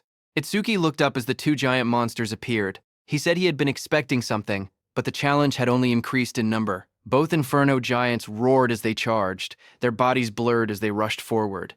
Itsuki watched them calmly. He lifted his hand again and said that while one of them was still roaring, he might as well take care of one first. Purple energy wrapped around his arm as he prepared to attack. The Clear Orb activated, glowing as one Inferno Giant was struck down. A system window appeared, announcing that the level 15 Inferno Giant had been defeated, and the Clear Orb's flight speed had increased by 200%. Another window followed, showing the orb's speed, 11 ms, with its total increase reaching 1,100%. From the control room, Instructor Soryu stared in shock. He shouted that it was another one-hit kill, and questioned what that strange sphere was. He wondered aloud if there was no limit to how many of those spheres could exist. Instructor Hiton stepped forward, watching the screen closely. He admitted that Itsuki's skill was extremely powerful, but warned that it carried a fatal flaw. Instructor Soryu, beside him, turned slightly and asked what flaw he meant. Back inside the battlefield, the remaining Inferno Giant crashed down in front of Itsuki.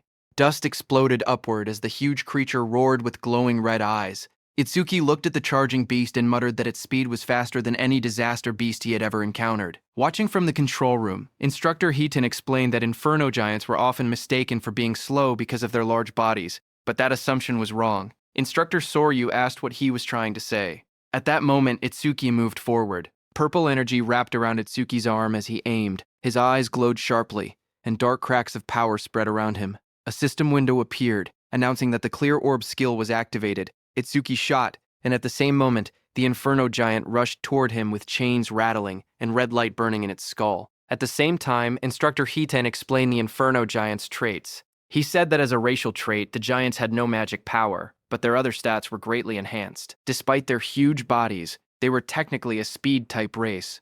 Just as he said that on the battlefield, the Inferno Giant moved to the side with lightning speed and dodged Itsuki's clear orb. A glowing window displayed its information.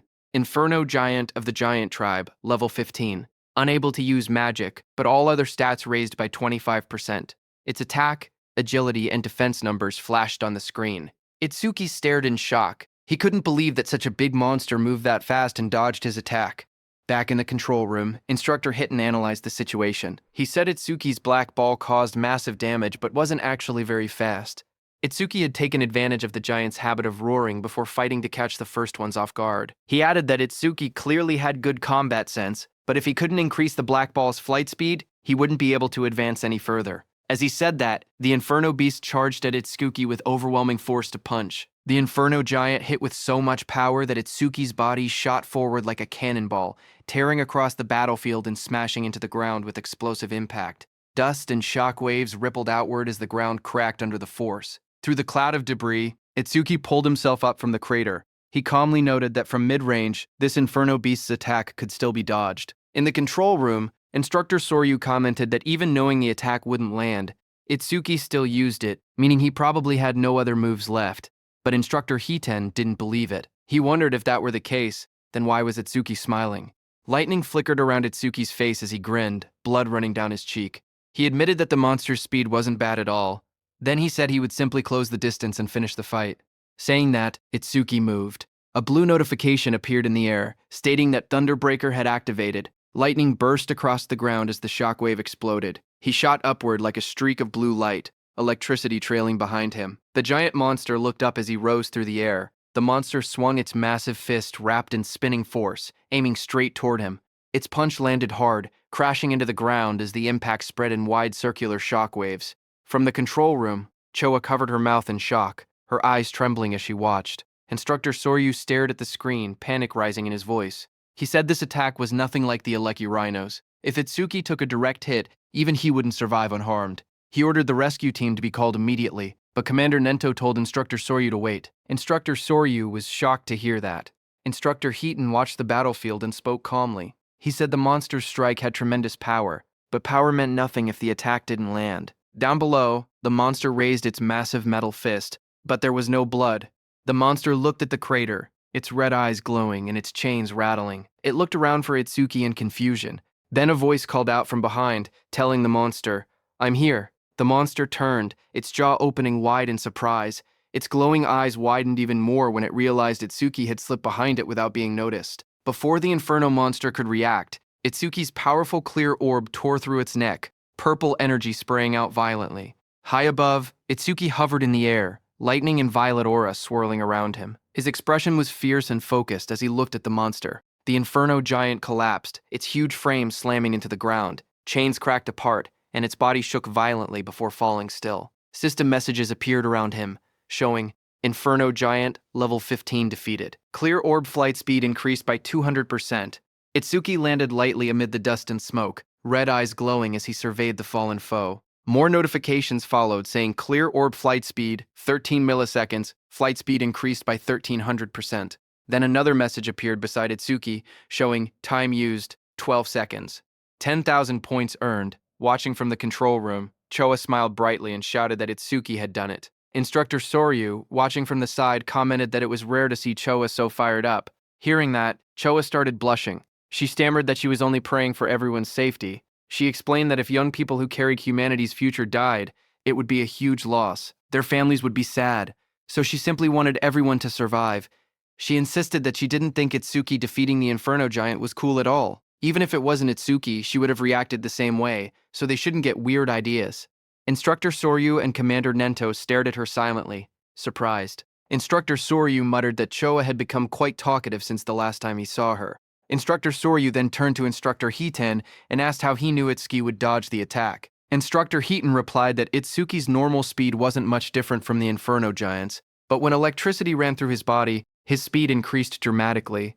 And once his speed reached that level, the Inferno Giant's attacks would never land. Instructor Soryu agreed and said that Itsuki had succeeded in defeating 2 of the giants, but there had been dangerous moments. With his current points, first place was already guaranteed, so if it were him, he would stop there. But Tenma was aiming higher. He was thinking about surpassing Taewajin, humanity's strongest. Itsuki raised his hand and got ready, shouting that he couldn't stop even for a second. A system window appeared, showing that Nightmare Class Phase 3 had started, with 3 level 15 Inferno Giants and 15,000 reward kill points. 3 Inferno Giants appeared in front of him as chains rattled around their bodies. Tenma activated his clear orb. A bright purple blast shot upward toward the first giant's head, killing it instantly. Back in the control room, Instructor Heighten smirked proudly. He said that, as expected, Itsuki chose to continue.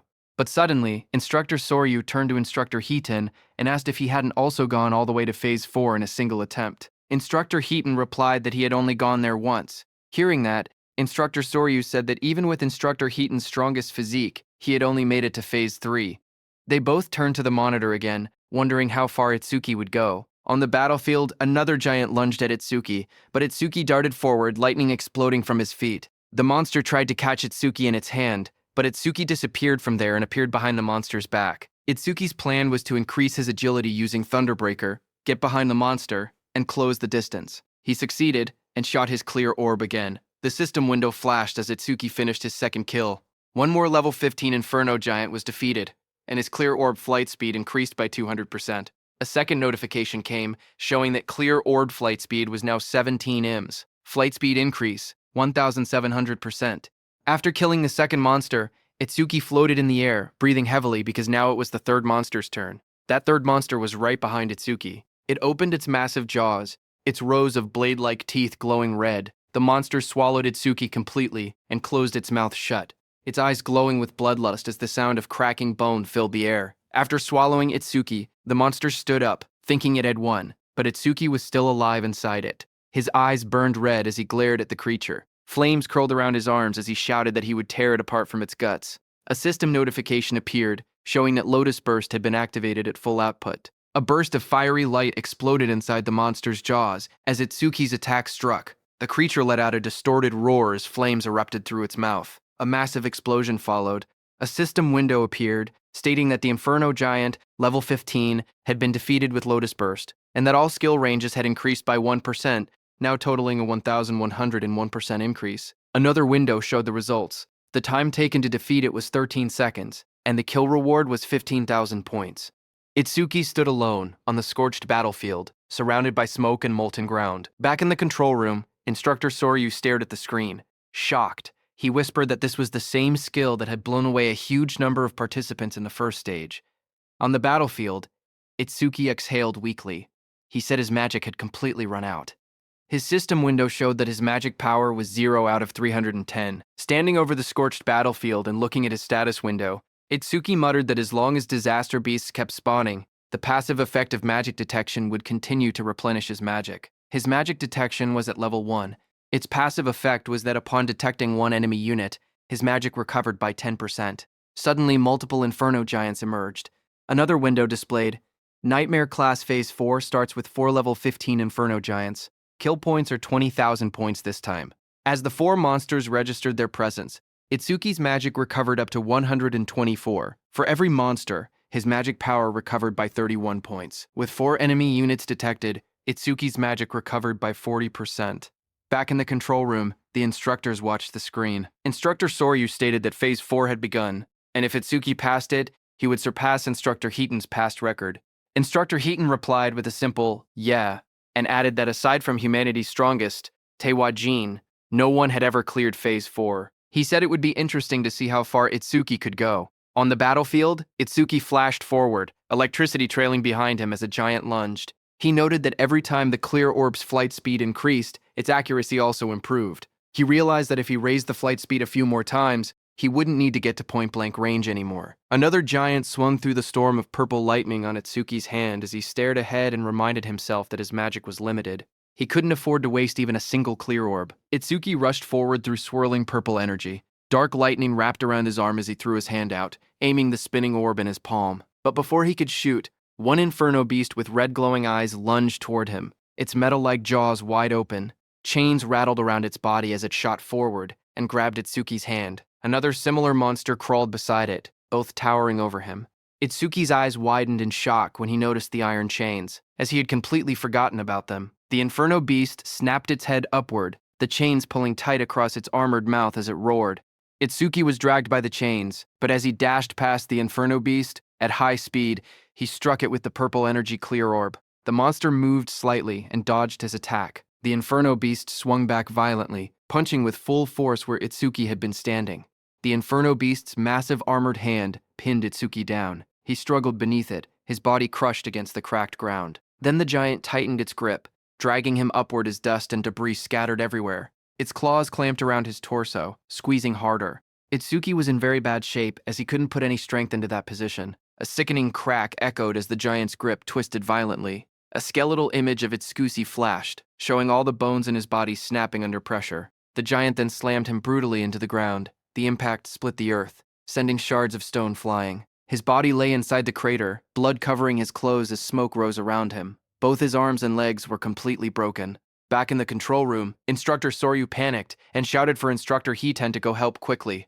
Instructor Hiten watched the screen with worry. Sweat slid down his face as he stared forward. He murmured that this must be Itsuki's limit. A memory flashed before his eyes. Just like Itsuki, he himself had once collapsed at the same point. Determined, Instructor Hiten turned away from the monitor. He said he was going to help right now, but before he could move, someone called out for him to wait. It was Commander Nento, who looked at the large screen. He said that Itsuki hadn't given up yet. Hearing that, Instructor Soryu stepped forward urgently. He told Mr. Izumi that this wasn't the time to talk about such things. Choa agreed, saying that if they didn't act quickly, Itsuki would die. Instructor Hiten beside him also said that Itsuki's situation was desperate, but Commander Nento kept his eyes on the screen. He spoke with certainty, saying he could tell Tenma still had a trump card left. Instructor Soryu looked surprised and asked how Commander Nento knew about a trump card. Commander Nento answered quietly, saying it was because of his eyes. The scene shifted to Itsuki's face. His eyes glowed fiercely. Commander Nento said these were not the eyes of someone who had accepted death. Itsuki stood, battered and bloody, remembering the looming blue phantom, Ringa, behind him. He thought about how he had exhausted every method to grow strong enough to kill that Ringa who had killed his parents. Just then, a system window appeared, showing Overmimesis activated, resuming the analysis. This happened because during the battle with Kinoshita, Overmimesis had activated from Kinoshita's skill, a B-rank skill called Lightning Cannon.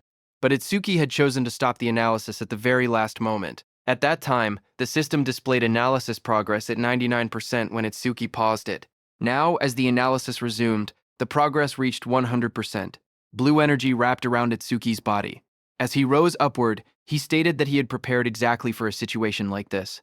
A system window appeared, showing B-rank skill Lightning Cannon analysis complete. Thunderbreaker Level 2 acquired. Choa suddenly pointed at the screen with excitement. She said that the usual blue lotus had appeared again. Beside her, Instructor Soryu stared in shock and asked if that blue lotus was also one of Itsuki's skills, but he wondered aloud what use it could possibly have in Itsuki's current condition. Instructor Hiten looked toward Choa. He noticed how happy she seemed and wondered whether she knew something they didn't. A system window appeared, explaining Tenma's new power. It showed the details of Thunderbreaker Level 2. Active effect, he could absorb B-rank and lower lightning attacks into his body. When releasing the absorbed lightning energy, his agility would increase by 100%. Absorption count, 0/5. Passive effect, each time a B-rank lightning attack was absorbed, his agility increased by 10%. Blue energy swirled around Itsuki's body. His legs lit up first, then his hands slowly clenched as the power surged. Another window appeared, showing that Thunderbreaker Level 2 had been acquired.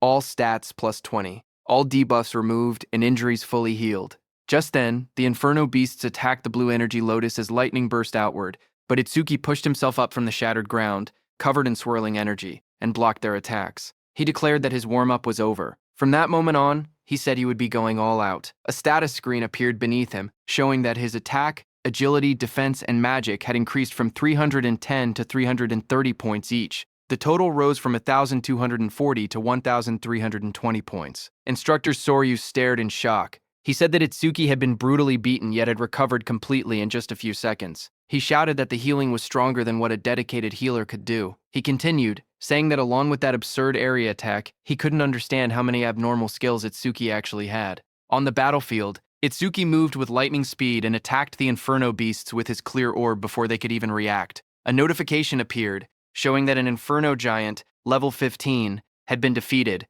and the clear orb's flight speed had increased by 200%. More flashes filled the scene as another giant fell.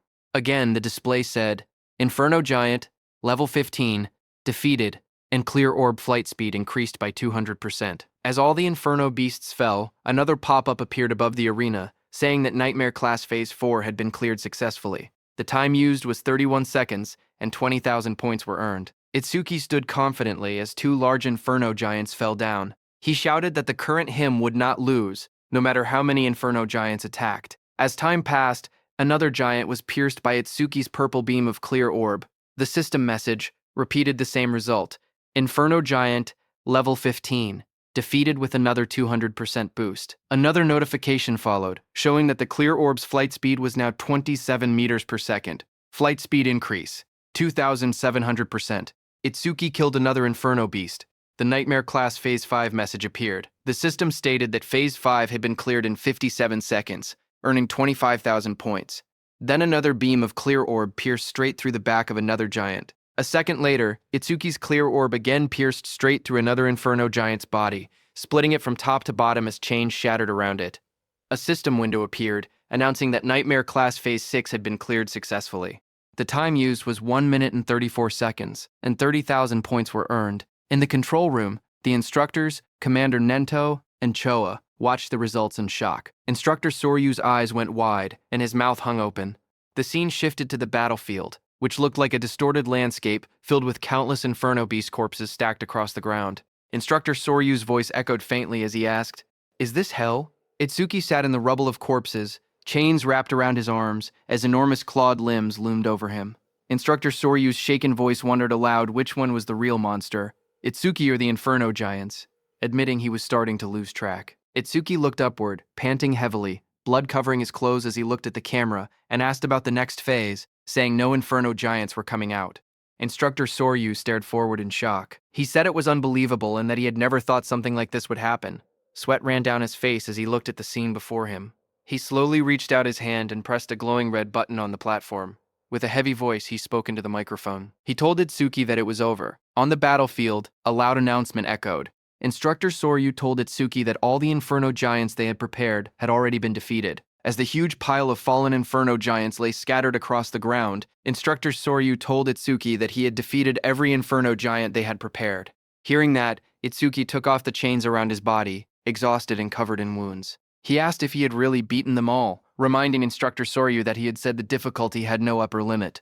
He stood up slowly, trying to recall how many enemies he had taken down. He wondered how many points he had ended up getting. He thought to himself that if he had hit the ceiling, then the gap between him and Taewoo-jin couldn't be that big.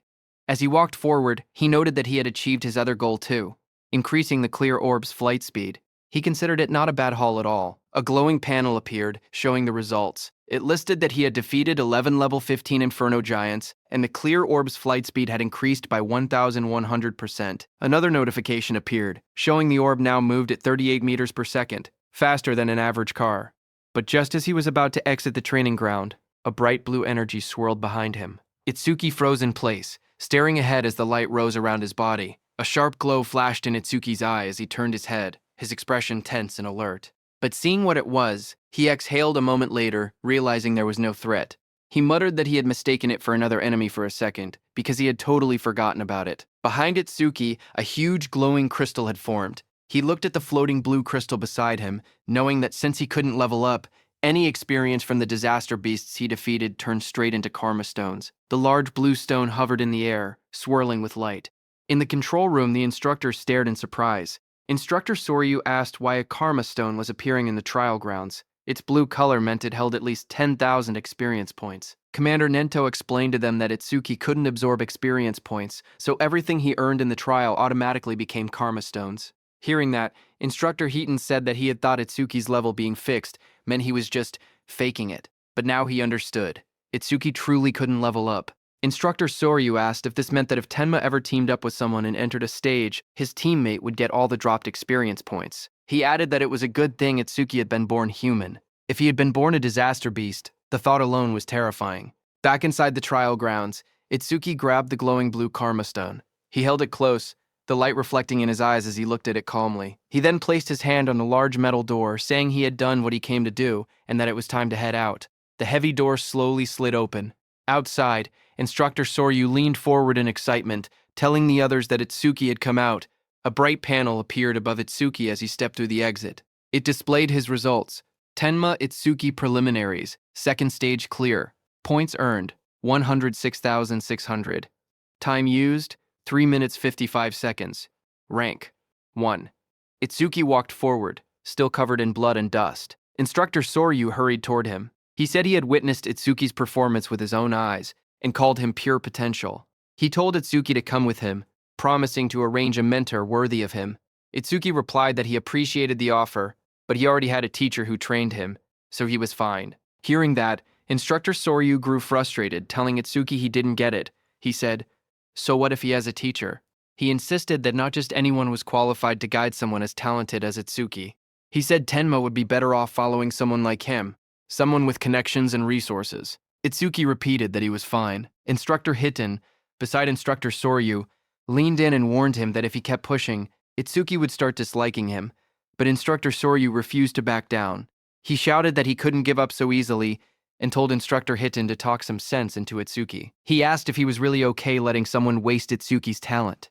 When Itsuki looked toward Instructor Hiten, he recognized him as the one who had handled Kinoshita's lackeys before. Instructor Hiten waved it off, saying he had only judged someone who broke the rules. He then smiled and told Instructor Soryu that Itsuki was the disciple of Izumi, so there was no way he wouldn't help him. Hearing that, Instructor Soryu froze in shock.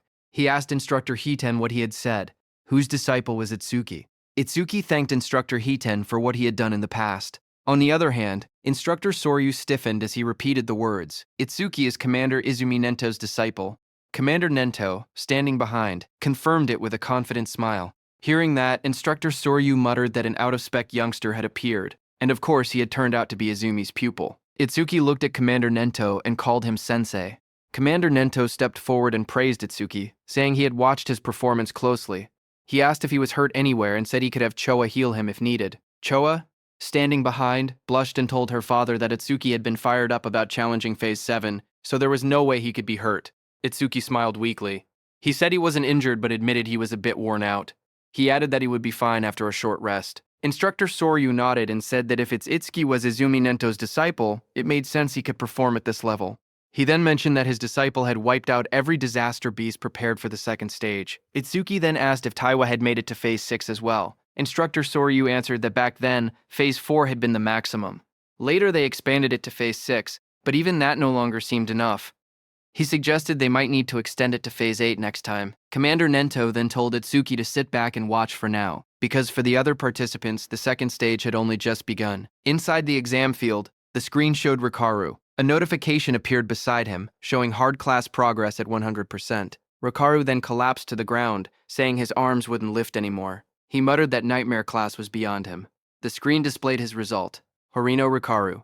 Second stage challenge over. Time used, 17 minutes, 17 seconds. Points earned, 1,600. The screen then showed Saya, whose hard class progress was also at 100%. Saya held a massive water sphere overhead with a beast trapped inside. She said she didn't have any high firepower skills, so she was trying to suffocate the beast by trapping it in water. She admitted it was taking too long and she was about to run out of magic. She whispered that the next difficulty might be impossible. A notification appeared beside her, showing her result. Kisaragi Saya, second stage challenge over. Time used, 19 minutes, 1 second. Points earned, 1,600. He said Rikaru and Saya had both capped out at hard class. He thought they would get a bit further. Instructor Hiten told him not to assume everyone was as strong as him. He said most participants couldn't even clear normal class, given how fast Rikaru and Saya had defeated the Aleki Rhino. He said both of them were guaranteed to be in the top 10. Itsuki then asked why they hadn't been removed from the field if their runs had already ended.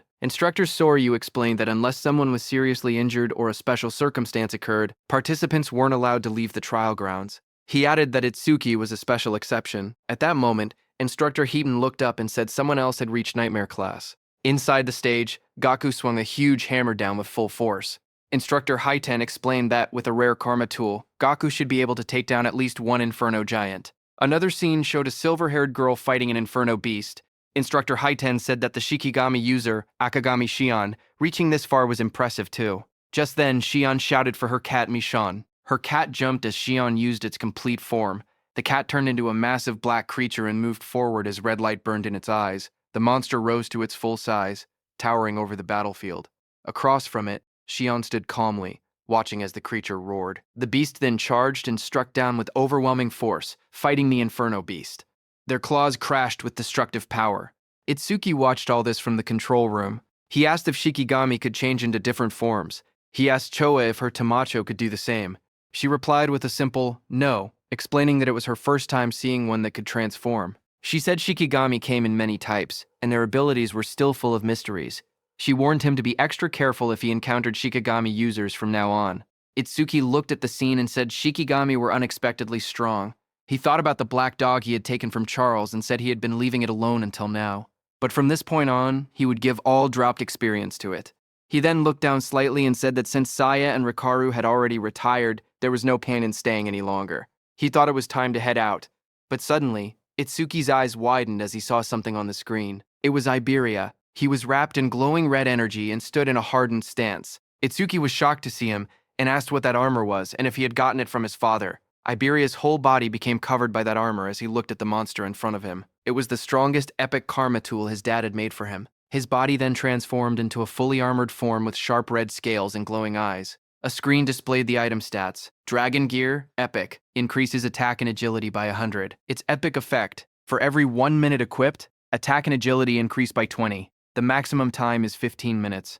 Iberia knew that his tool had a will of its own, and chose its master. He said it took a lot of effort before he finally obtained it. He ran toward the Inferno Beast in front of him, thinking that his armor added 20 attack and agility every minute it was equipped, but if worn longer than 15 minutes, there would be a severe penalty. So he had to finish everything within 15 minutes. Another screen appeared, showing current status increase. Attack and agility increased by 120. Iberia shot forward at high speed. He thought about the announcement stating the Nightmare class had been cleared, and he believed it was probably Itsuki. He told himself he had to do his best so he wouldn't drag Itsuki down. He charged ahead, declaring that the two of them were double I. Itsuki watched him from the control room and said calmly that the armor looked good on him. Then, a few minutes later, Instructor Soryu announced that the second stage was finished. From inside the control room, Instructor Soryu explained the rules. Only the top 10-point earners could advance to the national tournament's main event. He added that the top 2 would receive special rewards in the main event. Lying on the ground, Gaku smirked. He said that aside from Hanayu, there was no way anyone had more points than him. He laughed to himself, claiming those special rewards would be his. Instructor Soryu then stepped forward and announced that he would now reveal the top 10 results. A large screen displayed the rankings. First, Tenma Itsuki. Clear time, 3 minutes 56 seconds. Points earned, 106,600. Second, Hanukana. Time, 23 minutes 43 seconds. Points, 16,600. Third, Gaku. Time, 24 minutes 23 seconds. Points, 6,600. Fourth, Iberia.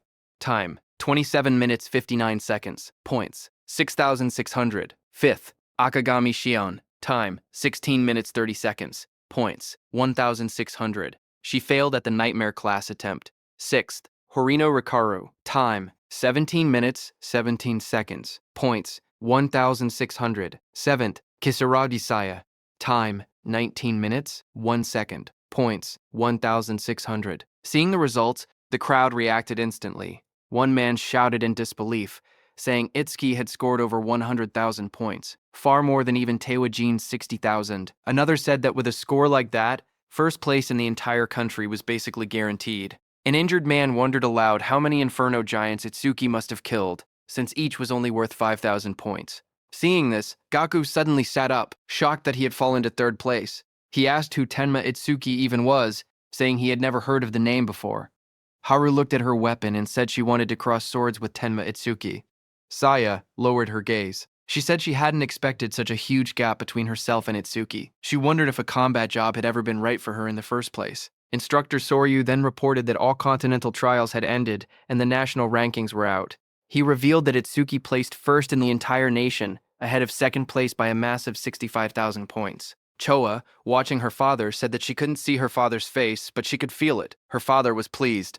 Commander Nento looked toward the sky and said humanity's new dawn was growing brighter. Meanwhile, on the battlefield, Iberia lay exhausted on the ground. He muttered that over 100,000 points was impressive, but if it was Itsuki, taking first place was expected. He added that he had also done enough not to shame the name of Double I. He was lying next to the defeated giant machine. Itsuki walked up to him and told him he did great, saying Iberia had surprised him. Iberia smiled weakly as he was still dizzy after using that karma tool.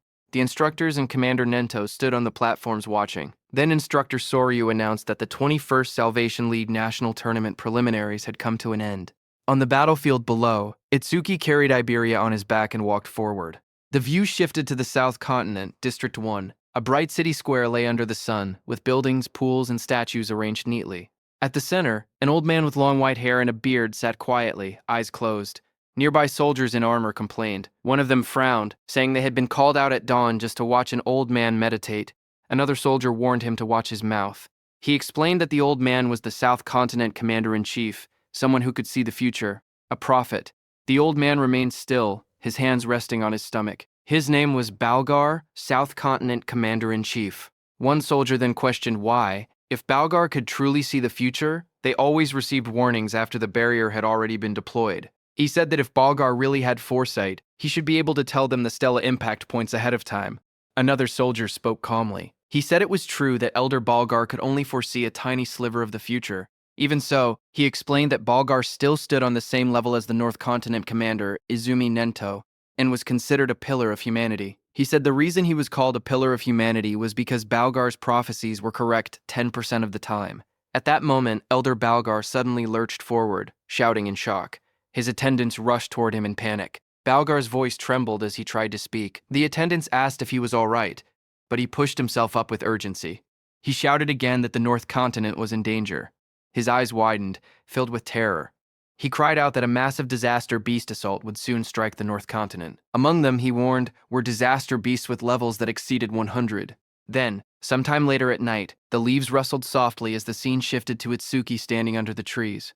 Blue system windows appeared beside him. While he looked ahead calmly, he said that his total stats had finally exceeded 1,500. The system display showed his information. Tenma Itsuki, human, level 0, fixed. His job was Order Breaker. His Nirvana gift was a special grade Nirvana. His skills were listed one by one.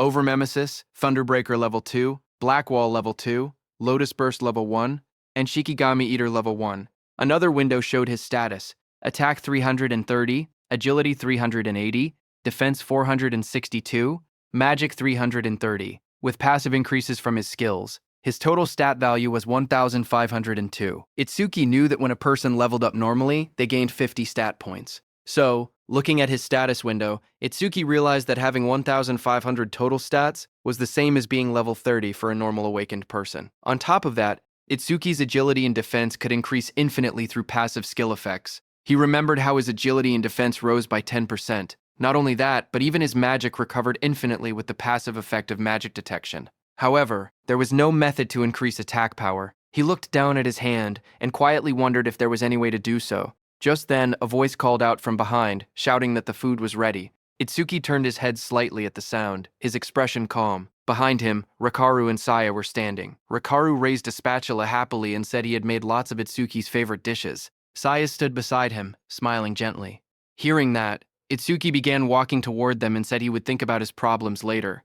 He thought that he might get a new skill that increased attack power through overmemesis. Anyway, the scene shifted to the dinner table. Dishes were laid out everywhere, filling the table with a large meal.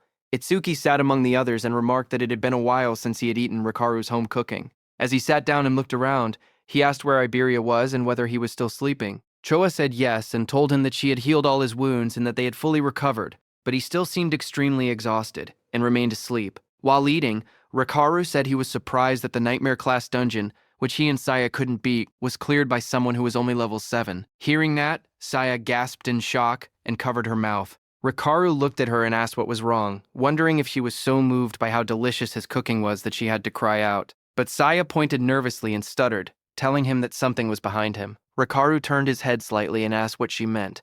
Behind him, a dark figure with glowing red eyes stood silently. The shadowy figure suddenly spoke in a low voice, saying it wanted food. Seeing that, Rikaru fell back in surprise, shouting as the shadowy figure moved toward the table. Immediately, the shadow figure started eating.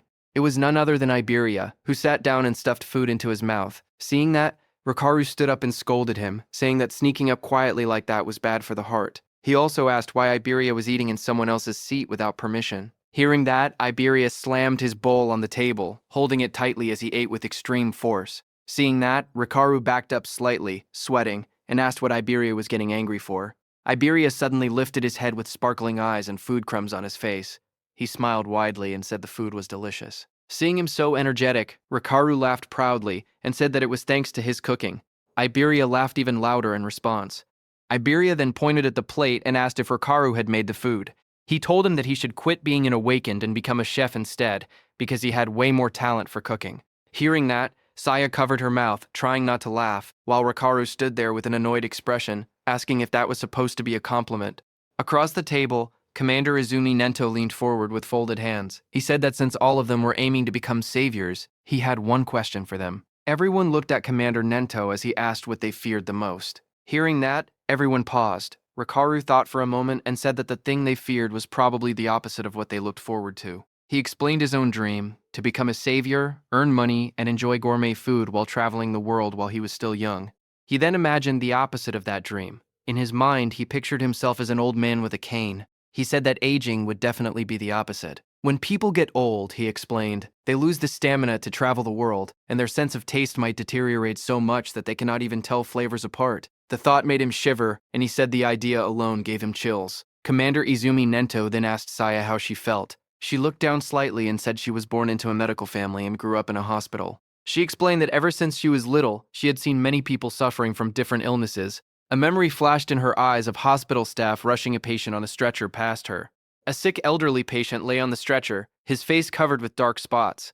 His weak voice escaped as he looked toward Saya. Standing there, Saya had been frozen in fear. The sight had become a deep trauma for her. She explained that even a simple cold or fever now filled her with overwhelming fear. Hearing that, Itsuki remembered something. He wondered if that was why she ran away the other day after he let out just a small sneeze. Memories from the past flashed in his mind. Saya jumped back in shock every time Itsuki sneezed loudly. Hearing her, Commander Nento told them that an awakened person's lifespan was nearly twice that of a normal human, and awakened ones almost never got sick. He told her that she could finally say goodbye to the thing she feared most. Then he turned his gaze to Iberia beside him. Iberia blinked in surprise and asked if it was his turn next. Iberia admitted that what he feared most before was failing the preliminaries, but now his fear had changed. He smiled brightly and said he was afraid of not being able to fight alongside Itsuki. He turned to Itsuki with excitement and asked what he feared most. Itsuki looked surprised and asked why the question was directed at him, but the others wondered the same. Saya asked if Itsuki even had anything he was afraid of. Iberia told him to answer, saying it couldn't be possible that he feared nothing. They tried to imagine it, but none of them could guess what Itsuki might fear. Itsuki finally spoke. He said that after his parents died, he didn't know how to keep living. He explained that he had been overwhelmed with anxiety. Iberia stared at him, shocked, whispering his name. A dark scene appeared, showing Itsuki curled up alone. Helplessness, anger, sadness, hunger. He explained that all of those negative emotions had taken over his body. Itsuki remembered the moment everything changed. He had been sitting alone in the dark, tears running down his face, until Saya and Rikaru appeared before him. Rikaru's gentle voice asked why he was crying alone in a place like that. Saya told him the sky was beautiful and that it was a waste to look down. Young Saya leaned forward, asking if he had caught a cold and whether they should take him to the hospital. Rikaru held out a lunchbox with a bright smile, telling him they should eat something delicious so all his worries would blow away. Itsuki looked up, his eyes filled with tears. He said the warmth the two of them gave him pulled him out of that negative world. He continued speaking. He said that after that day, he met Sensei, met Choa, and even Iberia. Itsuki looked around the table and said they had become comrades. No, more than that. It felt like his family had grown. A soft smile formed on his face. He said that this sense of security was something he hadn't felt in a long time. Sometimes he thought he wished this moment could last forever. Itsuki continued speaking while everyone listened. He said the thing he had feared the most was living alone. Across the table, Saya, Rikaru, and Iberia watched him quietly as he shared his thoughts. Choa observed him with gentle eyes. She noted that the atmosphere around Itsuki felt calm and peaceful, completely different from the unsettling feeling she had sensed before. Suddenly, Iberia rushed forward. He called out Itsuki's name and threw his arms around him, shouting that he would never leave his side, not even a single step. Itsuki stumbled back in surprise, trying to explain that this wasn't what he meant. Commander Nento told them that he had asked earlier to confirm whether they might one day regret choosing their path. When they became saviors and faced true danger, regret would be the most unforgivable thing. He told them to remember that a savior's goal was to reach death without regrets. Everyone stood firmly and answered that they would engrave those words in their hearts. Commander Nento nodded and stood up.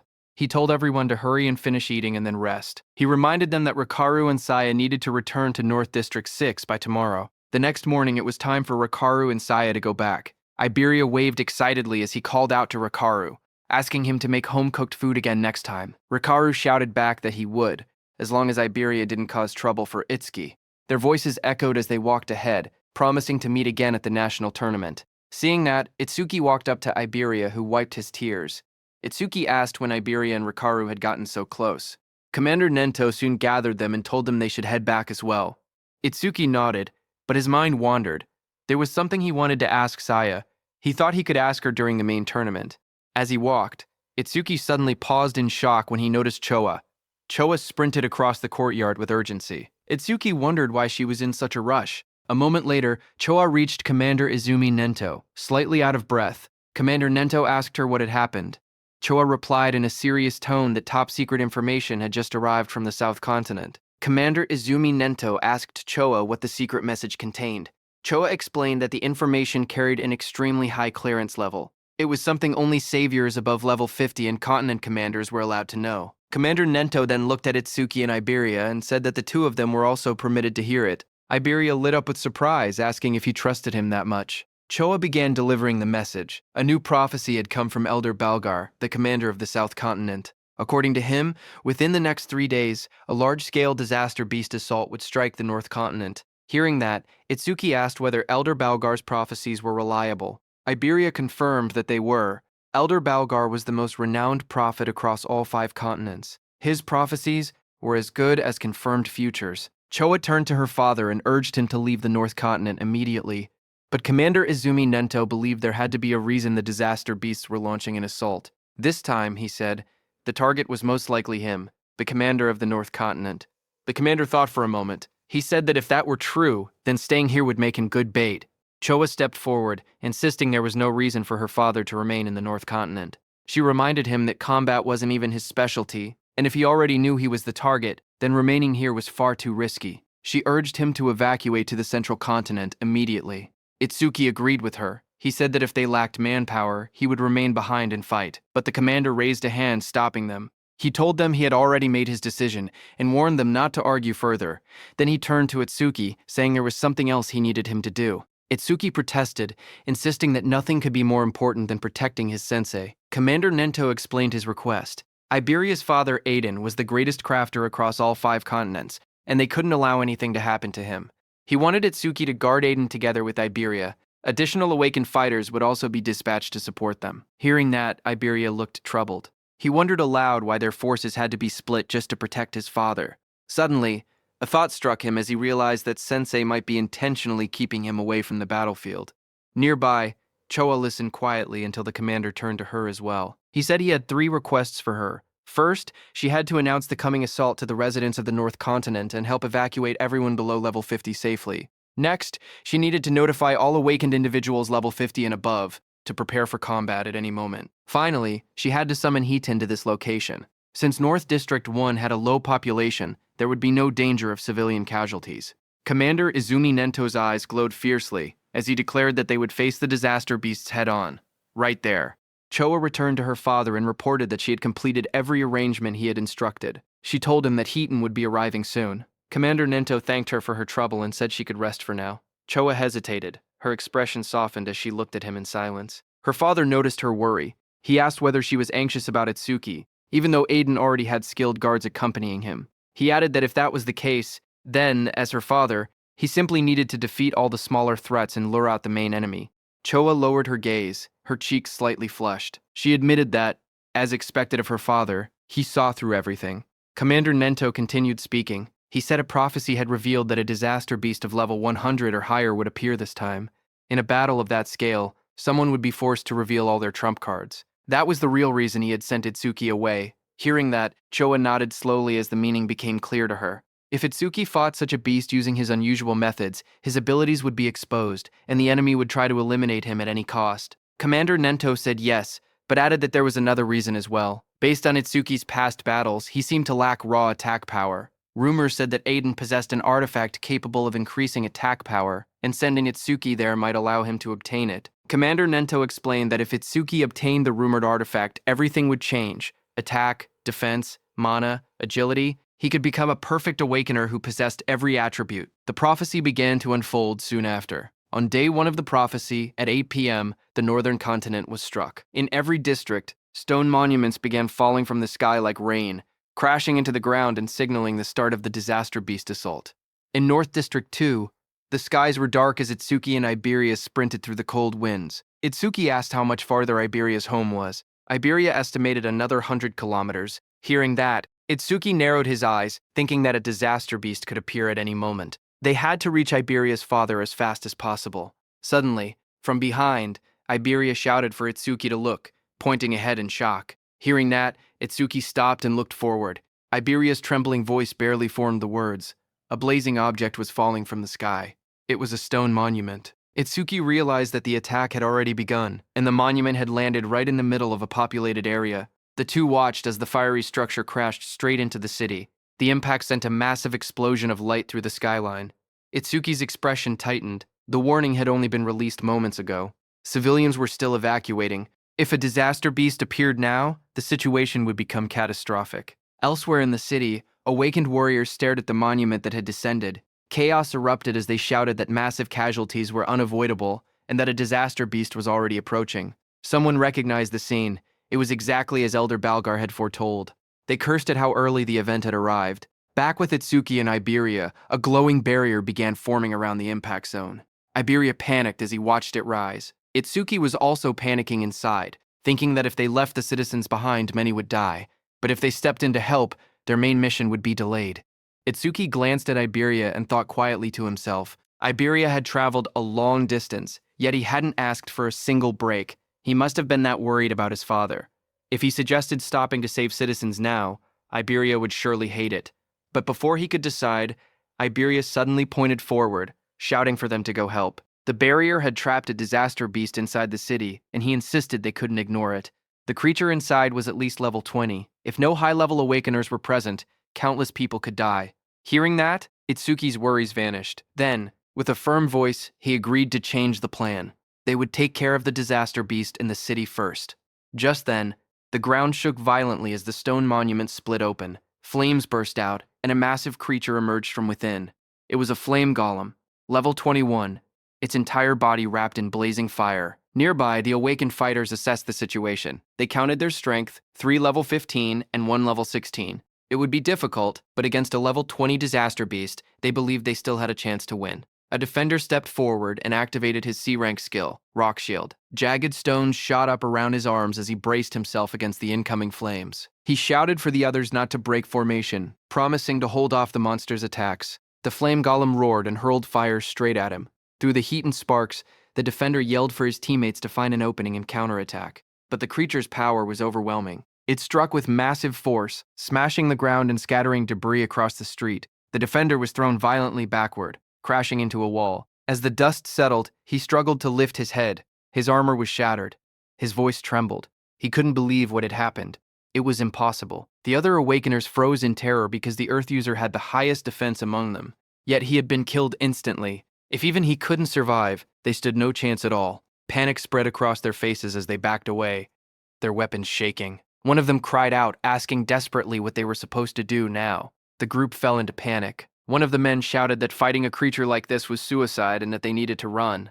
As he sprinted away, flames chased behind him. Another teammate yelled for him to watch out, but the fleeing man only snapped back that they should worry about themselves. Before he could get far, a sharp presence appeared right behind him. His eyes widened in shock as the fiery monster loomed over his shoulder. Terrified, he begged for his life, promising to do anything as he activated his ability. Water surged around him as he used his B-rank skill, Water Cannon.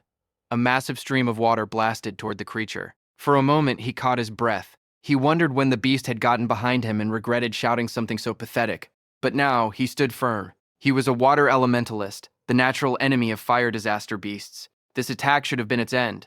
The others watched from a distance, unsure. One asked whether he had really defeated it. Another stepped forward, saying he would finish it off just in case. In the midst of drifting steam and smoke, the monster's dark silhouette still stood. The water elementalist stepped forward and warned the others not to interfere. He insisted that since he had defeated the disaster beast alone, he should be the one to finish it. But before he could act, the charred body of the creature suddenly twitched. Flames surged across its cracked surface as it rose again.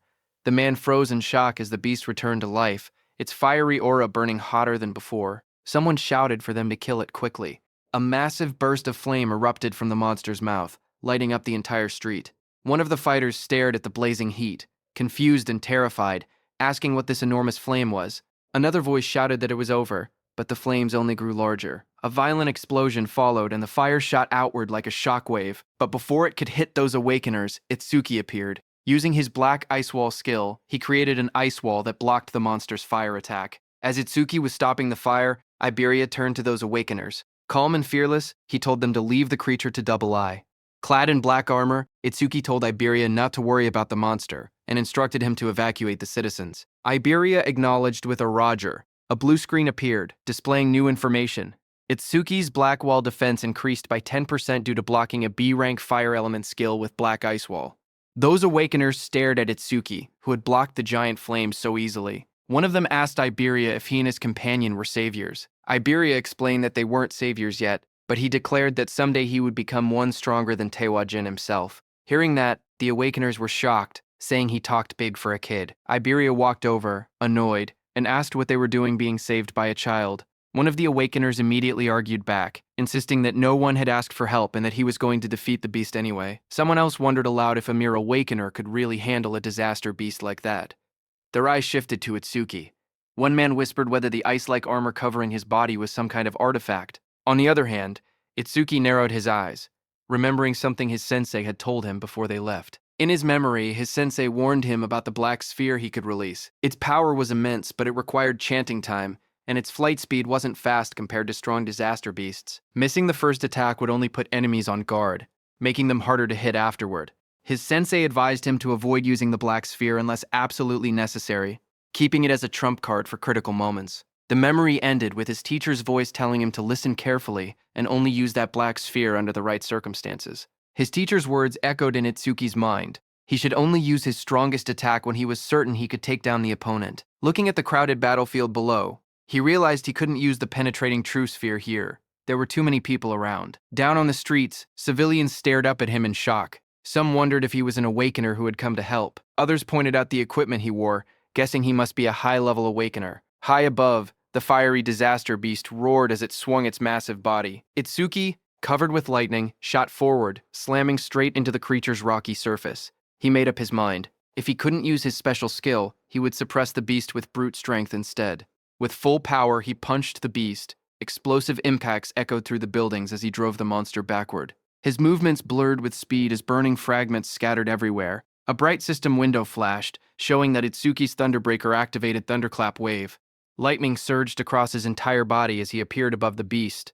The beast raised its head, its eyes glowing red, fire swirling around it. Itsuki struck again, driving the massive creature through the ground with overwhelming force. Dust and flames erupted as the beast crashed hard, its body half buried in the shattered street. The ground trembled from the impact. Lightning wrapped around Itsuki as he rose into the air, his entire body glowing with blue energy. Flames raged around him, but he shot downward like a meteor, slamming into the massive creature below with overwhelming force. The impact shook the entire street. A huge shockwave burst outward, cracking the ground and sending flames scattering. A crater formed where the blow landed, smoke rising from the broken asphalt. People watching from a distance stared in disbelief. One person said the disaster beast was being pushed back completely, even though it was supposed to be powerful. Another mentioned that the awakener looked like he was only 18. Someone else suggested the beast must have been injured beforehand, but an awakener nearby could only stare with wide eyes, whispering in shock that this couldn't be real. Even a level 21 flame golem couldn't fight back at all against that young man. He wondered who the young man facing it truly was. When the smoke finally cleared, the battlefield was quiet. The golem lay smashed into the ground. One of the awakeners looked around in confusion and asked where the young man had gone. Another man explained that as soon as the young awakener had defeated the disaster beast, he left the area with the blonde boy. That water-type awakener claimed that the only reason a level 0 awakener could do something like that was because he had already weakened the flame golem's health beforehand, but the first awakener looked uneasy. Even he, a level 15 awakener, couldn't track the young man's movements with his eyes. He said that the power to send a flame golem flying with bare hands was unbelievable. He added that if the young man's status showed level 0, his real strength had to be comparable to level 30. On the other hand, Itsuki and Iberia were already running. While running, a thought troubled Itsuki. If a beast of that level couldn't be killed instantly, things would only get harder in the future. He muttered that he had to increase his attack power somehow. Just then, a system window appeared, displaying Itsuki's current stats. Attack, 330. Agility, 760, plus 100% due to Thunderclap wave activation. Defense, 495, increased by 50% due to Black Ice Wall.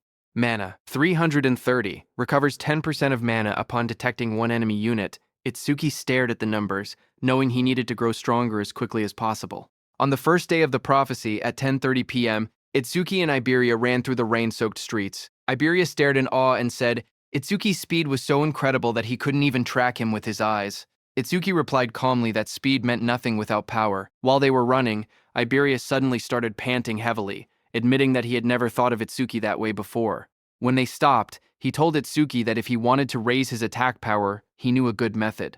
Itsuki looked at him and asked what he meant.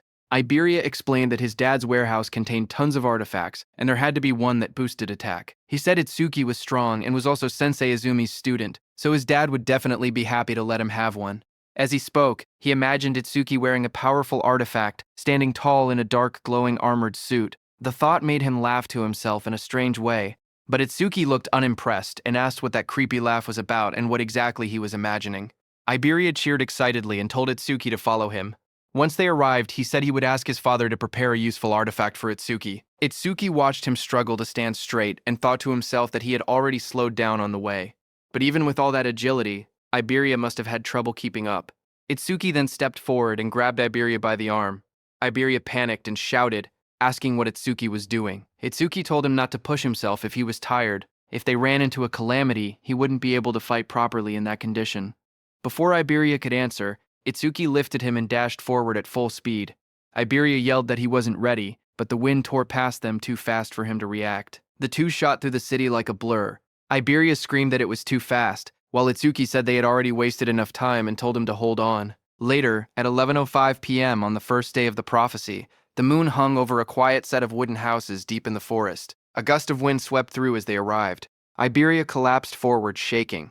He gasped that they had finally made it and complained that he thought his arms were going to rip off. As they walked deeper into the woods, Itsuki asked why his father chose to live so far from town when the town was much safer.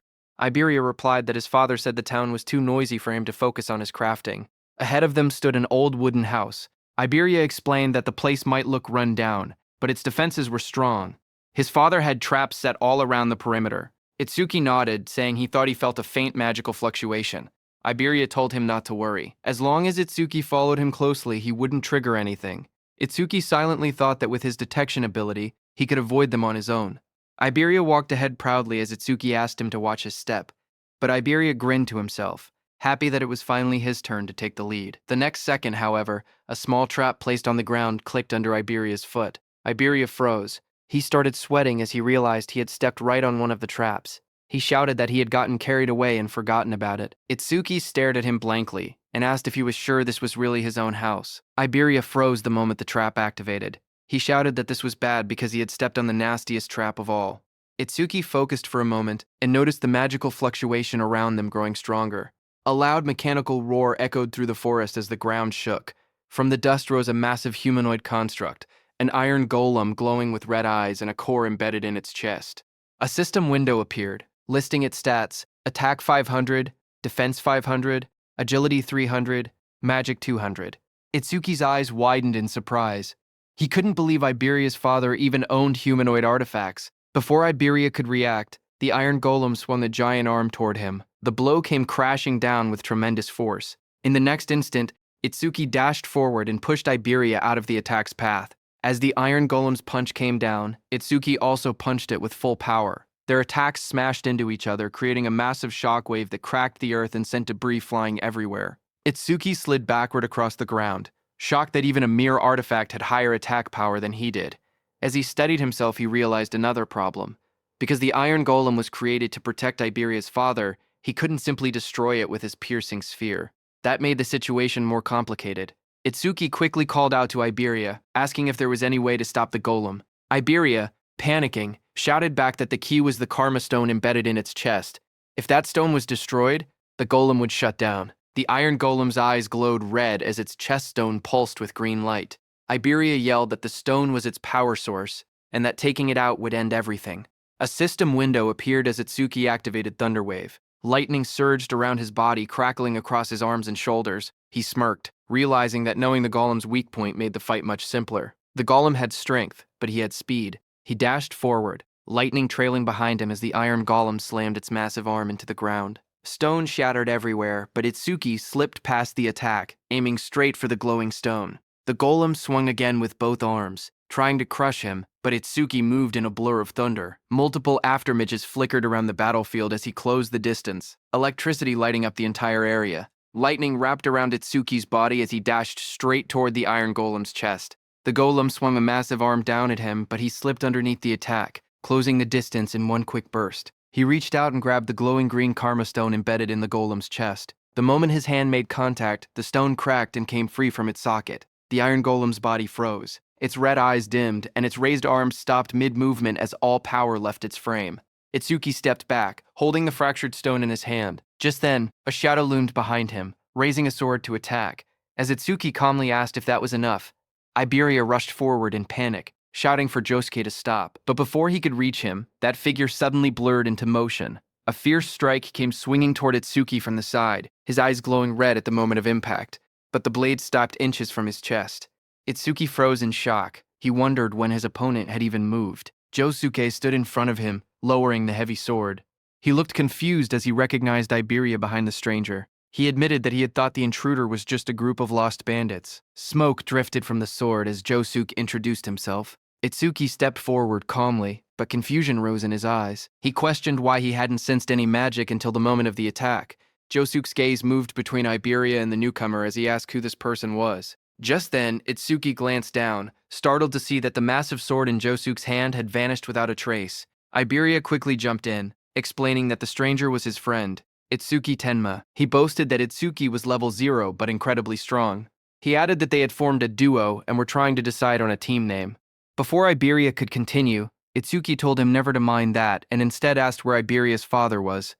Josuke told them that his master was in the back and warned Iberia to be careful. Just then, an older man with a white beard stepped out from the back of the forge.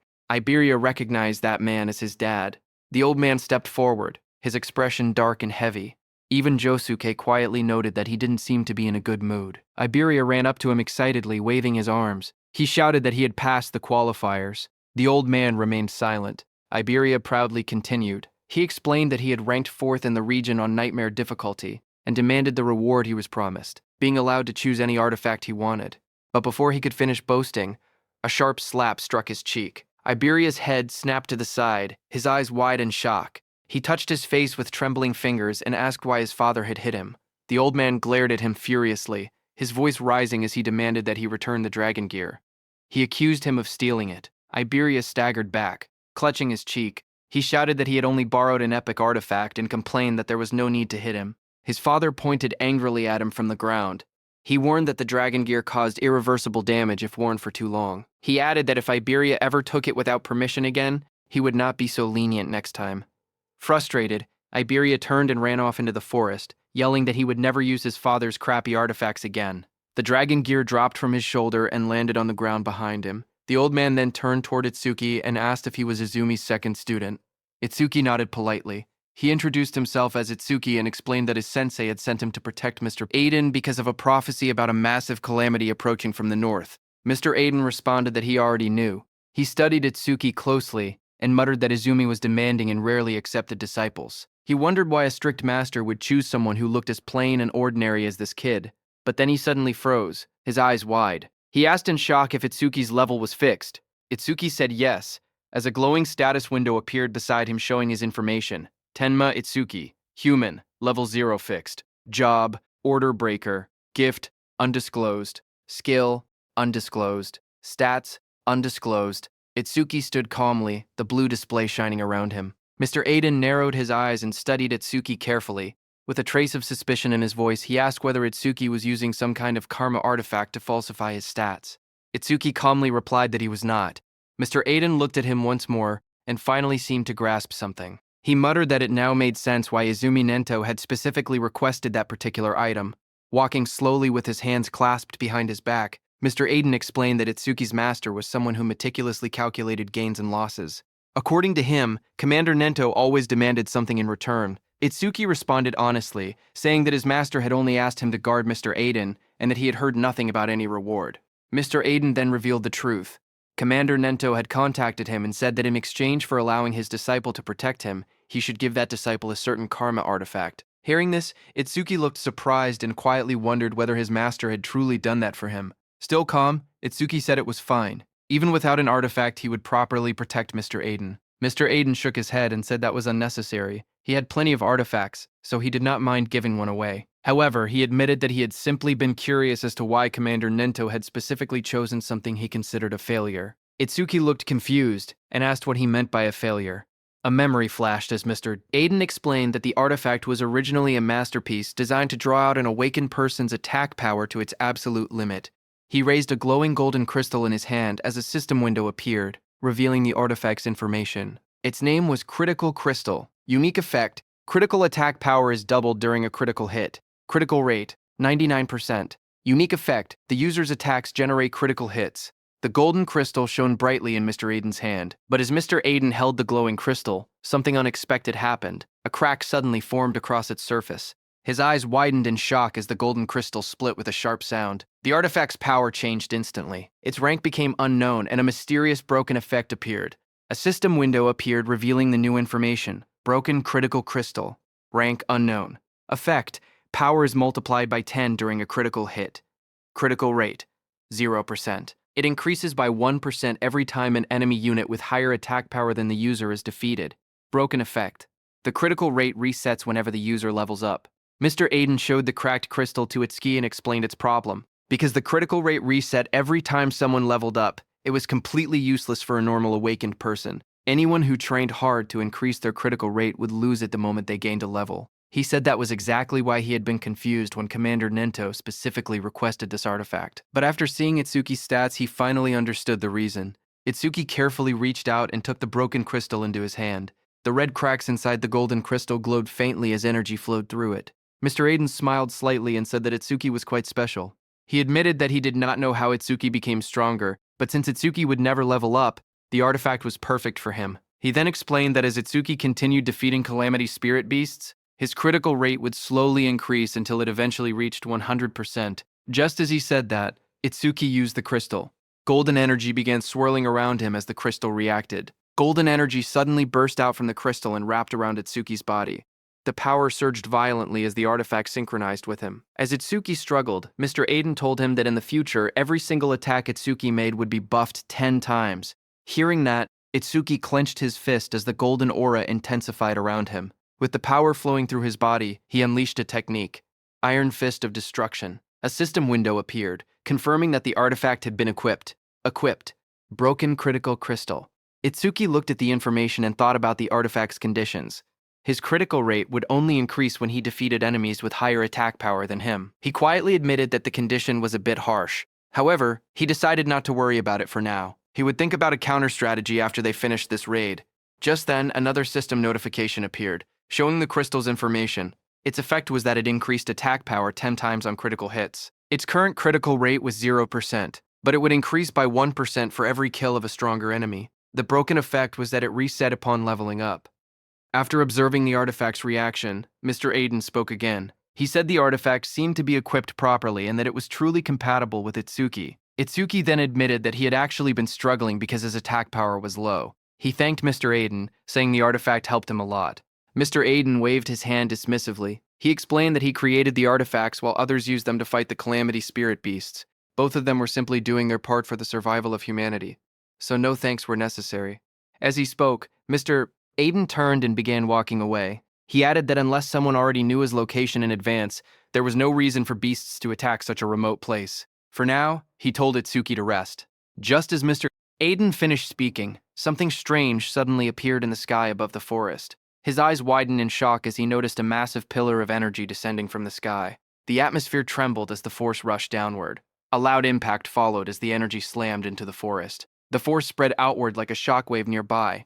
Itsuki and Josuke instinctively raised their arms to shield themselves as the powerful energy burst through the air. Iberia, who was inside the house, opened his window and stared in disbelief, shouting in confusion and asking what had just happened. He looked toward the sky with wide eyes and realized something unexpected. A barrier had appeared. Looking up, they saw a massive green dome covering the entire area. The strange barrier surrounded the forest, glowing with an eerie green light. Seeing the enormous dome above them, Iberia shouted in shock, wondering why there was a green barrier there. Mr. Aiden looked toward the sky with a serious expression. In his mind, a troubling thought appeared. Only the commanders and the chief of the 5 continents should know his location. He wondered whether it was truly a coincidence that a stone monument had fallen here, or if something else was happening behind the scenes. Before he could think further, Josuke suddenly shouted loudly, quickly warning everyone to get back. The Calamity Spirit beasts were coming, and they were already heading straight toward them. Itsuki stood quietly and focused his senses. His eyes sharpened as he felt a powerful presence approaching. He calmly said that he could feel it. Something was moving toward them at an incredible speed. Moments later, the ground began shaking as multiple creatures rushed forward through the forest. At first, Itsuki counted 6 of them. Then they realized there were even more. The monsters burst out of the trees, charging straight toward them.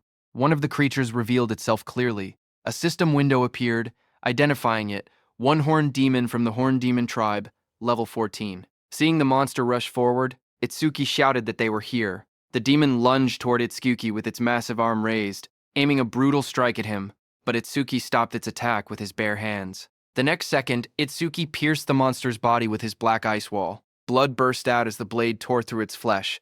At the same moment, a system notification appeared, activating Black Ice Wall.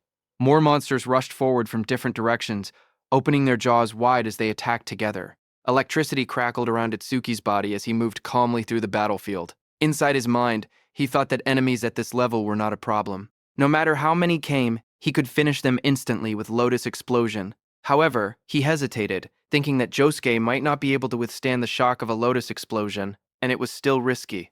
Itsuki glanced behind him and remembered that Mr. Aiden and Iberia were hiding in the shed right behind him. If he used Lotus Explosion recklessly, the blast might catch them as well. Because of that, he held back his power and continued fighting the monsters directly instead. After defeating the surrounding monsters, Itsuki stood quietly among the fallen enemies. Looking at the battlefield, he calmly admitted to himself that he was probably more suited for fighting alone. Just then, he suddenly paused, sensing something unusual. Itsuki frowned slightly as he felt another surge of mana spreading through the area. This new wave of power felt far stronger and more intense than the ones that had appeared before.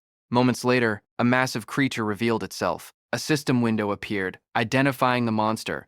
2-horned guardian beast of the Horned Demon tribe, level 24. At the same time, far away in a dark and terrifying realm, towering demonic structures stood beneath a crimson sky. Inside a sinister palace, the most powerful demon emperor, Ringa, sat on the throne. An orange-haired figure standing in front of him spoke calmly. He reported that the first wave of the advanced party had already been teleported to the human realm, consisting of lower-class slave demons. Then he asked another question. Among the 8 demon kings, which one should be entrusted with leading the main force? At that moment, Demon Emperor Ringa said that thanks to the eye he had left behind during the last descent into the human realm, the demon race had already discovered the existence of a certain important person. With a cold command, the Demon Emperor told him to capture them. This orange-haired figure was Enmaraku, also known as Yama, one of the 8 demon kings. He asked whether the task should also be entrusted to one of the 8 demon kings. However, the Demon Emperor sitting on the throne calmly refused the idea. He said that sending a demon king might destroy the very eye that had been secretly left behind in the human realm. Because of that risk, he decided that the matter would instead be handled by a demon general. The order was accepted without hesitation. Demon King Yama simply replied that it would be done as commanded. Then, Demon Emperor Ringa declared that the command of the main force would be completely handed over to Inshokuma, also known as the AP-eating demon king. This was one of the 8 demon kings, Inshokuma. Demon Emperor Ringa said that since Inshokuma had not eaten a living human in a very long time, he was certain that Inshokuma must be extremely hungry. Meanwhile, on the battlefield, while Itsuki was fighting, a loud scream suddenly echoed throughout the area. Hearing it, he instantly recognized the voice. It was Iberia. His expression changed as he realized something was wrong. He wondered if a disaster beast had broken into the room. But before he could react any further, a disaster beast burst forward to attack. A system window appeared in front of him, identifying the beast as a double-horned guardian from the Horned Demon clan. Level 24. The beast attacked with overwhelming force, striking toward him without hesitation. Seeing the situation, Itsuki's eyes sharpened. He realized that things had reached a critical point, and he had no choice but to use that power. As the attack came crashing down, Itsuki quickly glided across the ground and dodged it. At the same time, he aimed at the beast and used Clear Orb. He judged that the creature's attack power was likely higher than his own. However, if he managed to defeat it, he could increase his critical rate. A system notification appeared, explaining the effect of the broken critical crystal. It stated that attack power would increase tenfold during a critical hit, and the critical rate would increase every time he defeated an enemy stronger than himself. However, the critical rate would reset whenever he leveled up. With determination, Itsuki shot the Clear Orb. A beam of purple energy shot into the sky, cutting through the darkness like a sharp spear as the attack was released. Another system message appeared, saying Clear Orb had been activated. After the beast died, another system notification appeared, telling Itsuki that his critical rate had increased by 1%. Looking at the result, he calmly confirmed that it had risen just as he had expected. Without wasting time, he turned and spoke to Josuke. He told him that he would take down the disaster beast that had broken into the room, and that everything here would be left to him. Josuke, who was engaged in battle, immediately accepted the responsibility without hesitation. Lightning flashed as Itsuki ran toward the cabin where Iberia and Aiden were. At the same time, inside that cabin, Iberia was pushed back and hit the wall. He stood there, injured and covered in blood. Lowering his head, he admitted that it was useless. Without his dragon gear, he knew he could not win. Pain filled his body as he struggled to stand, realizing how desperate the situation had become. Iberia quietly muttered that if it had come to this, then there was only one option left. As the monster lunged forward with its terrifying jaws wide open, Iberia cried out for help, calling Itsuki's name. But in the next second, someone appeared behind the disaster beast.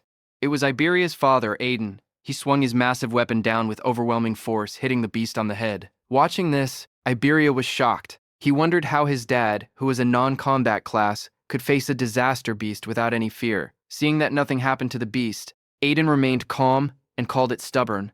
Aiden's attack made the beast furious, and it turned around in anger. It immediately charged at Aiden at full speed. Seeing it coming, Aiden stood firmly and declared that he would leave the rest to him. He was saying that to Itsuki, who appeared there just before the monster's attack could hit Aiden. Itsuki moved instantly, his body wrapped in crackling electricity as he intercepted the attack. The beast tried to strike again, but Itsuki stepped in from behind and, using his black ice spike, pierced through the monster's body. A system message appeared, announcing that his black ice wall had activated. Blood splattered as the creature's massive frame was struck down. After the clash ended, Itsuki apologized to Aiden for being late. He explained that it had taken a little time to deal with the lookouts. Aiden then asked about the situation outside. Itsuki immediately used his magic detection skill, but he could no longer sense any magic fluctuations from outside. Seeing that, he told Aiden that Josuke had likely wiped out every last disaster beast. As they went outside, the battlefield was covered with the bodies of disaster beasts. Iberia looked around in shock and stammered in disbelief, wondering if Josuke had really done all of that by himself. Josuke immediately warned everyone not to lower their guard. He explained that unless they destroyed the barrier, disaster beasts would continue spawning from within it without end. As time passed, they would only grow stronger. With a firm expression, he declared his intention to head toward the barrier and destroy it while eliminating as many disaster beasts as possible along the way. Looking at Itsuki, he added that if any beast managed to slip past him, he would have to deal with it. However, Itsuki stated that he would be the one to slaughter every disaster beast within the barrier. His eyes were filled with hatred as he instructed Josuke to remain there and protect Aiden and Iberia. Seeing Itsuki's expression, Aiden narrowed his eyes. He muttered that those eyes showed no trace of fear. Instead, they were filled with a burning thirst for battle. Finally, with firm resolve, Aiden declared that they would leave the destruction of the barrier to Itsuki. Josuke warned Itsuki seriously. He explained that if the barrier was green, then the disaster beasts inside would be at least level 250. He asked if he was truly prepared for something like that. Without hesitation, Itsuki answered calmly that he was sure. Lightning crackled violently around Itsuki as he ran toward that green barrier. A sharp smile formed on his face as he admitted that finally, he could fight to his heart's content. Seeing him go, Iberia immediately spoke up. He declared that if Itsuki was going, then he would go too. He told Josuke to look after his old man, but his father, Aiden, stopped him. Iberia protested, asking why not. He reminded them that they were a team. Aiden answered bluntly, telling him to stop pretending they were a team. He said it was pathetic. He added that he and Itsuki lived in two completely different worlds. Iberia clenched his fist, anger rising in his voice. He argued that they had walked this path together all this way and demanded to know what he meant by different worlds. Aiden also shouted, telling Iberia that a team was meant to support one another and cover for each other's weaknesses. Aiden's eyes widened with anger as he spoke harshly. He told Iberia that he was not supporting Itsuki at all. Instead, he said he was only dead weight at this rate. His voice grew even colder as he warned that he would end up getting Itsuki killed. Hearing that, Iberia froze, shock spreading across his injured face. Aiden continued, saying that he was not just talking about him alone. He explained that Itsuki was special. No one else from his generation could even stand on the same stage as him. Then he asked Iberia if he had ever truly seen the look in Itsuki's eyes when he faced a disaster beast. He told Iberia that those were the eyes of someone drowning in hatred. At the same time, while Itsuki was running toward the barrier, a system window appeared showing, "Mana, 5 enemy units have been detected. 50% of Itsuki's mana recovered." Itsuki noticed it immediately. He realized that 5 disaster beasts must have just come out of the barrier. He calmly acknowledged that this had brought his mana back to full. Ahead of him, massive disaster beasts with sharp purple spikes and rows of jagged teeth emerged, blocking his path as lightning continued to crackle around his body. Lightning surged wildly around Itsuki as he faced them. His eyes burned with determination as he shouted for them to get out of his way. A system window suddenly appeared, showing that Lotus Blast had activated. In the next instant, a massive explosion erupted in the forest, flames bursting outward with overwhelming force. Another system message appeared, showing 5 enemies defeated with Lotus Blast. Range of all skills increased by 5%. Now your broken critical crystal critical rate is 2%. Itsuki moved forward through the fading flames, his expression calm but focused. He admitted to himself that the double-horned guardian's defense had been far too high. It had taken 80% of his mana just to bring it down with Lotus Blast. Even so, he firmly decided that he would not allow a single one of them to reach Iberia or the others. In the distance, smoke and fire from Lotus Blast rose above the trees. Josuke turned toward the explosion in shock and demanded to know where it had come from. Iberia immediately realized and stated that it was Itsuki's skill and that he must have run into disaster beasts in the forest. Josuke stared toward the forest, his expression serious. He thought that an explosion of that scale was not something a mere level 0 should be able to trigger. A troubling thought crossed his mind. He wondered if the reason Itsuki could not level up was because of a debuff from his gift. Meanwhile, Itsuki reached and stood before that glowing green barrier. He quietly acknowledged that this was the green barrier. He realized that the disaster beasts inside seemed to be on a completely different level from the ones he had faced so far. He immediately activated his mana detection. However, Itsuki was shocked to see that his mana detection could be blocked. Because of that, he could not judge the number or strength of the disaster beasts inside. Then he remembered something his teacher once said. The level of disaster beasts inside a barrier could be determined by its color. Gray barriers contain disaster beasts from level 1 to 25. Green barriers hold level 51 to 75. Purple barriers hold level 76 to 100. Red barriers contain level 100 and 1 and above. Since this barrier was green, the disaster beasts inside were between level 26 and 50. Itsuki looked at his hand calmly and concluded that if he killed them all, they would drop a massive amount of experience. Itsuki then summoned his Shikigami, Death Hound. White petals of light swirled around him as a massive spectral hound formed at his side, its sharp teeth glowing in the darkness. Just as the Death Hound appeared, a system window displayed its information. Death Hound, B rank, level 16. Skill, Death Smell.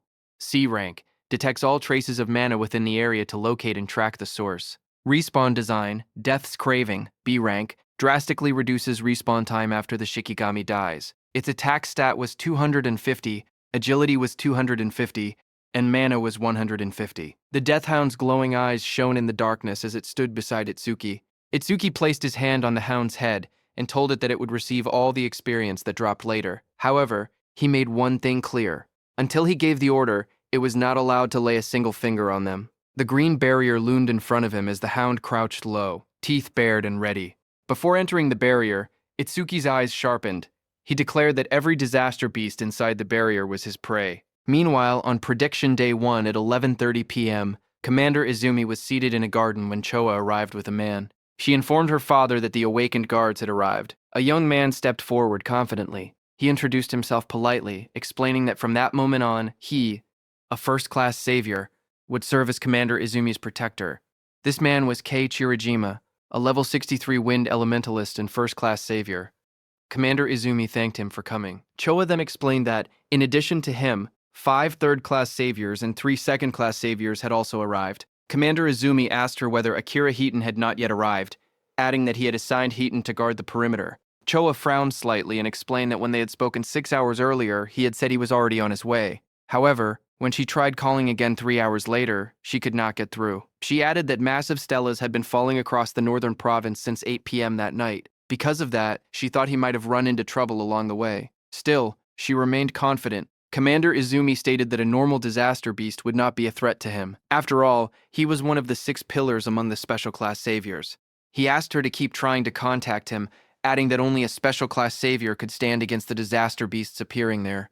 Choa quietly responded that she understood. Hearing all that, the wind elementalist spoke up, questioning whether they were overestimating the special class saviors a bit. He argued that no matter how strong Tewajin and Akira Hitten were, they were still only human. He continued confidently, saying he did not believe there was such a vast gap between the special class saviors and those in the first class. They might struggle a little, but there was no way they could not defeat a disaster beast that a special class savior could. Commander Izumi told the wind elementalist that it was good to be confident, but thinking one could stand on the same level as a special class savior was another matter entirely. He added that such thinking likely came from never having fought a truly powerful disaster beast before. Just as he said that, suddenly there was a blast in the sky as a huge pillar fell down. Seeing that, the wind elementalist reacted instantly, saying a stele was approaching and a disaster beast was coming with it. He raised his sword as the air trembled around him. As the stele fell to the ground, it created a huge purple barrier. Seeing that, Commander Izumi declared that it had finally arrived. At the same time,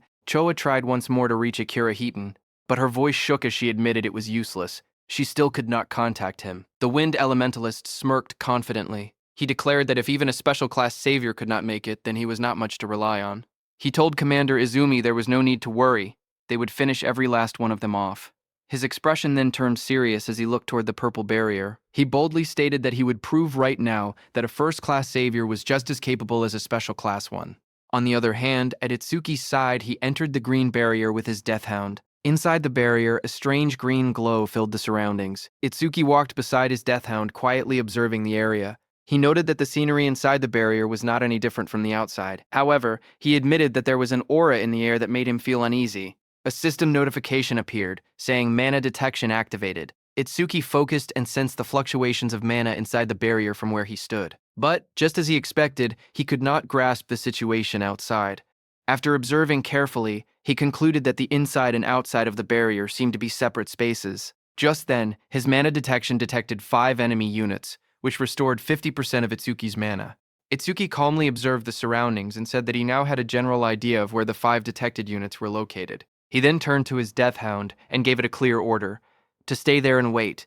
If it found any disaster beasts that had fled, it could eat them. After giving the command, he softly praised it, calling it a good boy. Another system notification appeared, showing activating Thunderbreaker, roaring wave. Blue lightning began to crackle around his body as his eyes sharpened with focus. He decided that he should start moving as well. At that moment, 2 muscular disaster beasts charged forward at high speed, their claws digging into the ground as they rushed toward him. Suddenly, electric energy surged through the air as one of the beasts reacted in surprise. It was Itsuki. He activated his Black Wall skill and struck the 2 disaster beasts. With a single attack, he killed both of them by piercing their bodies with Black Wall. Just then, 2 more beasts appeared. Lightning exploded across the battlefield as Itsuki struck the first disaster beast directly. Blue energy tore through its body, and blood burst from its wound as it was slammed into the ground. The second beast immediately rushed forward, but Itsuki's electric current surged between them like a roaring wave. The ground cracked under the force as his attack ripped through both monsters. While Itsuki was killing those 4 one-horned beasts, suddenly a 2-horned beast charged at him. Blue lightning surrounded Itsuki as he drove forward with unstoppable momentum. He dodged the beast's attack and jumped high. A system notification appeared, activating Clear Orbs, Piercing Sphere. A glowing purple sphere formed around Itsuki's finger. It shot forward with incredible force, piercing straight into the beast's chest and drilling through its armored body. The impact cracked the monster's armor apart as the energy pushed deeper inside. That beast fell to the ground. A system notification appeared, showing critical rate increased by 1%. Itsuki landed on the ground, lightning still flickering around him. His broken critical crystal had reached a 3% critical rate. After killing those 5 beasts, Itsuki immediately moved forward. Seeing that his critical rate had gone up again to 3%, he calculated that statistically this meant about 3 critical hits for every 100 attacks. He thought he might get to see his first real critical attack soon. While moving, something else caught his attention. This was the first time he had seen a stele from this close. He narrowed his eyes and thought that if he broke the stele, then the barrier should disappear. He thought, 1 hit should be enough. But at that moment, a system notification appeared, showing 1 enemy unit detected and 10% of mana restored. Itsuki's eyes widened as he realized that there was still 1 left.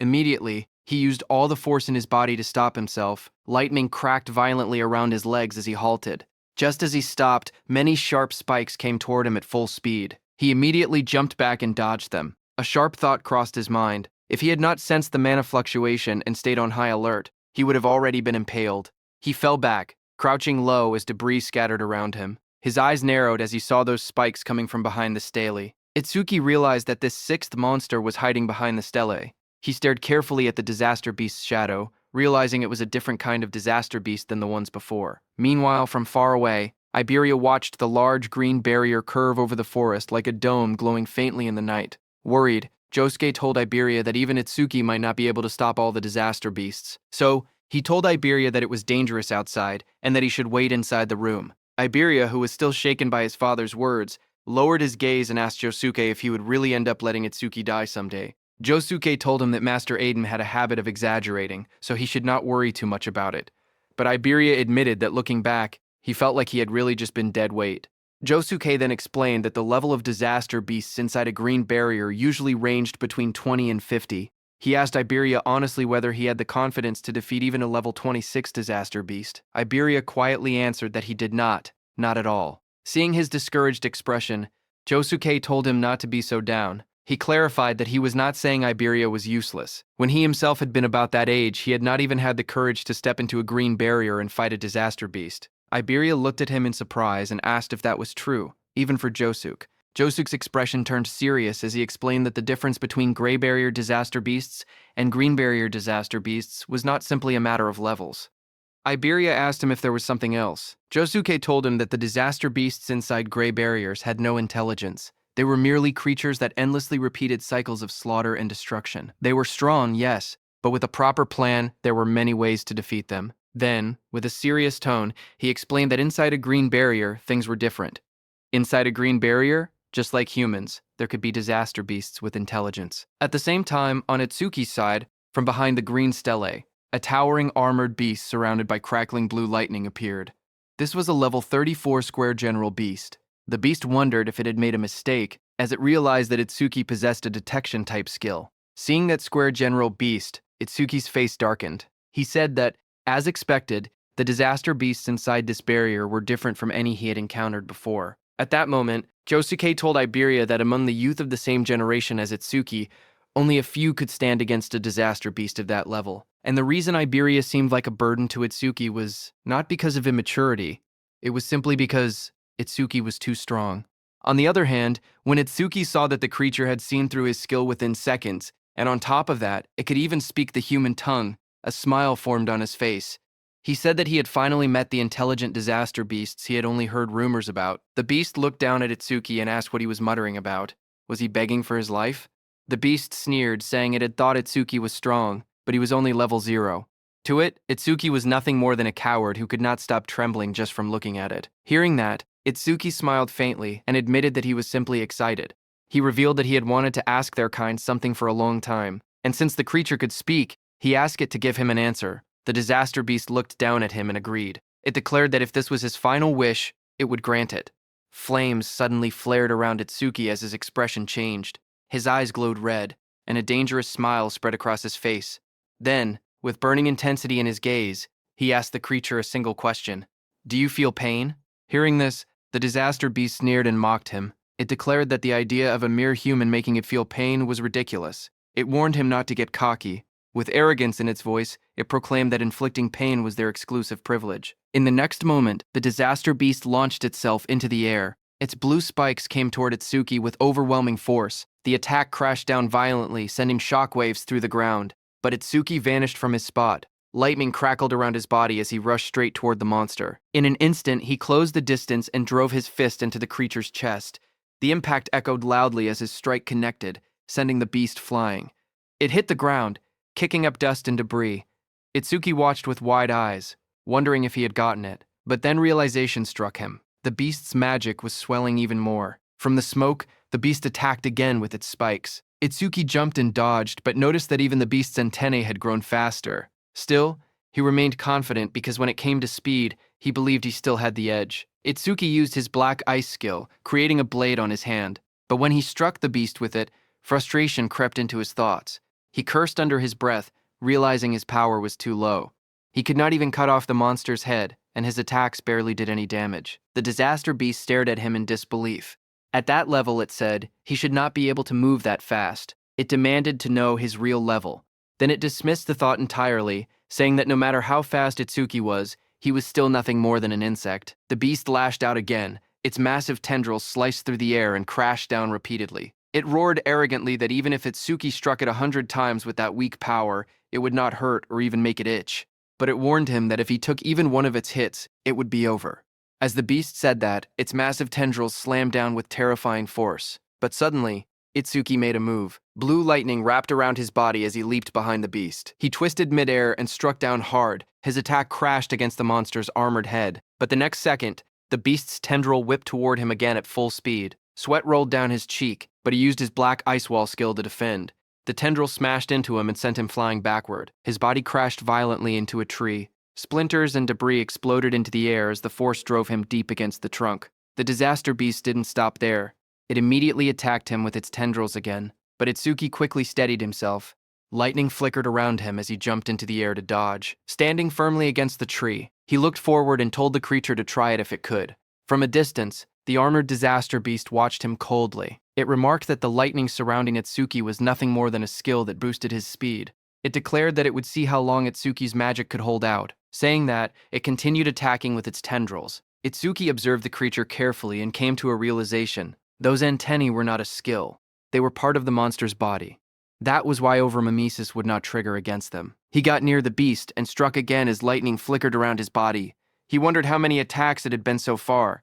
The 18th or maybe the 19th. The monster spread its massive frame and attacked Itsuki with its tendrils, declaring that it was useless. At that moment, a status window appeared before Itsuki, showing he only had 97 magic. He understood the situation immediately. He had been pushing his skills non-stop, and his magic was about to run dry. His stamina was being worn down as well. If this continued, his speed would only decrease. Itsuki's red eyes sharpened with resolve as he decided that he would pour everything into offense. Itsuki charged at the disaster beast, thinking he would boost his attack frequency so that if he could land even one critical hit, he would win. Itsuki was trying to use the power of his broken critical crystal, whose effect was that on a critical hit, it increased attack power by 10 times. But currently, its critical rate was only at 3%. With lightning surging violently around him, Itsuki launched forward once more, striking directly at the armored beast. He continually punched the beast with his fists. Sweat rolled down his face as his eyes burned with determination. He told himself that he had to attack more to trigger a critical hit. All he could do was keep swinging. There was no other choice. His fists slammed into the monster's body with explosive force, the impact echoing loudly. But suddenly, a blue tendril flashed through the air as it rushed at Itsuki. It hit and tore through his stomach. Blood spilled from Itsuki's mouth as his body trembled violently in pain.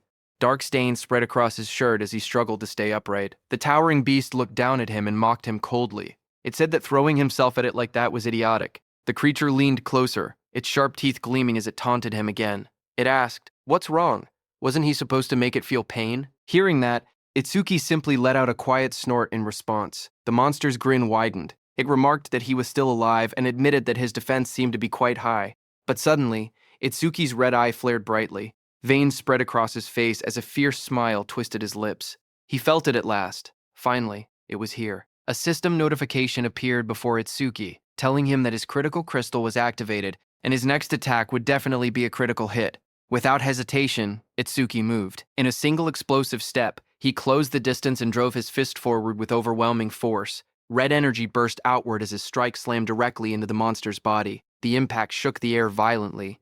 The beast screamed in pain as it was sent flying backward. Its massive body tore through the forest, crashing through trees as splinters and debris scattered everywhere. Smoke and dust rose into the air as the monster landed heavily on the ground. It could only stare in disbelief. It questioned what had just happened and why Itsuki suddenly possessed such terrifying power. Standing calmly amid the fading red glow, Itsuki looked at his fist. His breathing steadied as he admitted quietly that the power was stronger than he had expected. After landing that critical hit, something inside him changed. All kinds of emotions began rising from deep within his chest. Focus sharpened his mind. Satisfaction spread through him. A strange ecstasy followed. He realized he had never felt like this before. Even though blood was pouring out of the wound in his stomach, he did not feel any pain at all. The injury was deep, and his shirt was soaked in red, yet his body felt strangely light. He looked down at the beast calmly and admitted that this feeling was incredible. Itsuki then reached out and grabbed the beast's head, asking whether it felt any pain from that attack. Hearing that, confusion filled the beast's voice. It wondered what kind of human he was. Humans were supposed to be weak and fragile. It even accused him of clearly being over level 40, saying that showing fake stats was cheating. But as Itsuki grabbed the beast's head, it panicked and shouted, asking what he was about to do. Itsuki told the beast that until now, all the disaster beasts he had faced lacked intelligence. Even when they died, they barely screamed. But this one was different. He grabbed the creature firmly and squeezed. The beast let out a loud, terrified scream. A wide grin spread across Itsuki's face as his red eyes glowed fiercely in the darkness. He admitted that a scream from a disaster beast capable of feeling pain was truly pleasant to hear. The creature trembled in terror. It stuttered in disbelief, asking if he was really going to crush its head. Panic consumed it as it declared that he was no human. He was a demon. Ignoring its fear, Itsuki tightened his grip. In the next instant, a violent sound echoed through the forest as he crushed the beast's head without hesitation. Blood splattered across the tree behind them. A system notification appeared, showing his crit rate increased by 1%. Itsuki stood before the fallen body and calmly stated that it was finally done. Another notification followed, saying the broken critical crystal's crit rate was now at 4%. As the tension faded, Itsuki felt the strange excitement from earlier slowly disappear. The special sensation that had filled his chest was vanishing. Then, reality returned. The searing pain from the wound in his stomach began to kick in. He steadied himself and observed the surroundings. The barrier around the area had turned transparent, which meant there were no disaster beasts left inside. He looked at the transparent pillar in front of him and thought that if he crushed it, all that would remain would be the stele. Without hesitation, he pulled back his fist and drove it forward with force. A sharp cracking sound echoed as his punch struck the structure. The ground around the stele shattered. Cracks spread across the area as debris scattered in every direction. Itsuki calmly admitted that it was weaker than he had expected. Exhaustion finally caught up to him. He leaned back against the broken structure. Blood still stained his clothes. Before returning to Iberia, he reminded himself that there was something he needed to check. His expression turned serious as he quietly called his death hound. A dark figure rushed overhead. Itsuki lifted his head slightly and ordered it to show its face. Death stepped forward, its red eyes glowing fiercely in the darkness. It looked larger than before, its claws digging into the ground as it growled. Itsuki, sitting on the ground nearby, looked up at it calmly and noted that it seemed bigger than before. Then he paused for a moment and continued observing it carefully. Then he realized the reason. Its level had increased by 3. Not only that, but it had also gained 150 stat points. A system window appeared before him showing the Death Hound's stats. It was a B-rank Shikigami at level 19. Its skills were Death Smell, a C-rank skill that detected all magic traces in the area and located and tracked their source, and Respawn Desire, a B-rank skill that greatly shortened respawn time after a Shikigami's death. It had 250 attack points, 250 agility, 150 defense, and 150 magic. It also had 150 unassigned stat points. After reading the information, Itsuki understood that as its level increased, its body also grew larger. He realized that it had not been his imagination. This meant that if it gained dozens more levels, it would grow even bigger. He imagined an enormous beast towering over him and calmly admitted that he could not wait to see how large it would become. It was 11:35 p.m. on Prophecy Day 1 when Itsuki destroyed that stele. Just as he destroyed it, the dark green barrier above the forest vanished, leaving the crescent moon shining clearly in the night sky. Iberia and Josuke stood among the trees, staring upward in shock. Iberia pointed toward the sky and shouted that the barrier had disappeared. He declared that Itsuki had done it. Seeing that Itsuki had destroyed the green barrier in about 10 minutes, Josuke admitted that there were probably no intelligent disaster beasts inside. But even so, that speed was incredible. He acknowledged that Itsuki was already far stronger than he himself had been back then. Meanwhile, Itsuki leaned against Death's large body. Blood stained his clothes as he struggled to remain steady. With long-distance travel and continuous battles, Itsuki's stamina was almost gone. On top of that, The blood loss had pushed his body to its limit.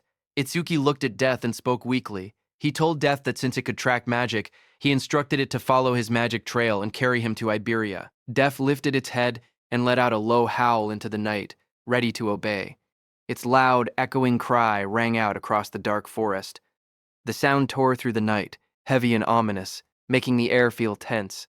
Josuke narrowed his eyes as he listened carefully. He muttered that it sounded like a disaster beast's cry, but the barrier was supposed to be gone. He questioned why that sound could still be heard. Without hesitation, he turned sharply and ordered Iberia to return to his room immediately. Iberia, while leaving, listened closely and said that the cry felt familiar, as if he had heard it somewhere before. On the other hand, Death's heavy claws slammed onto the ground as it came toward them.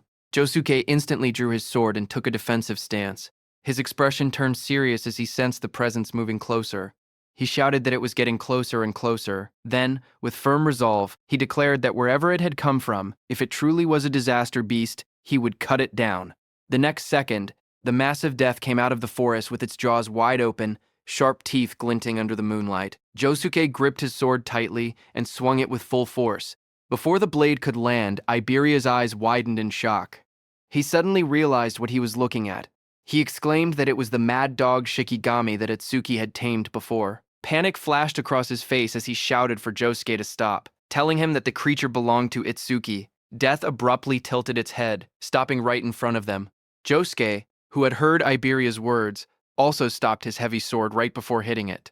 Itsuki, who was lying on Death's back, fell onto the ground. Standing there, Josuke stared at Death in disbelief and questioned whether it was Itsuki's Shikigami. He remembered that only Shikigami users were supposed to be able to command Shikigami. Thoughts ran through his mind about Itsuki's overwhelming strength, combat power far above his peers, a level that never seemed to rise, and even skills that belonged to other jobs. Iberia rushed forward in panic, calling out loudly and asking if Itsuki was okay. Seeing him lying motionless on the ground, Josuke felt that Itsuki was always one mystery after another. Iberia dropped to his knees beside Itsuki and noticed the blood covering his clothes and face. His voice trembled as he asked what had happened to him and why he was covered in blood.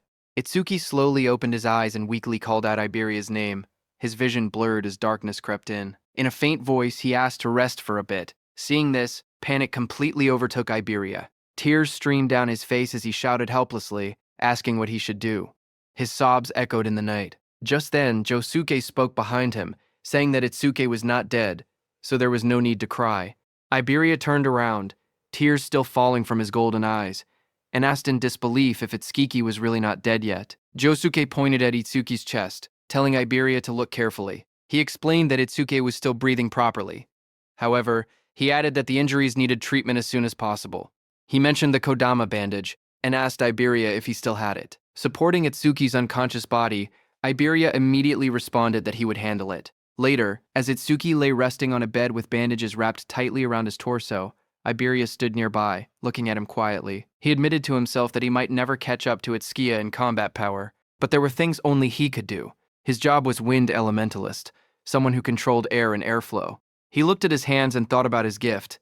Iberia was level 9, and his gift was Heal Focus, which was grade 2. It was a bottom grade 2 gift that could only heal himself and his allies. He had hated it so much before that he had never used his skill even once. But for Itsuki, he resolved that he would use it as many times as it took. A system message appeared before Iberia as he used his C-rank skill, Heal Wind. Green wind energy began to gather around his body, swirling like soft flames as he activated the skill. Standing beside the bed, he stretched out his hand toward Itsuki. Bright green light wrapped around Itsuki's body, floating gently in the air along with glowing symbols of healing.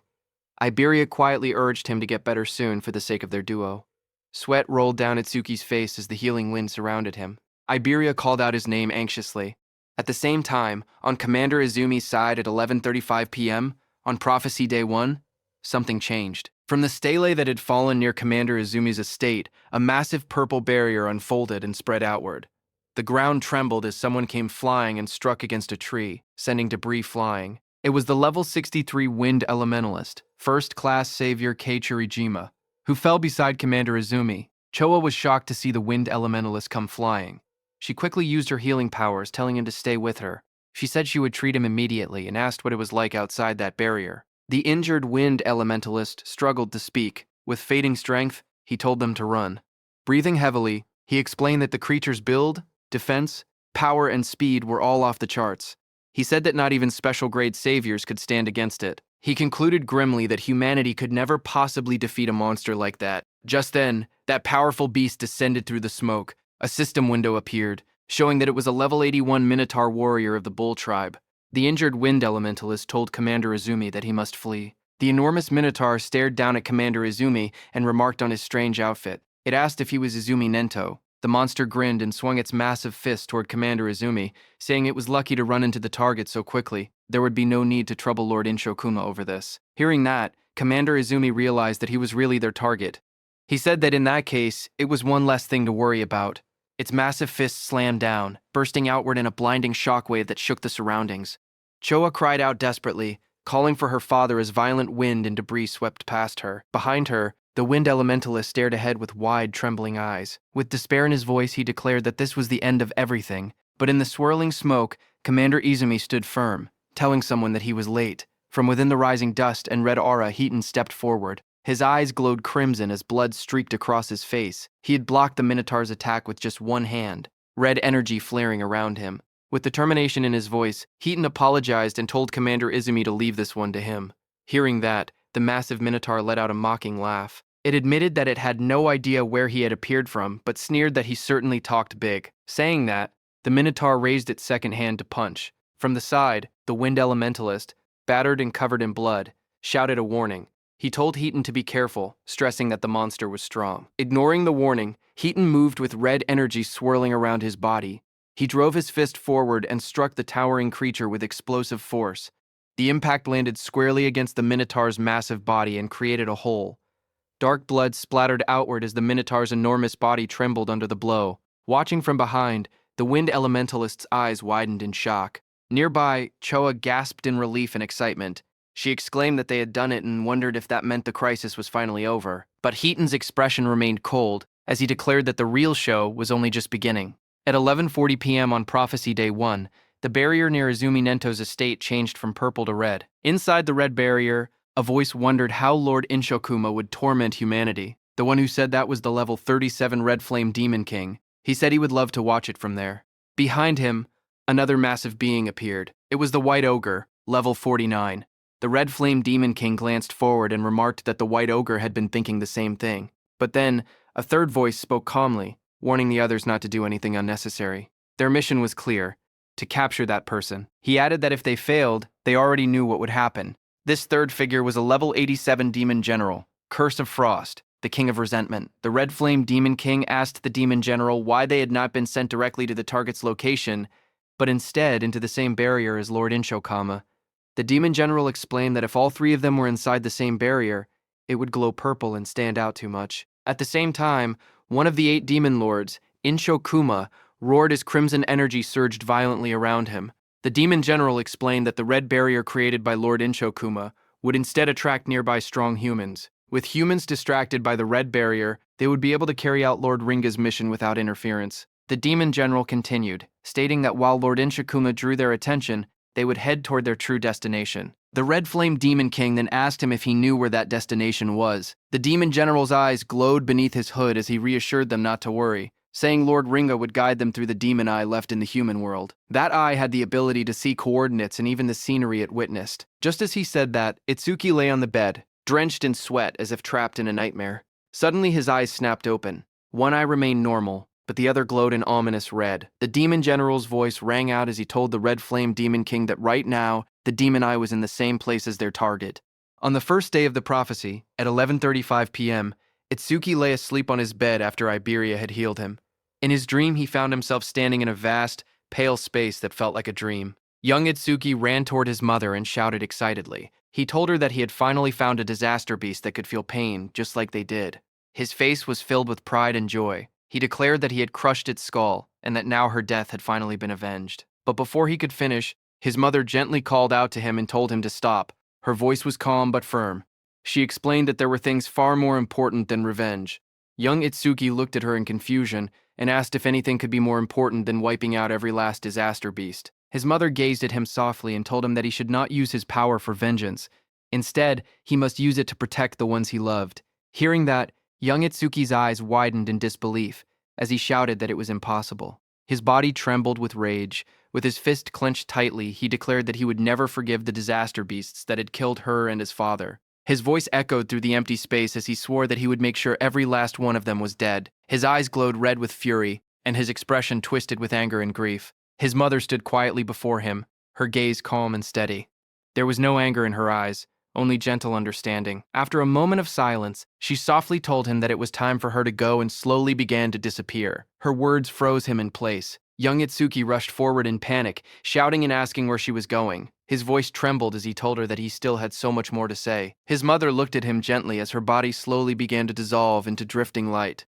In a soft voice, she called his name and pleaded with him not to let hatred consume him. Her form continued to scatter into glowing fragments, fading little by little into the surrounding emptiness. Young Itsuki reached toward her desperately, his hand stretching out as if he could still hold on to her. His voice broke as he cried out for his mother. Their fingertips nearly touched, but the light swallowed her hand before he could reach it. Tears welled up in his wide eyes as he stared helplessly at the space where she had been. Moments later, he stood alone. A tear slid down his cheek as he looked upward, his expression lost and hollow. Behind him, a dark presence emerged. A cold voice mocked him, saying that shedding tears for the dead was typical of a lowly creature.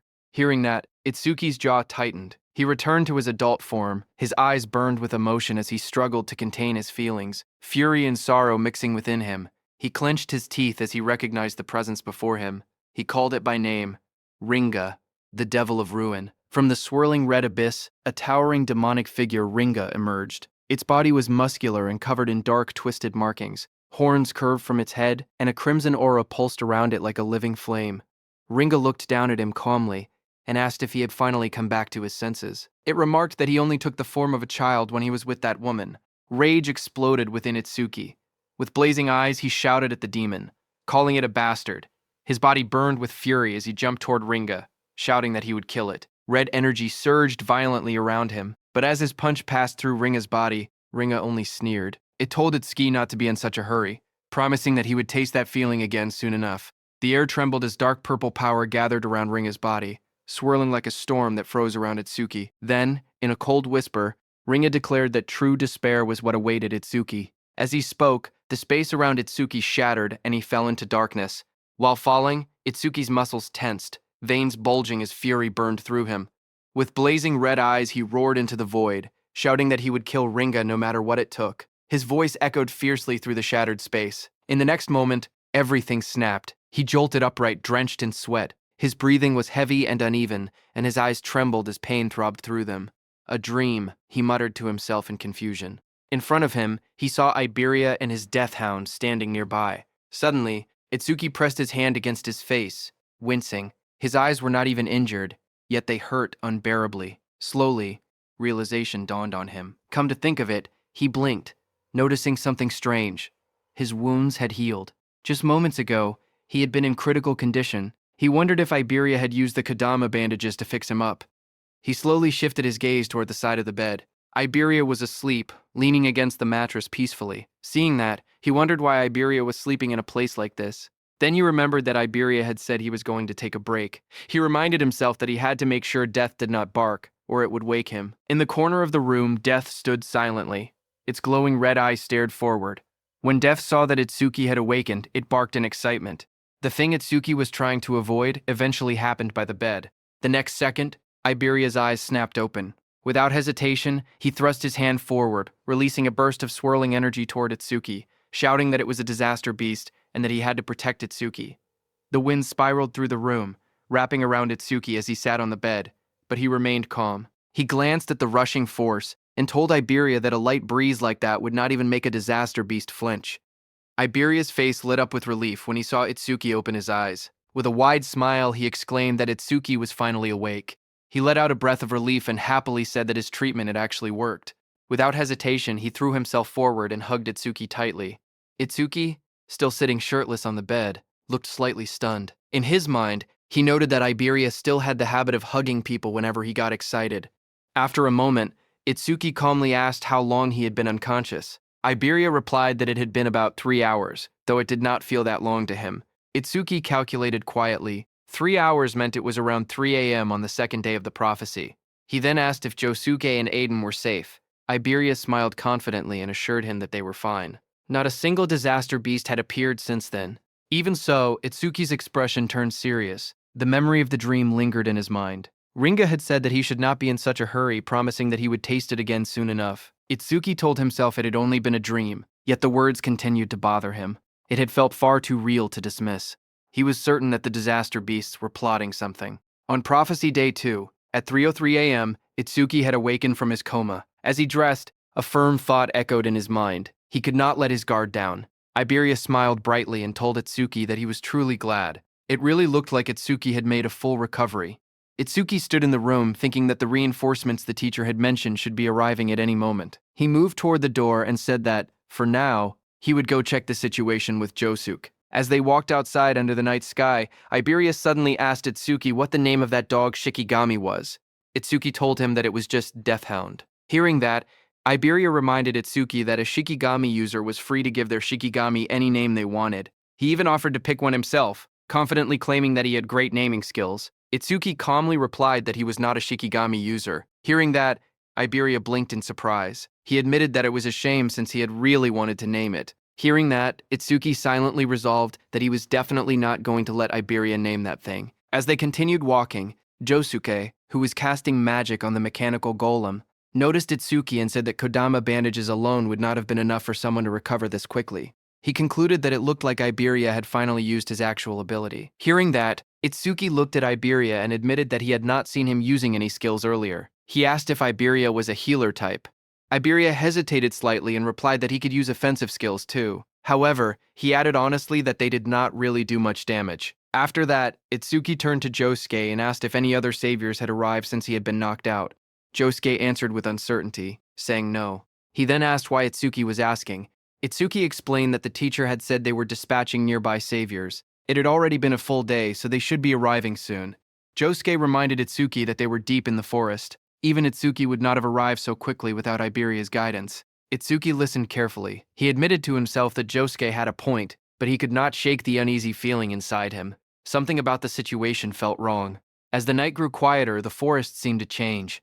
It felt as if something malevolent was slowly drawing closer. High above the forest, several saviors moved quickly through the dense trees. Their path curved sharply as they advanced deeper into the woods under the cover of night. As they ran, one of them called out to his teammate Kobayashi and asked how much farther it was to their destination. Kobayashi replied that it should only be a few more kilometers and told them to bear with it a little longer. Another member shouted excitedly that once they finished this mission, they would finally be promoted from apprentices to third-class saviors. Even so, he could not help but comment that the place was far too remote. It was hard to believe that the greatest crafter in the northern province lived this deep in the woods. Suddenly, a sharp voice cut through the air as a woman ordered everyone to stop. The group reacted instantly, skidding to a halt on the forest path. One of them quickly asked what was wrong and whether she had picked up a strange vibe. The woman answered that something was approaching from the front. From the darkness ahead, a deep voice spoke calmly, asking if they had noticed him. Hearing that, one of the saviors shouted in alarm. He recognized it immediately and yelled that it was a disaster beast. He ordered everyone to take their battle stations. The group quickly drew their weapons, readying themselves for combat. Out of the shadows stepped the Red Flame Demon King. Behind him stood the White Oni. The air around them felt heavy and threatening. The Red Flame Demon King looked at the group with a faint smile and asked where they were all going in such a rush. His red eyes glowed brightly in the darkness as he asked if they were headed to the same destination as he was. A conflict erupted, and one of the saviors was consumed by roaring flames that radiated intense heat and destruction. The one who killed him was the Red Flame Demon King. Standing calmly in a long robe, he observed the aftermath of the devastation. With cold indifference, he remarked that it was astonishing how a single fireball could cause such destruction, concluding that humans were truly fragile creatures. Turning his attention to his companion, he called out and asked White Oni if he had finished on his side. At that moment, White Oni completed his attack and struck another savior with overwhelming strength. He slammed his fist down, crushing his target into the ground with a violent impact. Blood splattered across the cracked earth as White Oni lifted his hand. Looking at the flattened savior embedded in the crater, the Red Flame Demon King mockingly commented that his body was as flat as a pancake, adding that White Oni was certainly a cruel one. A red-haired savior stood on a slanted tree trunk, watching them in fear. She pointed out that there wasn't even a barrier nearby and demanded to know where they had come from. The Red Flame Demon King smirked as he raised a blazing fireball in his hand. With a confident and casual tone, he remarked that they had traveled quite a long distance to get there. Seeing the fireball in his hand, the red-haired woman became terrified. Tears streamed down her face as she closed her eyes and accepted her death. At that moment, a demon general appeared in the distance. His presence was overwhelming as he told the Red Flame Demon King that he must not kill them.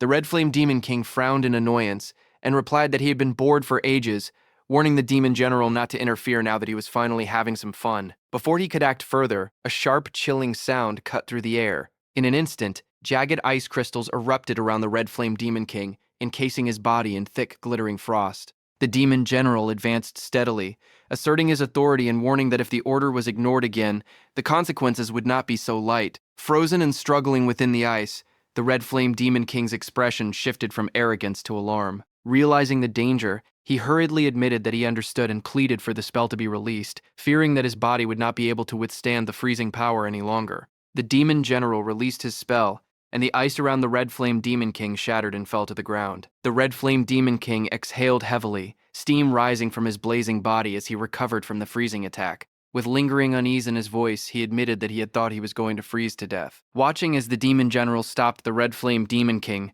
sweat rolled down the red-haired girl's face as a fragile hope surfaced in her mind. She wondered if they were going to let her go. The Red Flame Demon King crossed his arms, his fiery aura flaring as he spoke with a curious tone. He recalled the order that they were not allowed to kill the target or the owner of the magic eye. So he questioned the demon general whether this red-haired girl possessed some kind of special power as well. With glowing blue eyes, the demon general responded calmly that she had nothing like that. He explained that his actions were not about her. Instead, he stated that he simply wanted to test the new ability bestowed upon him by Lord Ringa. Saying that, he raised his hand toward the red-haired girl. Seeing this, the red-haired woman became extremely frightened. Before she could do anything, dark energy surged around her. Her body convulsed violently as shadowy tendrils wrapped around her, and she screamed in agony. Moments later, the violent transformation subsided, and she slumped forward, her head hanging low as her hair fell over her face, leaving her eerily still against the tree. Observing the scene, the Red Flame Demon King remarked with casual indifference that she had ended up dying anyway. The demon general corrected him, stating that she was not dead but simply undergoing demonization. Suddenly, the woman's head snapped up. A glowing sigil ignited on her forehead, and her eyes turned bright and unnatural as dark energy pulsed around her transformed face. The oppressive aura signaled that the change was complete. Intrigued, the Red Flame Demon King repeated the term demonization, waiting for an explanation. The demon general told him that humans who undergo demonization become completely subservient to Lord Ringa. In other words, this red-haired woman was now on their side. As the transformation finished, the woman dropped to her knees and bowed deeply before the demons. In a submissive and obedient tone, she addressed him as the Wrath King and asked for his orders. The demon general issued his command in a cold, authoritative tone. He instructed the newly demonized woman to hide her identity and remain undercover within the human community until the day Lord Ringa descended. Bowing her head obediently, she acknowledged the order and replied that she would do as commanded. The demon general continued outlining her cover story. He told her that when the time came, she would report that her team had been attacked by disaster beasts in the forest and that she was the only survivor, saved by the sacrifice of her comrades. With her head still lowered in submission, she answered simply that she understood. Satisfied, the demon general ordered her to get going. Moments later, the woman's eyes, now shadowed and eerie from demonization, stared forward blankly. But in the next instant, her expression shifted. Shock flashed across her face as if a fragment of her original will had resurfaced. Startled, she stumbled backward in the forest, her breathing quick and uneven. Realizing the danger and urgency of her situation, she turned and fled at full speed through the trees. The Red Flame Demon King and the Demon General stood watching her departure without concern as she disappeared into the distance. After she left, the Red Flame Demon King questioned the decision with a hint of disdain, stating that while making humans do their bidding was fine, he did not see the point of recruiting such a weakling. In response, the Demon General explained that it was not just about her. He revealed that tens of thousands of humans had already been demonized, including the awakened. He said that when Lord Ringa unified the world, these infiltrators would play a crucial role. With the explanation given, the Demon General walked ahead and ordered them to stop dawdling and follow him, emphasizing that the mission was more important than ever. On the other hand, on Prophecy Day 2, at 3:05 a.m., the golem that Itsuki had destroyed before was completely repaired. Its glowing eyes and sturdy frame radiated power. Observing it, Josuke explained that the Iron Golem's stats were roughly equivalent to a level 30 awakened, making it a valuable asset to compensate for their labor shortage. However, Iberia remarked that they likely would not even need such assistance if Josuke and Itsuki were present. While discussing their preparations, Josuke suddenly brought up Itsuki, asking where he was. Iberia replied that Itsuki had gone to the workshop. He explained that Itsuki wanted to ask his father something about the critical crystal. Inside the workshop, Itsuki stood beside Eden as they discussed the recent battle. Eden asked if Itsuki had truly landed a critical hit during the fight with the disaster beast, and inquired about his critical rate at the time. Itsuki revealed that his broken critical crystal had originally given him a 3% critical rate, but after defeating the creature it had increased to 4%. Hearing that, Eden remarked that achieving such a feat with only a 3% critical rate was incredibly lucky. Itsuki agreed that he thought so as well. He then explained that after landing that critical hit, it was not just his concentration that had improved. He described entering a strange state where he felt as if he were omnipotent, and asked whether this was also an effect of the critical crystal. Hearing this, Eden reacted with surprise. He asked if it was a sensation where a person's senses become sharp enough to perceive everything around them, yet they remain calm and completely unaffected. Itsuki thoughtfully touched his chin and agreed that the description perfectly matched what he had experienced. Hearing this, Eden expressed his surprise, realizing that Itsuki had entered a flow state. Itsuki repeated the unfamiliar term in confusion and asked Eden to explain. Eden explained that a flow state occurs when a person becomes completely immersed in a task. In this state, one's sense of time becomes distorted, and both concentration and excitement reach their peak simultaneously. Hearing that, Itsuki became more confused and tried to understand. Eden then simplified the explanation, saying that, in short, it meant being in the zone. To illustrate, he described how a painter might forget to eat because they are so absorbed in their work. He added that an athlete whose body moves instinctively during a match is also in a flow state. Likewise, a student who loses track of time while solving a difficult problem is experiencing the same phenomenon. He concluded by explaining that when an awakened individual enters a flow state, they do not merely gain heightened focus. Their senses become extraordinarily sharp. He explained that when someone enters a flow state, their stats and skill effects increase simultaneously to 120% of their original values. Hearing this, Itsuki expressed his surprise. He admitted that he had never heard about such a phenomenon from his teacher or any other awakened individual. He added that he had never met anyone who had actually entered a flow state before. Eden responded with astonishment, emphasizing that only a handful of people were capable of achieving such a state. He went on to explain that entering a flow state requires the awakened individual's own skill, a clear and focused mind, and a great deal of luck. If even one of these elements is missing, entering a flow state becomes impossible. Itsuki, absorbing this information, remarked that he had not realized the requirements were so strict. Eden then stated that it was no exaggeration to say that entering a flow state marks the boundary between a genius and an average person. He added that among the awakened across the 5 continents, including the Teiwajin, there was not a single person who could enter a flow state at will. Itsuki was shocked to hear that not even the Teiwajin could do that. Eden told Itsuki that he had first entered a flow state 2 years after becoming an awakened. He noted that while 2 years was considered quite early, for Itsuki to achieve it after only a month of being awakened was truly extraordinary. But suddenly, Eden noticed Itsuki's distracted expression and paused, asking if he was listening. Itsuki snapped back to attention, his gaze sharpening as he sensed something unusual. Turning slightly, he informed Eden that 3 individuals with immense mana were approaching. Eden initially speculated that they were likely awakened sent by Nento Izumi to act as his guards. However, as Itsuki focused more closely on the energy, his expression hardened. The rough and stagnant aura did not feel like that of awakened individuals. It felt more like the presence of disaster beasts. Without hesitation, he decided to investigate just in case. Moving swiftly, he headed for the exit. As he went, he reflected that he had already wiped out the disaster beasts within the barrier and that there were no signs of new ones being deployed nearby. Even so, an uneasy feeling lingered, and he hoped it was merely his imagination. In the next moment, he slid open the door and stepped outside. As Itsuki stepped outside, Iberia greeted him with a bright expression, saying that Itsuki was finally out, though he noticed Itsuki's tense demeanor. Josuke, standing beside him, asked what was wrong and why he seemed so on edge. Itsuke, still alert, explained that he had felt a sudden surge of mana and thought it might be a disaster beast. Josuke reassured him, stating that there were no barriers being generated in the area, so that shouldn't be the case. Iberia added that even if it were a disaster beast, he had already reactivated the Iron Golem, meaning they could easily handle any common threat. Before his words could settle, Iberia's expression froze in shock, as a violent impact shattered the Iron Golem. The massive golem was destroyed in an instant, its body cracking and collapsing amid sparks and debris. Everyone was stunned, realizing that the Iron Golem had been taken down before it could even react. Josuke immediately raised his weapon, while Itsuke stood ready with electricity crackling around him. In the distance, 3 terrifying figures emerged, and one arrogantly declared that since there were only 3 opponents, it would be an easy task. It was the demon general, the Red Flame Demon King, and White Oni. Their overwhelming presence confirmed that what had arrived was far more dangerous than a mere disaster beast. On Prophecy Day 2 at 3:01 a.m., the demon stood before Itsuki and the others, enveloped in a dense crimson aura. Their presence felt utterly overwhelming. Itsuki narrowed his eyes as he carefully observed them. He could tell immediately that they were far stronger than any monsters inside the barrier. The pressure they emitted was on an entirely different level. He focused on the demon general standing at the front. The magical waves radiating from this demon general were enormous, unlike anything he had ever seen before.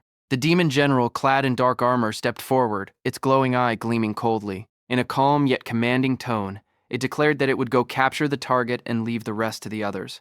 Before turning away, it gave a final instruction to the other two demons.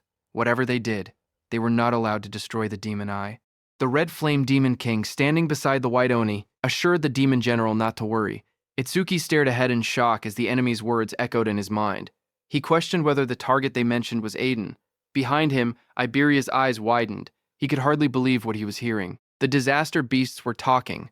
Before they could react further, the demon general moved toward them. Josuke's voice rang out firmly as he declared that he could not let them pass. But in the next instant, the demon general had already moved behind them. Everyone was shocked by what had just happened, and Josuke's expression tightened in disbelief. He wondered when the enemy had moved. Itsuki gritted his teeth. The speed was overwhelming, far too fast. Without hesitation, Josuke charged forward with his sword raised high, shouting that no matter what, he would stop the enemy. At the same time, lightning surged around Itsuki's body as he swore that he would not let the demon get anywhere near Aiden. Without looking back, the demon general raised its clawed hand. A cold blue aura swirled around its fingers as sharp energy gathered in the air. In the next instant, a massive surge of icy power shot forward, creating an ice wall behind him. Josuke, who had charged straight toward it, was stunned to see the towering wall of ice rise in front of him. But without slowing down, he swung his blade with all his strength and struck the frozen barrier. The impact echoed loudly, but the wall did not break. Sweat ran down his face as he gritted his teeth. The surface was incredibly tough, far harder than he had expected. Before he could react again, Itsuki shouted from behind him, telling him to watch out. Josuke's eyes widened as he realized that the White Oni, with rows of sharp teeth, was right behind him. With a terrifying roar, the White Oni brought its massive fist crashing down toward Josuke, who raised his sword to block the incoming blow. The White Oni's fist came down with terrifying force. The impact sent a violent shockwave across the ground, and Josuke was thrown back by the sheer pressure of the blow, his body spinning as he struggled to keep hold of his sword. Itsuki called out his name as he tried to go help him. But at that moment, the Red Flame Demon King, surrounded by blazing flames, coldly told Itsuki that he had no time to worry about others. As he said that, a burning sphere of fire gathered in the Red Flame Demon King's hand. With a sharp motion, he launched the attack. The blazing projectile tore through the air at incredible speed. A notification appeared, telling Itsuki that this was Red Flame Bullet. That Red Flame Bullet rushed forward like a comet. Seeing the incoming attack, Itsuki shouted for Iberia to get away from there immediately. Iberia, startled and pale, quickly responded that he understood. In that instant, Itsuki also activated his Black Wall skill and formed a shield of black ice around his hand. The Red Flame Bullet struck the ground with explosive force, erupting in a violent blast of fire as Iberia ran toward his house. Itsuki's hands were completely burned. Flames roared wildly as shards of black ice were blown apart from his hand in the explosion. Just then, a system message appeared, saying it had detected an A-rank skill, Red Flame Bullet over Mimesis, activated. Another notification appeared showing the analysis progress at 1%. Sweat ran down Itsuki's face. Seeing the notification, he realized that the enemy's skill was a rank. Through the smoke and fire, Itsuki looked at both of his arms, which were scorched and wrapped in black burns. In his mind, he admitted that if he had used Thunderbreaker, he could have dodged the attack, but he had overestimated Black Wall. Across from him, the Red Flame Demon King grinned wickedly. He mocked Itsuki, asking if he truly believed such weak ice could stop his flames. He called him an idiot, but for a brief moment, doubt crossed the Red Flame Demon King's mind. He wondered if he had overdone it. His red eye narrowed slightly as he considered the possibility that Itsuki might be the demon eye-bearer. But when he gazed at Itsuki again and looked at his stats, he found that Itsuki was a human whose level was fixed at 0. The Red Flame Demon King stared at the status window and scoffed. He thought that a level 0, lowly human could never be the demon eye-bearer. A cruel grin spread across his face. Confident now, he declared that he could burn Itsuki to death without any worry. But at that moment, petals of light scattered through the air as Itsuki stretched out his hand and summoned his death hound. Energy gathered around as a large deathhound materialized beside him. The massive deathhound stood at his side, its red eyes glowing fiercely. The Red Flame Demon King looked down at them and sneered, asking if he was planning to fight 2-on-1 with his Shikigami. Flames coiled around the Red Flame Demon King's arm as he threw the red flame bullet again. Fire surged forward in a blazing arc. He mocked Itsuki, saying that even if he summoned 10 more Shikigami, he still would not be able to beat him. Standing beside the Deathhound, Itsuki remained calm. Without panic, he told Death that he was counting on him. The red flame bullet crashed down violently, exploding against the ground in a storm of fire and smoke. For a brief moment, the battlefield was swallowed by the blast. But then the Red Flame Demon King saw a shadow and realized that Itsuki had dodged his attack. The Red Flame Demon King's eyes narrowed as he looked for Itsuki's Shikigami. He saw the Deathhound running in the opposite direction from Itsuki. He realized that Itsuki's Shikigami was heading toward their target. He turned toward Itsuki and mocked him, asking if he really thought he could beat him alone. Hearing that, Itsuki realized that this demon was looking down on him. He thought that if he kept acting weak, the demon probably would not kill him right away. At that moment, Overmimesis' analysis progress was at 36%. Looking at it, Itsuki thought that he could buy time for the analysis, but then a faint smile slowly formed on his lips, because he could not bring himself to act cowardly against a disaster beast. He lifted his head slightly with a calm yet defiant tone. He said, "Yeah." He thought, "So what?" Blue lightning began to crackle faintly around him. Itsuki grinned wickedly, his red eyes glowing as blue lightning wrapped around his body. He stared straight at the demon and told him that it was because he looked weak as hell. Hearing that, the Red Flame Demon King's face darkened instantly. With flames blazing behind him, he called Itsuki a lowly race for acting so arrogantly. Flames spiraled upward as the Red Flame Demon King raised his hand. Fire roared violently around him. He declared that he had been planning to toy with him but had now changed his mind. He shouted that he would turn him to ash right away. Saying that, he threw a massive red flame bullet at Itsuki. Itsuki dashed through the blazing attack, lightning flashing around him. He observed calmly that the demon's attack had grown bigger, but his speed had not changed. He quickly analyzed the situation and realized that this demon was a skill-based, long-range type. Itsuki's eyes sharpened with determination as he charged at the demon, thinking that if he closed the distance, that demon was finished. Seeing Itsuki, the Red Flame Demon King's eyes widened in surprise. He was stunned by Itsuki's speed. In a single instant, Itsuki closed the distance between them. The Red Flame Demon King stared in disbelief, realizing that the gap had vanished in the blink of an eye. But then a slow grin stretched across the Red Flame Demon King's sharp teeth. Before Itsuki's strike could land, a wall of blazing fire appeared between them. Itsuki's eyes widened in surprise as he recognized that it was a flame shield. The Red Flame Demon King raised his hand and created another red flame bullet. With a confident smirk, he asked if Itsuki really thought he would not notice his own weakness. Saying that, he threw the red flame bullet. Itsuki was very close and could not dodge in time. A massive explosion burst outward like a blooming red flower. The flames surged forward and slammed into Itsuki's chest. His body was thrown violently through the air. He came crashing hard to the ground, but quickly balanced himself. At that moment in Itsuki's mind, a single thought surfaced. He had fallen for it. The realization struck him heavily. The opponent was an intelligent disaster beast. How could he have made such a mistake? Standing in front of him, the Red Flame Demon King looked at Itsuki and said that with that kind of speed, there was no way Itsuki was truly level 0. But then, through the smoke and dust, Itsuki slowly stepped forward. His arms and one leg had turned dark from burning. Smoke curled around his body as he lowered his head and moved ahead step by step. The Red Flame Demon King stared at him with burning red eyes and a cruel smile. He admitted that Itsuki had completely fooled him. Then, with a wide grin, he told Itsuki that it would be easier for him to die if he simply lay down quietly. Through the smoke, Itsuki remained standing, as a system notification showed that Overmimesis' analysis progress was at 79%. Seeing that, Itsuki wondered if it was because the skill was A rank that the analysis was taking quite a while. Another notification appeared, showing that the analysis progress was at 80% and increasing. On Prophecy Day 2, at 3:14, in the quiet darkness of the night, Aiden's wooden workshop stood beneath the faint glow of moonlight. From within the shadows, a voice called out Aiden's name. It was the Demon General.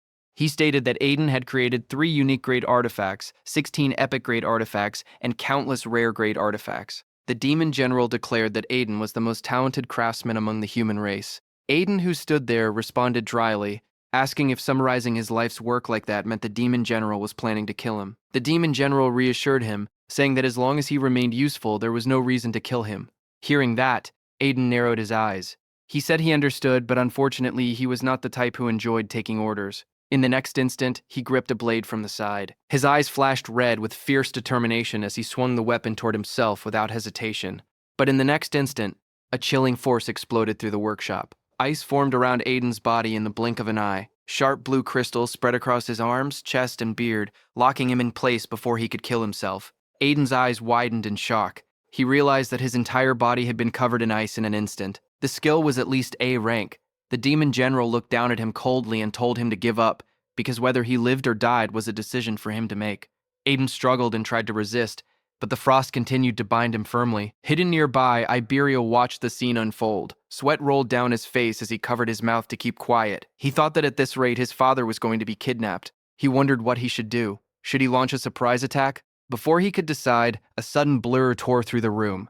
A massive death hound rushed forward at incredible speed. Seeing that, Iberia's eyes widened as he recognized that it was Itsuki's Shikigami. The death hound lunged forward with its jaws wide open, red eyes blazing, and fangs fully exposed. Its roar shook the workshop as it stretched out a claw toward the demon general, but the demon general's figure turned slightly, his glowing blue eye fixed on the charging death hound. In the next instant, jagged pillars of ice erupted violently upward. The freezing energy burst from the ground and engulfed the death hound mid-charge. Ice spread across its body in a split second. The frozen death hound crashed down hard onto the floor, sending shards of ice scattering across the workshop. The demon general glanced toward the entrance in irritation. He wondered what the two demons outside were doing to let a Shikigami slip past them like that. Behind him, Aiden, still bound in layers of ice, stared in shock. He questioned whether reinforcements had arrived. From the corner of the room, Iberia trembled as he watched that even a Shikigami that strong could not get close to the demon general. His eyes trembled as fear gripped his heart. He realized there was no way he could win this fight. For a moment, he thought about going to get Itsuki. If Itsuki came, then surely things would change. But another thought immediately followed. His father's voice echoed in his mind, warning him that one day he would end up getting Itsuki killed. Iberia then remembered that Itsuki had already been seriously injured before arriving here. If Itsuki still had any strength left, he would have come himself instead of sending a Shikigami. The truth hit him hard. If he went to get Itsuki now, it might only put him in even more danger. His head lowered slightly, shadows covering his face as doubt and guilt swirled inside him. Then, his expression slowly hardened. He could not let that happen. Determination burned in his golden eyes as he clenched his jaw. He decided that he would save his father himself. As his gaze sharpened, he suddenly remembered that there was something he could use, the dragon gear. A surge of hope flashed through his mind. If he had the dragon gear, then even he might stand a chance of winning. Without hesitation, he rushed out of the workshop, remembering that it should be under his father's bed. Sweat ran down his cheek as he clenched his teeth. He told his father to hang on, promising that he was coming to save him. Back in the workshop, the demon general let out a cold scoff. He remarked that someone had been hiding nearby but ran away instead of helping, calling them a pathetic coward. Hearing that, Aiden realized that it was Iberia. He said that was fine, because the demon general was an opponent even Tenma and Josuke might not be able to defeat together. No matter what he did, Iberia must not come back. In the next moment, the demon general declared that he was taking Aiden to their destination now. He added that the cleanup would be left to the other two demons outside. At the same time, outside, flames burst violently into the sky as the Red Flame Demon King unleashed a blazing attack, shouting the name of his technique, Red Flame Bullet. At that instant, Itsuki activated his black ice wall. He forced himself to move despite the pain. His leg had been badly burned, but he decided to use black ice wall to cover it. The thick black ice formed around his injured leg, reinforcing it. With that support, he believed he could at least move a little. The next second, the Red Flame Demon King shot a violent wave of flames. Toward him, a system message flashed as Itsuki activated his roaring wave. Lightning crackled around Itsuki as he backed away and dodged the Red Flame bullet. The Red Flame Demon King watched him with a burning red gaze. He remarked that even with a body torn to shreds, Itsuki was still managing to dodge. He called him stubborn, but he had noticed that Itsuki's speed had dropped significantly. Flames coiled wildly around the demon's massive frame as he spread his arms, fire erupting behind him like a blazing crown. He questioned how much longer Itsuki could keep dodging. He unleashed another red flame bullet. A massive sphere of fire shot forward, tearing through the air. Itsuki twisted his body mid-movement, lightning flickering around him as he barely avoided the blast. His eyes sharpened when he noticed that the Red Flame Demon King was using both hands this time. The Red Flame Demon King's voice boomed again as he used rapid fire. In the next instant, Multiple red flame bullets rained down like meteors. Itsuki's eyes widened in shock as sweat rolled down his cheek. Red flame bullets surrounded Itsuki from every direction, closing in like a cage of flames. In the next instant, explosions erupted around him. The flame bullets struck the ground one after another, tearing through the battlefield. Itsuki twisted his body desperately, barely slipping past several of them. But as more came crashing down, he realized the truth. There were too many bullets to track. Sweat ran down his face as he clenched his teeth. Under normal conditions, he would have been able to dodge them without much trouble. But in his current state, his battered body could no longer keep up. Just then, a massive red flame bullet hit his already injured leg. Because of that, Itsuki lost his balance, and in the next second, multiple red flame bullets came down on him. At that moment, a system message appeared, showing that his analysis progress was at 90%. One after another, all those red flame bullets hit from every direction. His analysis progress increased to 92%. Flames continued to crash into Itsuki's body as he endured the burning storm. His analysis progress rose to 94%. The fire swallowed him whole, exploding against his chest and shoulders. His body was thrown backward by another violent blast. His analysis progress reached 96%. The flames intensified, roaring like a raging sea. A massive explosion struck him head-on, slamming him down as fire spread across the ground. His analysis progress was still at 98%. His body lay engulfed in flames, smoke rising from the battlefield. Fire wrapped around him from every direction. Through the blazing heat, a thought crossed his mind. His mother's last moment flashed before his eyes, where she was burning in blue fire. But she wore a faint smile as she looked at Itsuki's back on the battlefield. The Red Flame Demon King grinned viciously. Flames spiraled in his hands, condensing into a blazing vortex. He thrust his hands forward, and a massive spear-like projectile of red fire shot downward with terrifying speed. This was Red Flame Bullet Penetrate. The blazing red flame bullet tore through the air, descending toward Itsuki with overwhelming force. But suddenly, a faint blue light flickered around Itsuki's body. A translucent sphere of energy wrapped around him at the last possible second. Seeing that, he wondered if he had made it in time. Just then, a system window flashed before his eyes, showing that analysis progress had reached 100%. Immediately, a blue energy lotus formed around Itsuki, and the red flame bullet of the Demon King passed through, hitting the ground behind and exploding. The Red Flame Demon King narrowed his eyes, staring at the strange blue glow that had blocked his attack, and wondered what it was. On the other side, inside that blue lotus, a system notification appeared, saying, Red Flame Bullet Analysis Complete. Obtained Black Ice Wall Level 3. This was just as Itsuki had thought. He did not gain a new skill. Instead, the level of Black Ice Wall had simply increased. Another window opened, explaining the skill Black Ice Wall Level 3. Its active effect was that, when activated, it continuously generates ice on the body's surface by consuming mana, and it can block fire element skills of A rank or lower.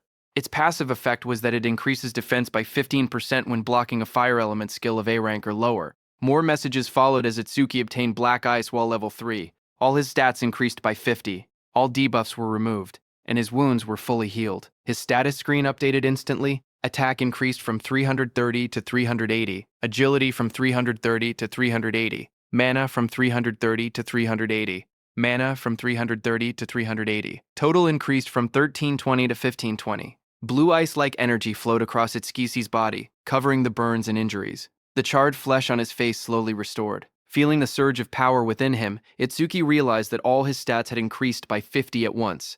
Itsuki stood up and calculated the increase in his strength, realizing that it was equivalent to gaining 4 levels for a normal awakened. It was not bad at all. With this boost, he no longer had to fear the Red Flame Demon King's red flame bullets. He concluded that once he closed the distance between them, victory would be his. Across from him, the Red Flame Demon King narrowed his glowing eyes. He noticed that the red flame bullet had not even grazed Itsuki. Suspicion rose in his mind as he questioned whether it was some kind of defensive skill. Still, he sneered and declared that, with a body already in that condition, Itsuki would not be able to maintain such a defense for long. The next second, that blue lotus opened, spreading like frozen petals. Seeing that, the Red Flame Demon King's lips curled into a wicked grin. He said he knew it. Flames roared in his hand.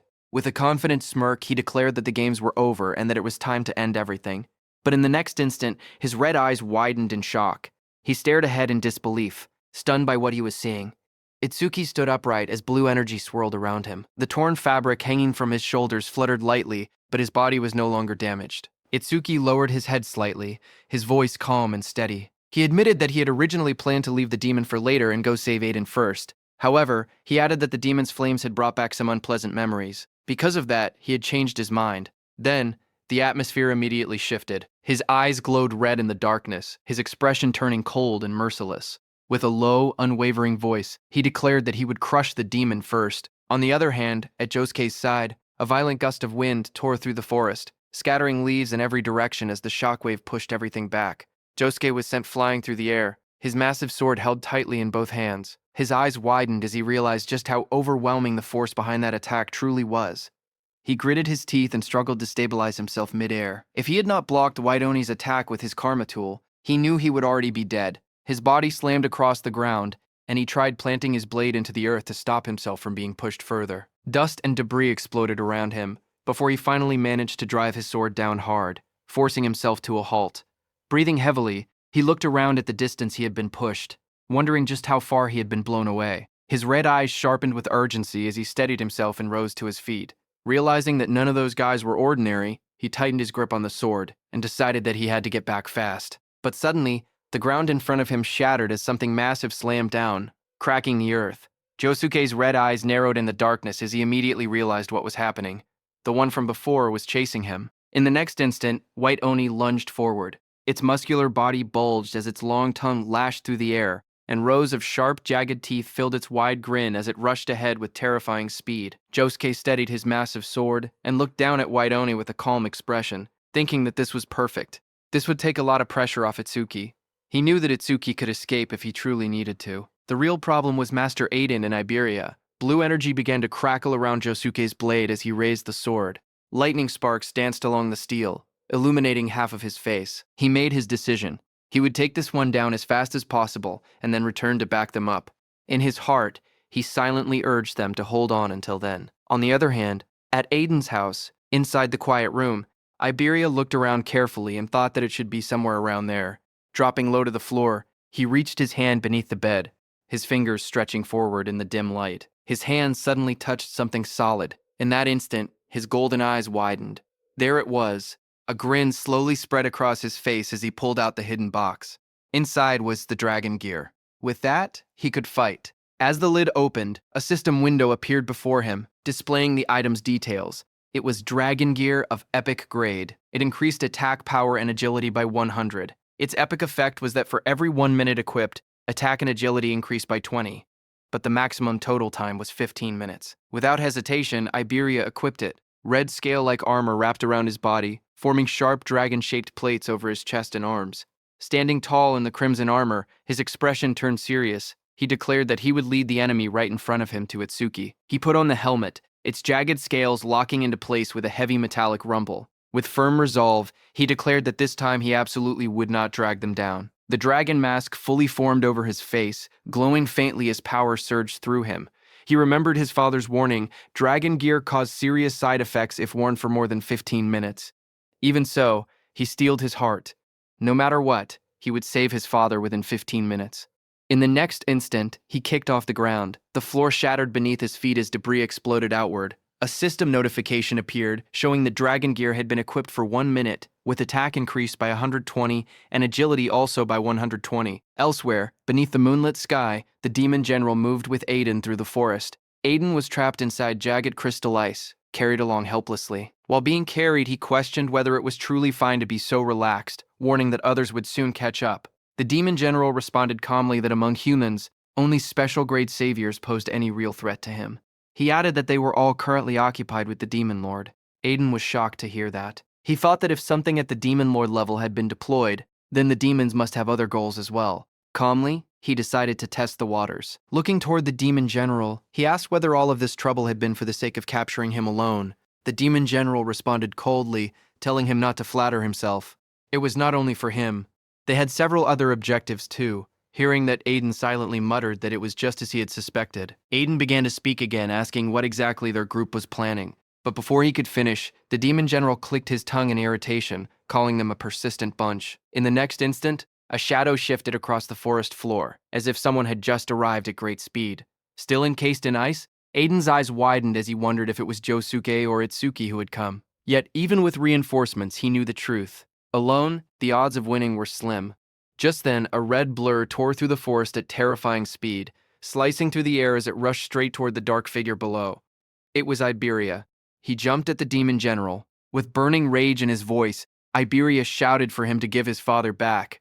At that moment, a system message flashed before his eyes. He had equipped the dragon gear for 2 minutes, granting him 140 attack and 140 agility.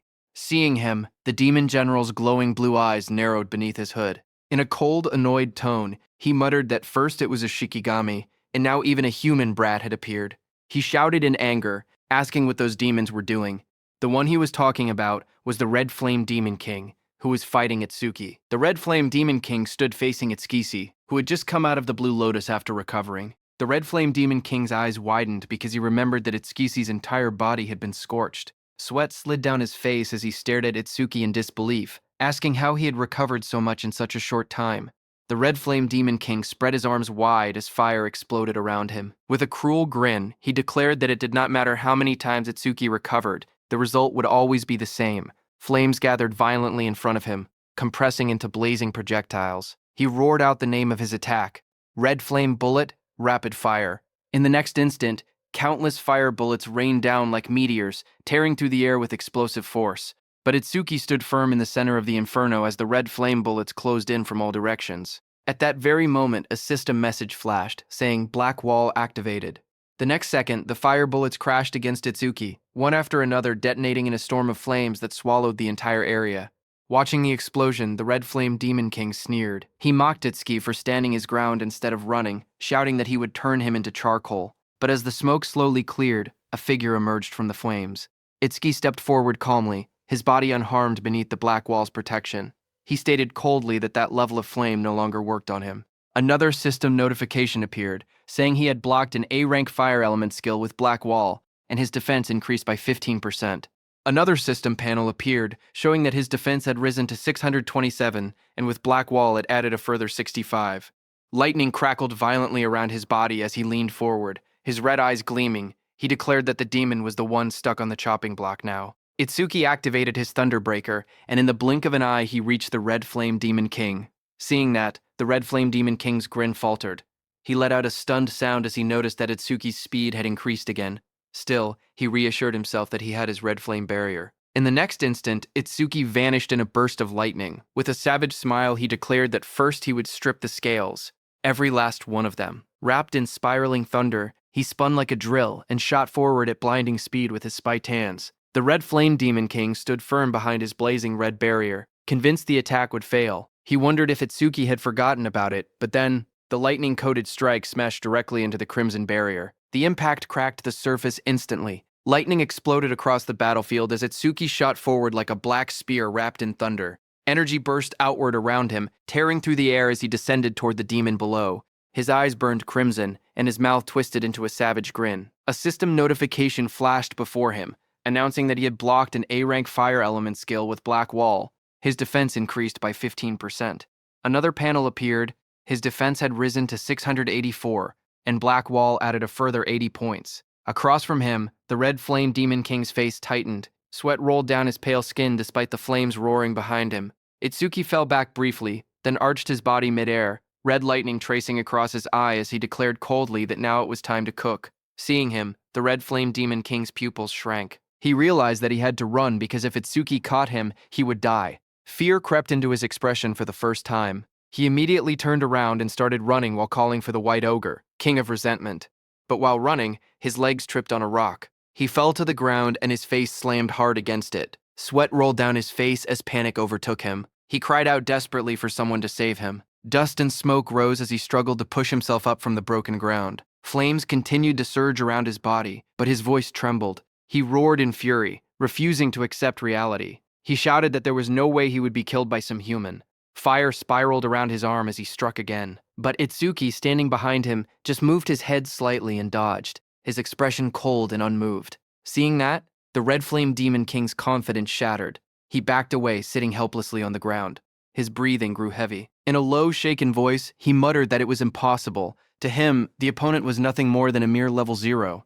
But now, when he looked at Itsuki, he saw a massive purple entity rise behind him, its towering form radiating overwhelming demonic energy. Its glowing eyes burned in the darkness as violet power swirled violently around them both. A system notification appeared, telling Itsuki that his broken critical crystal was in effect, and that his next attack would 100% trigger a critical hit. Energy gathered around Itsuki's arm, twisting into a sharp, spiraling blade of purple force as he prepared to strike.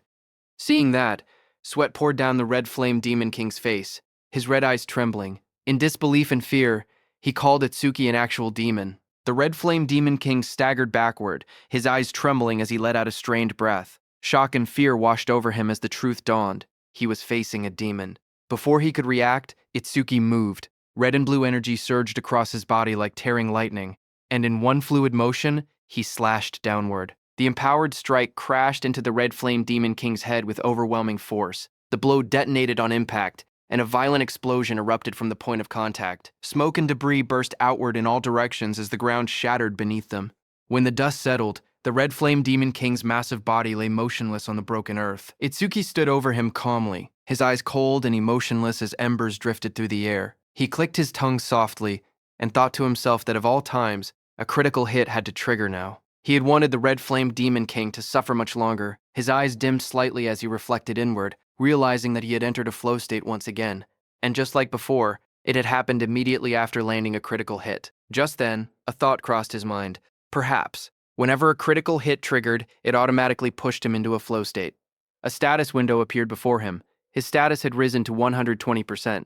Attack, 456. Agility, 456 plus 68, boosted by Thunderbreaker's 15% bonus. Magic, 456, plus 296, enhanced by Black Wall's 65% bonus. Currently, his total stat points were 200. Now, seeing that, he realized that thanks to the flow state and the passive effects of his skills, his total stats had already surpassed 2,000. Not far away, green energy suddenly began to gather above the corpse of the red flame demon king. The energy twisted and condensed, forming a glowing orb. Itsuki immediately understood that this was the karma of the slain disaster beast, transformed into an orb. Suddenly, the orb divided into two and shot forward, streaking across the sky like green comets. Itsuki's eyes narrowed as he saw one heading toward the forest. He realized that this karma orb had flown toward Josuke. His gaze then shifted to the second karma orb. Looking at it, Itsuki realized that it was heading toward the workshop. He frowned slightly. With Death and Aiden there, the orb should have split into two according to the life signs present, but it wasn't splitting. Something about that felt wrong. Lightning burst beneath his feet as he launched himself forward, the ground cracking from the force of his acceleration. As he dashed through the air, a grim thought crossed his mind. Death, as a Shikigami, was immortal unless he personally retrieved him. His eyes sharpened. He refused to believe it. But what if Aiden was already? Meanwhile, on Iberia's side, he clenched his fist and drove himself down like a bolt of thunder to attack the demon general.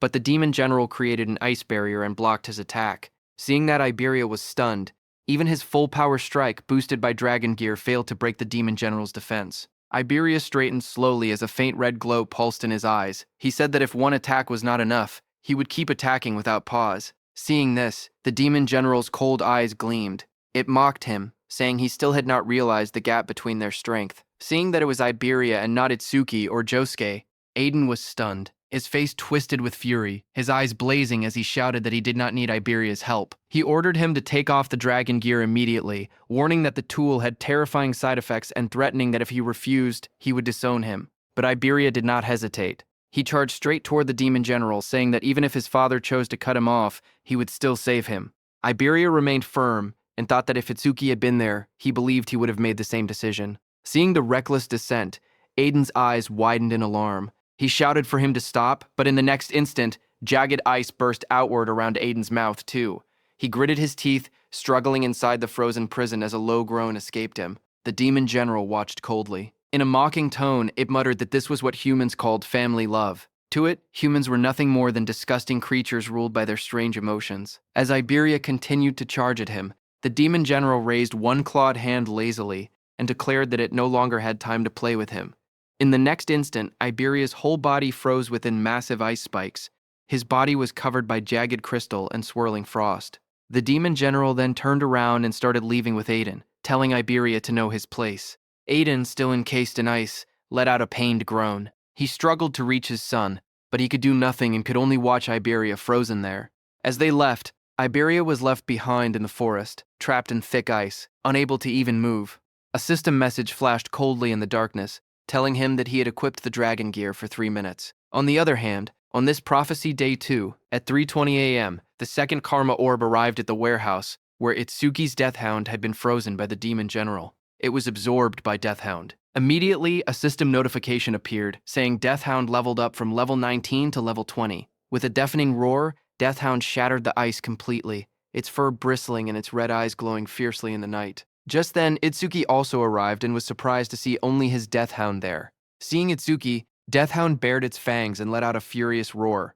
Itsuki immediately noticed that Death Hound's level had increased. He realized that the karma orb had been absorbed by Death. Death Hound lowered its head slightly, its glowing eyes flickering as it growled. Itsuki turned his gaze toward it and asked what had happened to Aiden and the disaster beast. Death Hound turned its head toward the direction where the demon general had taken Aiden. Seeing that, Itsuki turned his head in that direction, and suddenly, his eyes widened in shock. Not far away, there was a huge hole in the wall, surrounded by jagged shards of ice. Seeing that, Itsuki was stunned, wondering what on earth had just happened. When Itsuki stood in front of that hole in the wall, a powerful surge of purple energy hit him hard. Itsuki stared at it in shock. He could clearly feel an intense magical wave. Blue lightning crackled violently around Itsuki's body as he dashed forward at lightning speed, knowing that he did not have time to wait for Josuke. On the other hand, on Josuke's side, a crimson slash tore across the battlefield, cutting down one of White Oni's arms. But White Oni did not fall. It twisted its massive body and retaliated instantly. Its muscular frame blurred with speed as it swung a heavy strike downward.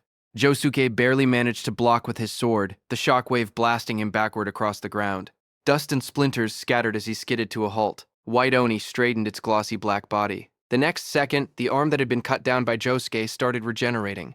Josuke's eyes narrowed when he saw that the spot he had cut earlier had already healed. He realized that this was a disaster beast with regeneration, and an opponent like that was his worst matchup. But before he could attack again, suddenly, the karma orb from Itsuki's defeat of the Red Flame Demon King hit him. Josuke stared at the swirling green energy in shock, his eyes widening as realization struck him.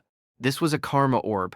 He thought that if that was true, then Itsuki had already taken one demon down. Gritting his teeth, he tightened his grip on his sword and resolved that he had to hold his own as well. Red energy flared around his blade as his eyes glowed fiercely. He analyzed the situation quickly. White Oni had regeneration, but whenever he aimed for its head or the nape of its neck, it instinctively blocked with its arms. To confirm, Josuke attacked White Oni's head again, but it blocked with its arm. When he tried to attack its neck, White Oni again blocked with its hand. Seeing that, Josuke narrowed his eyes, realizing that the spots it protected so desperately were definitely its weak points. Now that he understood that, he adjusted his stance and steadied his breathing. With renewed determination, he declared inwardly that he could work with this. In the next instant, he lunged forward again, his red blade flashing as he slashed one of White Oni's arms. Red energy flared violently as he swung his blade again in a brutal arc. In his mind, a single thought echoed.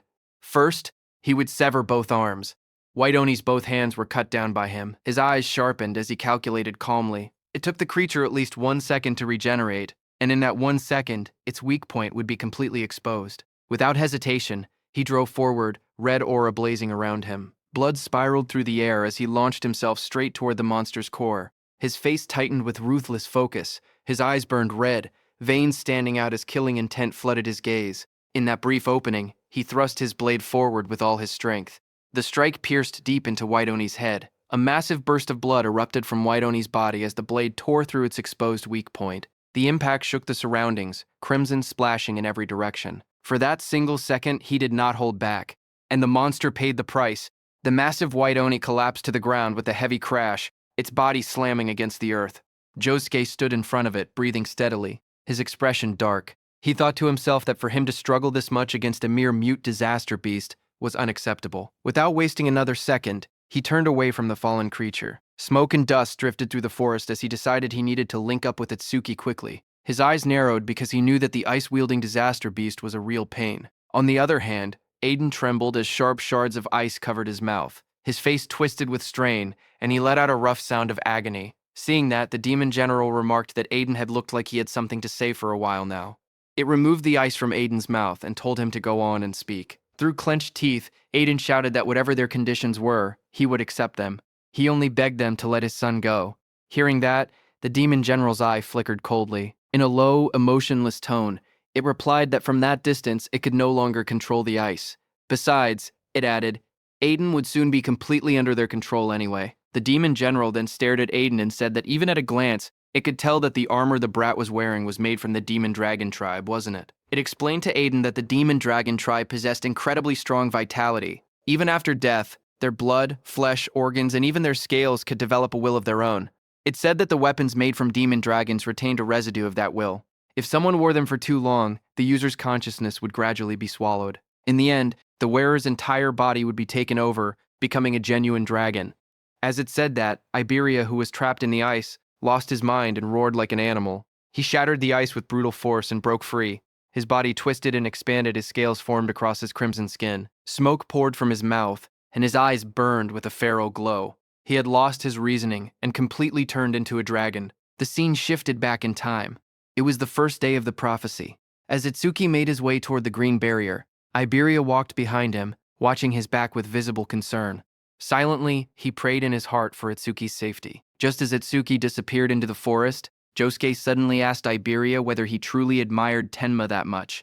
Iberia clenched his fist slightly and answered without a moment's hesitation. He wanted to become someone like Itsuki. Josuke turned to face him and simply asked, "Why?" Caught off guard, Iberia blinked in surprise and stammered as he tried to formulate a response.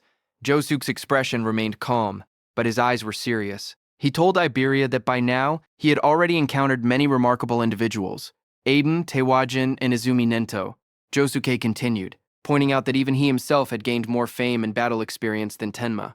Fixing Iberia with a calm yet piercing gaze, he asked again why it was specifically Tenma that he wished to emulate. The question caught Iberia completely off guard. His golden eyes widened, and he hesitated, unsure of how to answer.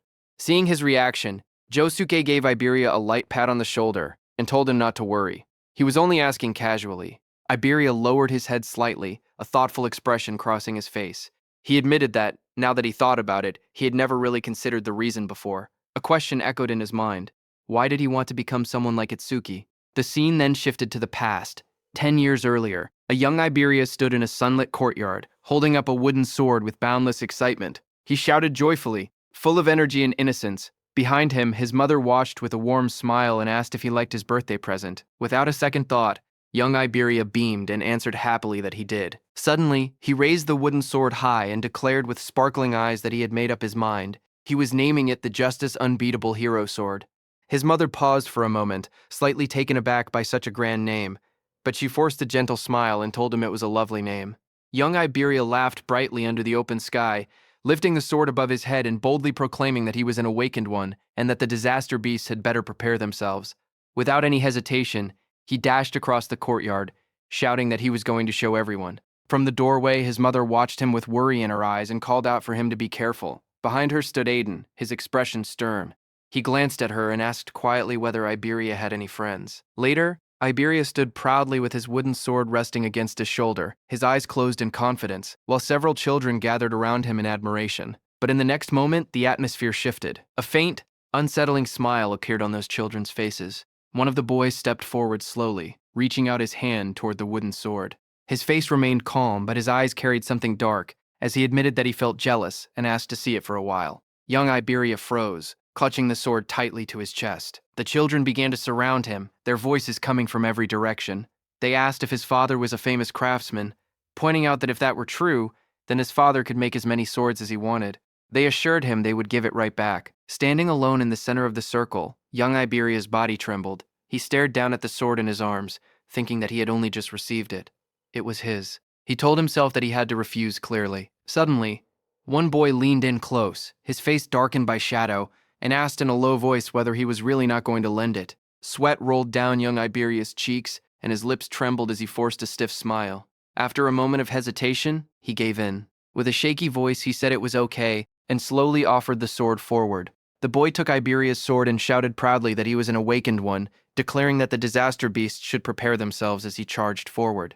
Young Iberia stood there as those boys ran off with his sword, watching from a distance. He lowered his head slightly, his teeth clenched and a bead of sweat trailing down his cheek. In a trembling voice, he told them they had to give it back. Later, he returned home. His mother sat calmly on a bench with a book in her hands, while his father was busy forging swords. Noticing him, his mother smiled warmly and asked if he had fun. Young Iberia forced a bright smile and answered in a cheerful tone that yes, it had been really fun. But his mother's eyes widened slightly as she looked at her son. A hint of confusion crossed her face as she suddenly asked where the wooden sword was. Aiden glanced toward young Iberia and muttered that those brats must have taken it again. Hearing that, his mother clutched her book tightly and said that if it had been taken, they needed to get it back. But Aiden retorted that even if they retrieved it, other children would just take it again next time. He swung his hammer down with force and shouted that Iberia could not even protect something precious to him, and that he did not even have the courage to call for help. The words cut deeply. He declared harshly that he had not raised Iberia to be this spineless. That night, young Iberia curled up alone in the darkness, hugging his knees tightly to his chest as the echo of those words lingered in his mind. Tears rolled down his cheeks as he lay on his side, staring into the void. His golden eyes trembled, and a question echoed in his heart. Why was it that he looked up to Itsuki? Then, a few months later, inside a quiet hospital, chaos broke out. Aiden grabbed the doctor by the collar, his voice shaking with anger as he demanded to know what it meant that there was nothing more they could do. The doctor, trying to remain calm, apologized and said they had done everything possible. He gently explained that his wife had been frail from the very beginning. Aiden's face twisted in despair, and he shouted bitterly, asking if they were supposed to just sit and wait for her to die. The doctor lowered his gaze and asked him to please stay by her side for now, adding softly that she did not have much time left. Inside the hospital room, Aiden's wife lay weakly on the bed. Soft light filtered through the window as she turned her head and called out to Iberia. Young Iberia stood beside her bed, his small hands trembling, his voice cracking as he whispered, "Mom." She reached out gently and told him not to cry. With a faint smile, she looked at him tenderly and said that although his father called him spineless, she knew the truth. He was simply too kind. She looked at her son with tired but gentle eyes and, in a soft voice, told him that kindness without strength could turn cruel. If he remained weak, he would fail to protect the people he loved, and would end up hurting himself as well. Her gaze grew serious as she asked him to promise her something, to become strong and to use that strength bravely. She believed that one day he would grow into someone kind and courageous, a truly strong awakened one. At last, she asked him to take care of himself.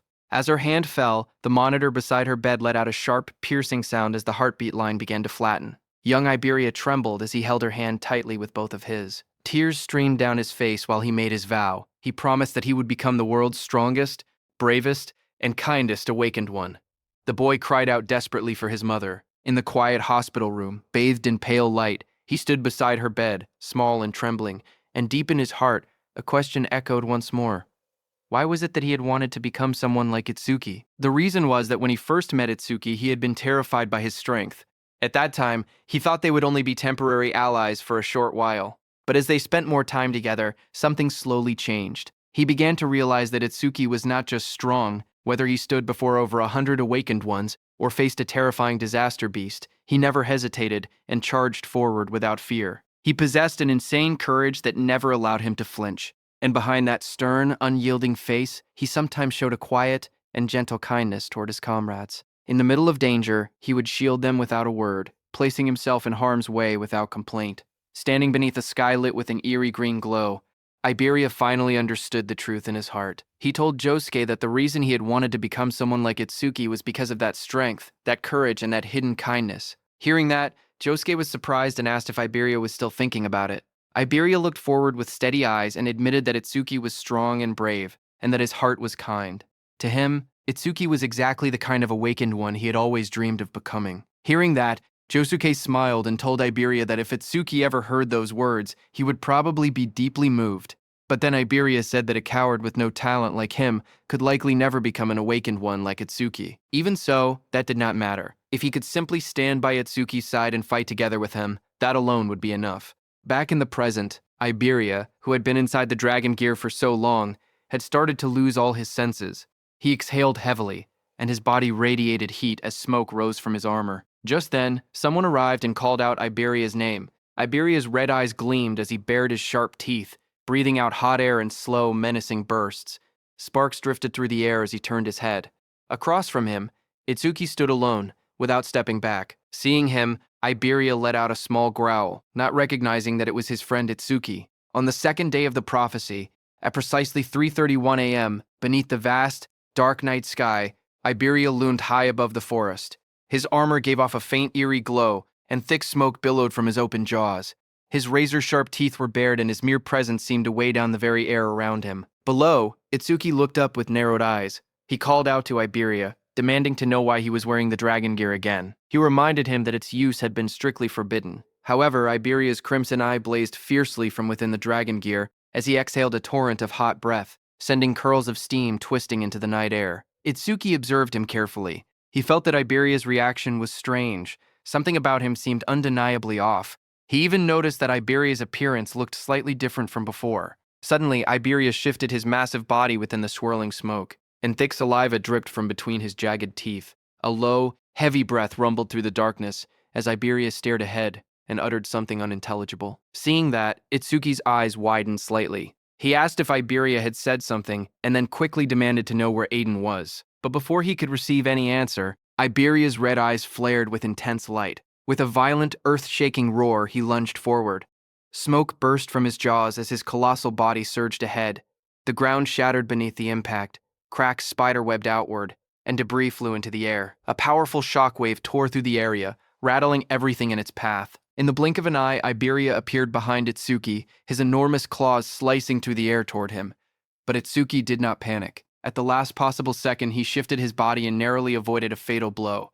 He caught Iberia's hand, stopping his advance through sheer physical strength. His muscles strained and trembled as he resisted the overwhelming force. Gritting his teeth, Itsuki shouted for Iberia to wake up. Seeing that, Iberia immediately backed down, putting some distance between himself and Itsuki. His red eye glowed fiercely once more as he opened his jaws wide, revealing rows of glistening, sharp teeth. Saliva dripped from his maw as he let out a low, menacing growl, trying to form words. But the next moment, he raised his claw, its sharp talons gleaming in the darkness, as a surge of energy gathered around it. A system message appeared, reading, "Windblade activated." Immediately, Iberia swung his arm, unleashing wind strikes. The air twisted violently into a vortex, forming a sharp, rotating blade of compressed wind.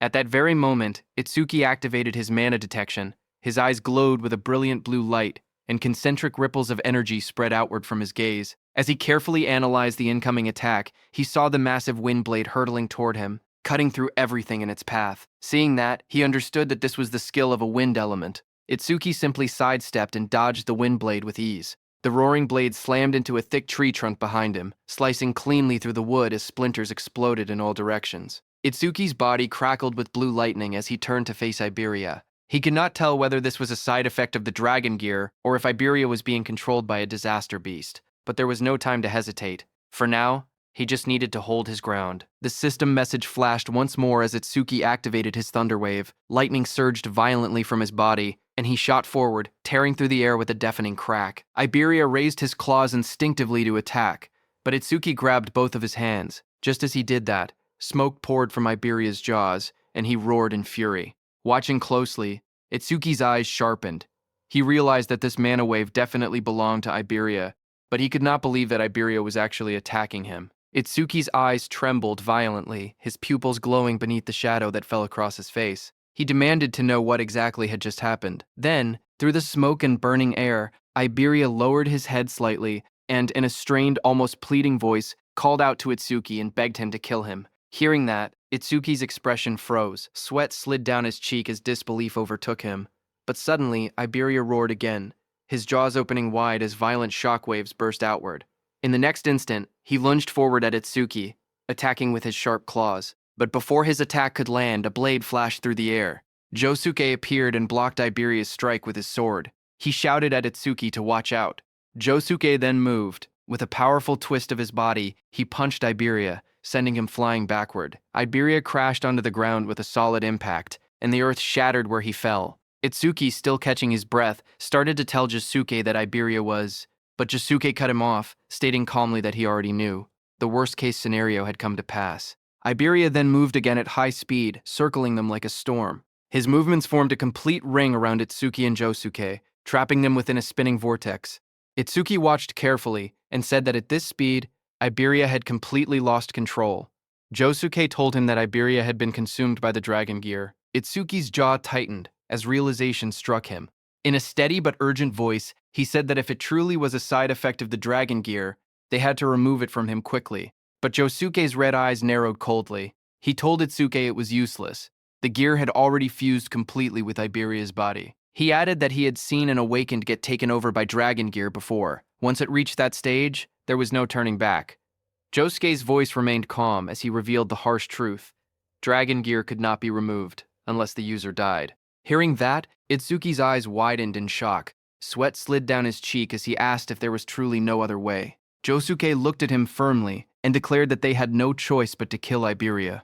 Josuke tightened his grip on his blade, his red eyes cold and unwavering. In a firm voice, he declared that he would be the one to finish him off. If Itsuki did not think he could handle it, then he should leave this place. But Itsuki stepped forward and said that he would do it. Shocked, Josuke protested that he could not burden Itsuki with such a cruel task. But Itsuki told Josuke that Aiden had been abducted by that ice user disaster beast. He said he would have the Death Hound track them, so Josuke should go and help Aiden instead. Josuke tried to object, but Itsuki cut him off and quietly pleaded, saying he still had things he wanted to talk to Iberia about. Blue energy gathered around Itsuki's hand as he summoned his Death Hound. Josuke closed his eyes briefly and exhaled.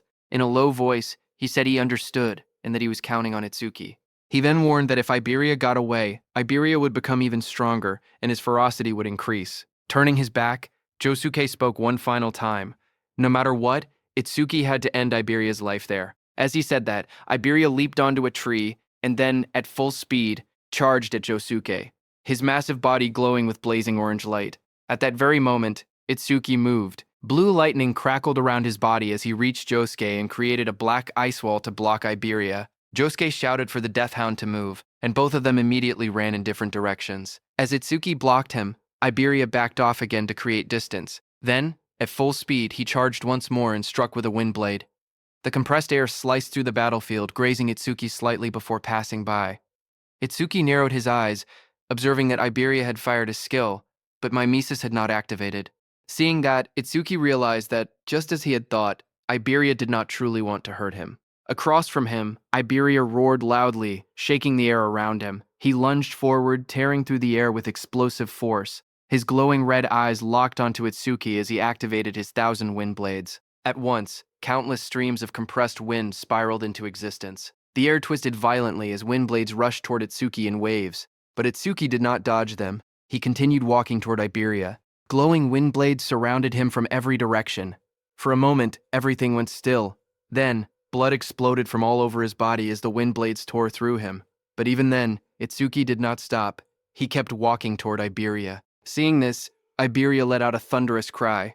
Tears streamed from his blazing eyes, and the sound of his cry echoed across the battlefield. Meanwhile, deep within the demon world, one of the right-hand demon kings, Yama, knelt on the ground and reported to Lady Ringa that they had successfully captured Aiden. However, he added that the Red Flame Demon King and the White Oni had both been killed by humans. Lady Ringa remained completely calm. She stated that there were countless fighters at that level, and as long as Aiden had been captured, that was more than enough.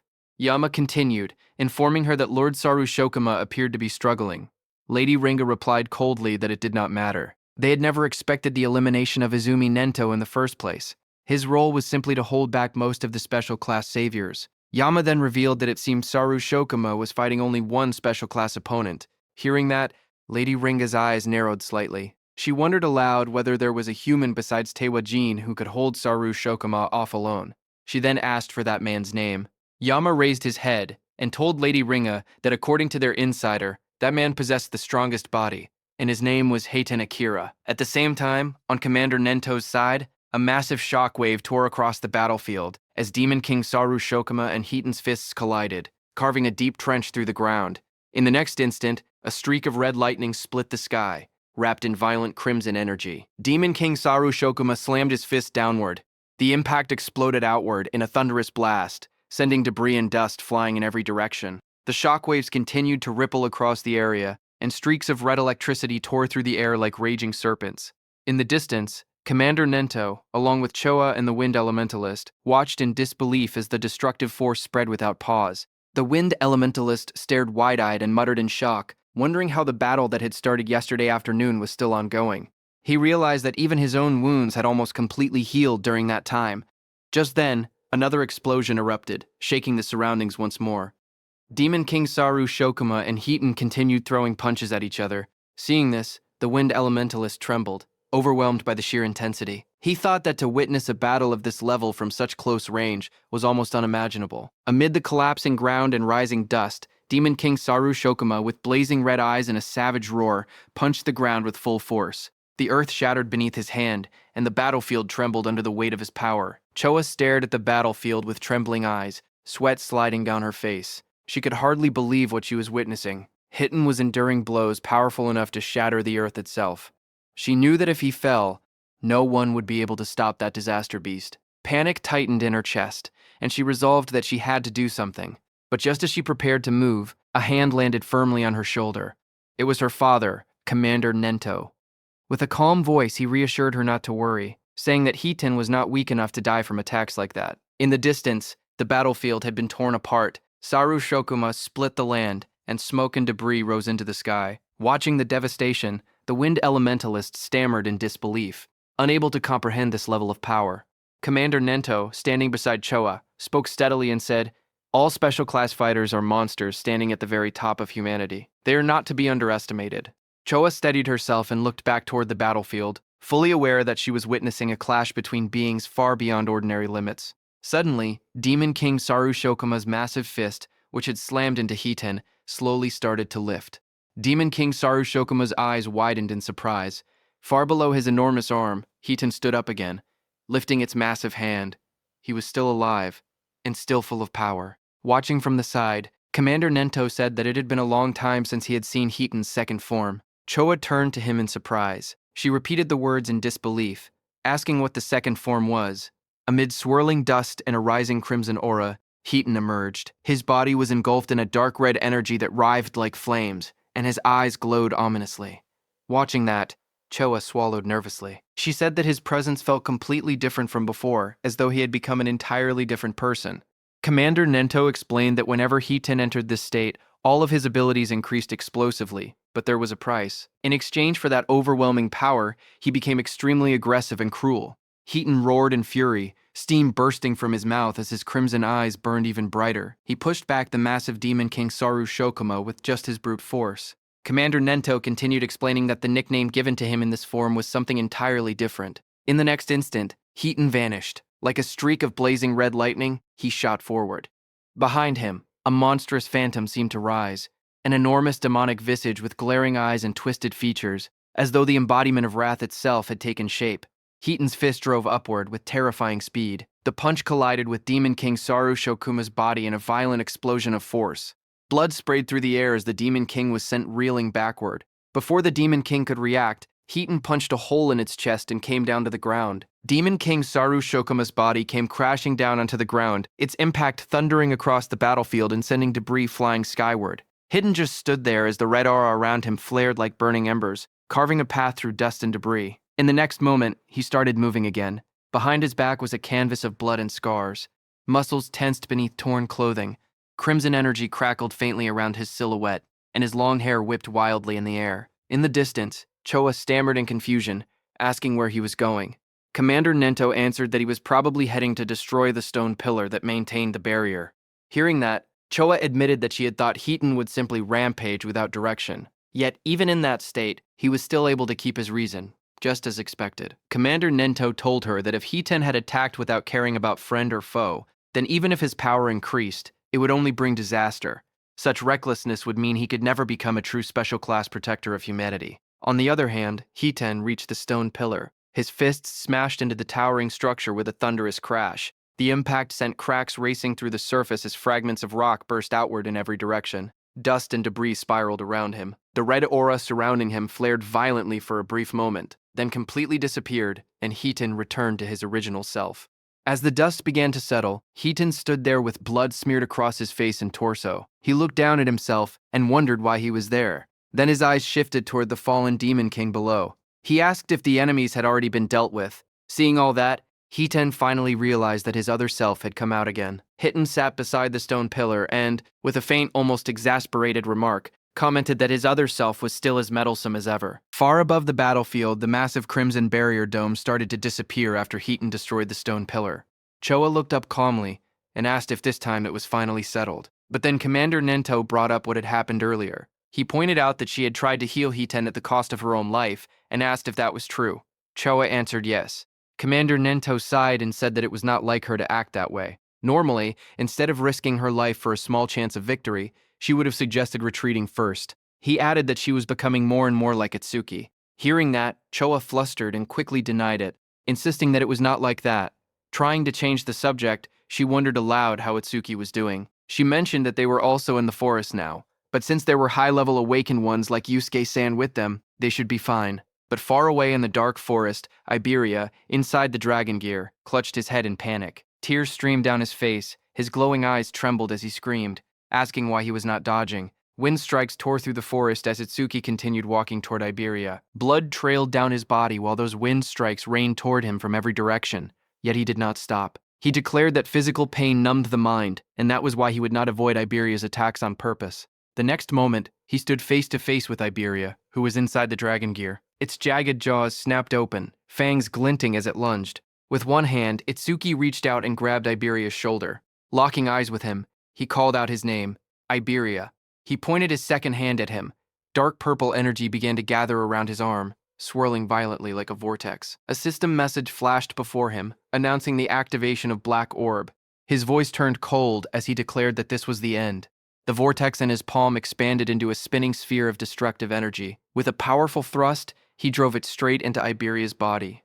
The concentrated purple energy orb pierced straight through Iberia's massive form, tearing a long, glowing fissure down its torso. Just as it happened, Iberia fell into Itsuki's arms. Itsuki caught him as he fell. Then, slowly, the dragon gear's mask fell to the ground, covered in blood. One by one, the entire dragon head started falling apart from Iberia's body. Blood splattered from Iberia's body as he trembled in pain. Tears streamed down his face, and his body shook as he forced himself to speak. He apologized weakly, saying that he had messed up again. Through broken sobs, he confessed that he just did not want to be a burden to Itsuki. Blood ran down Itsuki's face, dripping from his eye and chin, as he held Iberia close. In a steady, unwavering voice, he told him that he had never once thought of him as a burden. Iberia's tear-filled eyes widened, and his lips trembled as he asked if that was really true. Itsuki answered that they were simply good at different things. Iberia's trembling hand clutched weakly at Itsuki's clothes as he forced himself to speak again. He said that he had faintly heard it earlier, that the disaster beast was not going to kill his father, but control him. Through tears and blood, he placed his hope in Itsuki. He said that if it was Itsuki, he believed he could surely save his father from it. Itsuki told him to leave it to him. Remembering the face of that demon general who had caused all this tragedy, Itsuki's gaze sharpened, his expression turned cold and resolute, and he swore that he would crush it with his own hands. Tears and blood streamed down Iberia's face as his trembling hand slowly loosened its grip. With a faint, fragile smile, he said that he was glad he had gotten to talk to Itsuki at the end. His voice was weak but sincere. In the fading moment between them, he whispered that he was counting on him, calling him Double I with quiet trust. On Prophecy Day 2, at 3:33 a.m., Iberia was dead.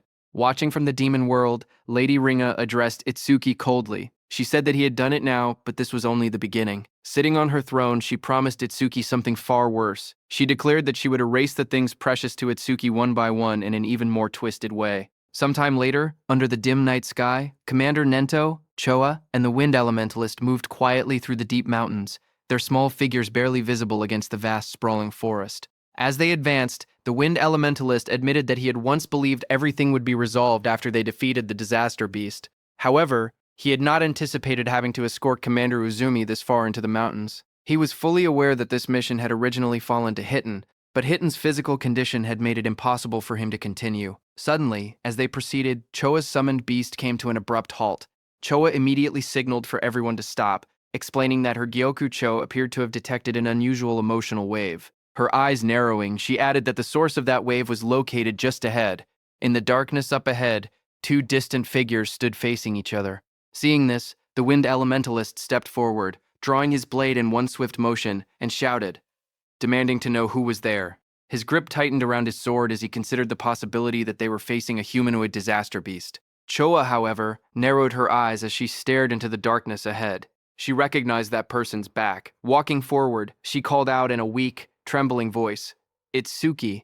Hearing her voice, it's covered in injuries, with blood streaked across his skin, yet his green eyes remained conscious and alert. He recognized Choa immediately. Seeing him in that state, Choa's expression trembled with shock. She stared at him in disbelief and demanded to know what on earth had happened there. Her gaze dropped to his body, taking in the injuries that covered him, and she questioned him about those wounds. Before she could press further, someone suddenly stepped forward from the forest, announcing that he would explain. Deathhound, its eyes glowing ominously, followed closely behind him, its presence both sinister and silent. Upon seeing him, Choa and the Wind Elementalist were taken aback. The Wind Elementalist tightened his grip on his blade and asked if there was someone else present, but Commander Nento recognized the man as first-class savior Josuke Bakudo. He pointed out that Josuke was Aiden's guard and demanded to know why he was there. Josuke's red eyes lowered as he recalled the battle, his expression heavy and grim. In a calm yet bitter tone, he addressed Commander Nento and began to speak about the engagement, delivering the crushing truth: they had lost. On Prophecy Day 2, at 3:34 a.m., the foretold battle had ended in the worst possible outcome. Half of the North Continent's District 7 had been destroyed. The legendary crafter Aiden had been kidnapped, and his son, Iberia Abyss, had died. Later, after his master had been taken, Josuke revealed what he had done next. He told them that he had ordered Deathhound to track the magical traces left behind by the Disaster Beast. Josuke stated that, in the end, they had only managed to locate the Disaster Beast's clones. He added that the creature was extremely cunning, it had anticipated being tracked and had deliberately left behind numerous decoys, making it impossible for them to pinpoint its true location. Hearing all of this, Commander Nento turned to Choa and asked about Itsuki's condition. She explained that most of his wounds were only scratches, and that the bleeding had already stopped. However, she admitted with concern that he stubbornly refused to accept her treatment. A bead of sweat slid down her cheek as she confessed that she could feel the flame of anger inside him burning even more intensely than before. Choa's voice grew heavier as she warned that, at this rate, his heart would eventually be consumed by hatred. Meanwhile, Itsuki sat alone on his bed, his head lowered in silence. Deathhound remained nearby, keeping a watchful eye over him. He sat quietly in his dimly lit room, his gaze fixed on a framed photograph resting on the shelf. The picture depicted a warm family scene. Aiden smiling proudly, his wife beside him, and young Iberia standing between them, laughing brightly. Seeing that image, the memory of Iberia stirred something deep within him.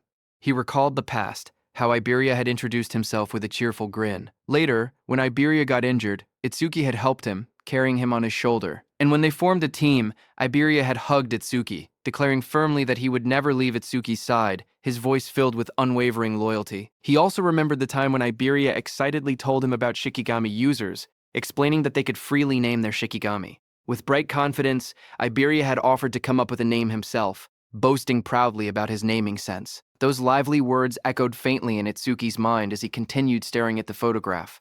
Slowly, Itsuki lifted his head. His green eyes were cold and distant. The pain etched across his bruised body no longer drew even a flicker of hesitation from him. Deathhound stood before him, its glowing eyes fixed on its master. In a steady voice, Itsuki told it to move.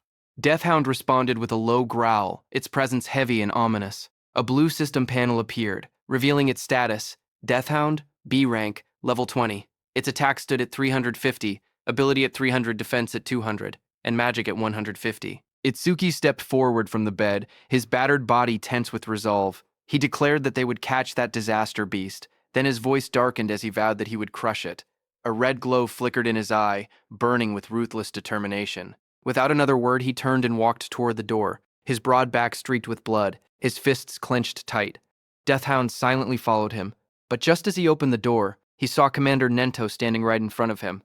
Itsuki was surprised to see him there. He asked why his teacher and everyone else had suddenly come. Along with Commander Nento, Choa, Josuke, and the Wind Elementalist entered the room. The Wind Elementalist looked at Itsuki and acknowledged that this injured brat was Izumi's second disciple. He had heard that Itsuki alone had created a green barrier and defeated a disaster beast over level 30, but he had also heard that Itsuki had killed his own friend. The Wind Elementalist thought that there was no denying Itsuki's strength, but he was certainly cold-hearted. Commander Nento asked Itsuki where he was going. Without hesitation, Itsuki replied that he was going to find the ice attribute disaster beast and save Aiden, but Commander Nento rejected his decision. Hearing that, Itsuki's green eyes flared sharply as he demanded to know why.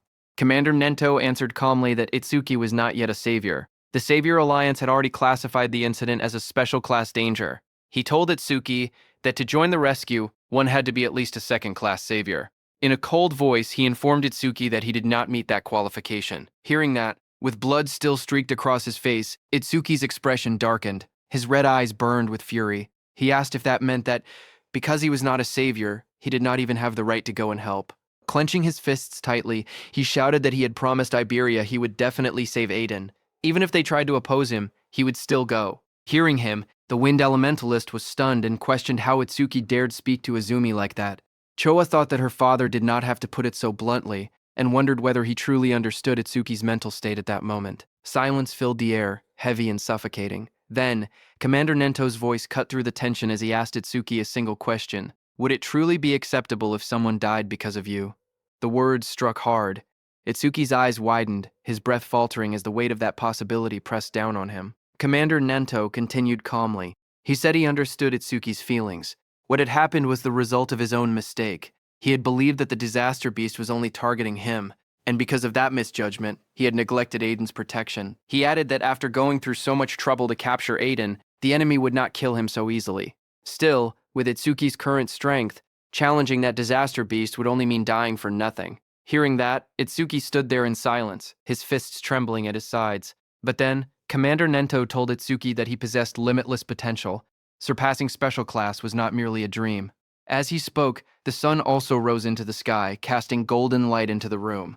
In a calm voice, Commander Nento said that, when the time came, he would tell the Alliance to let him handle Aiden's rescue himself. Hearing that, Itsuki's battered face lifted slightly. His green eyes were filled with frustration and urgency as he asked what he could do right now to surpass special class. The room fell quiet for a moment. Then, Commander Nento told him to join the Apex camp. Itsuki repeated the words in disbelief. Not knowing what that was, Commander Nento explained to him that awakened ones who ranked in the top 10 of the Savior Alliance National Tournament preliminaries were invited to attend the Apex camp in Nakasu, hosted by the Savior Alliance. He said that strong humans like Taiwa Jin and Hitan Akira had all endured that brutal training. Those who survived and overcame it became key forces in protecting humanity. His voice lowered as he revealed one final piece of information. This year's summit camp would be held in 3 days.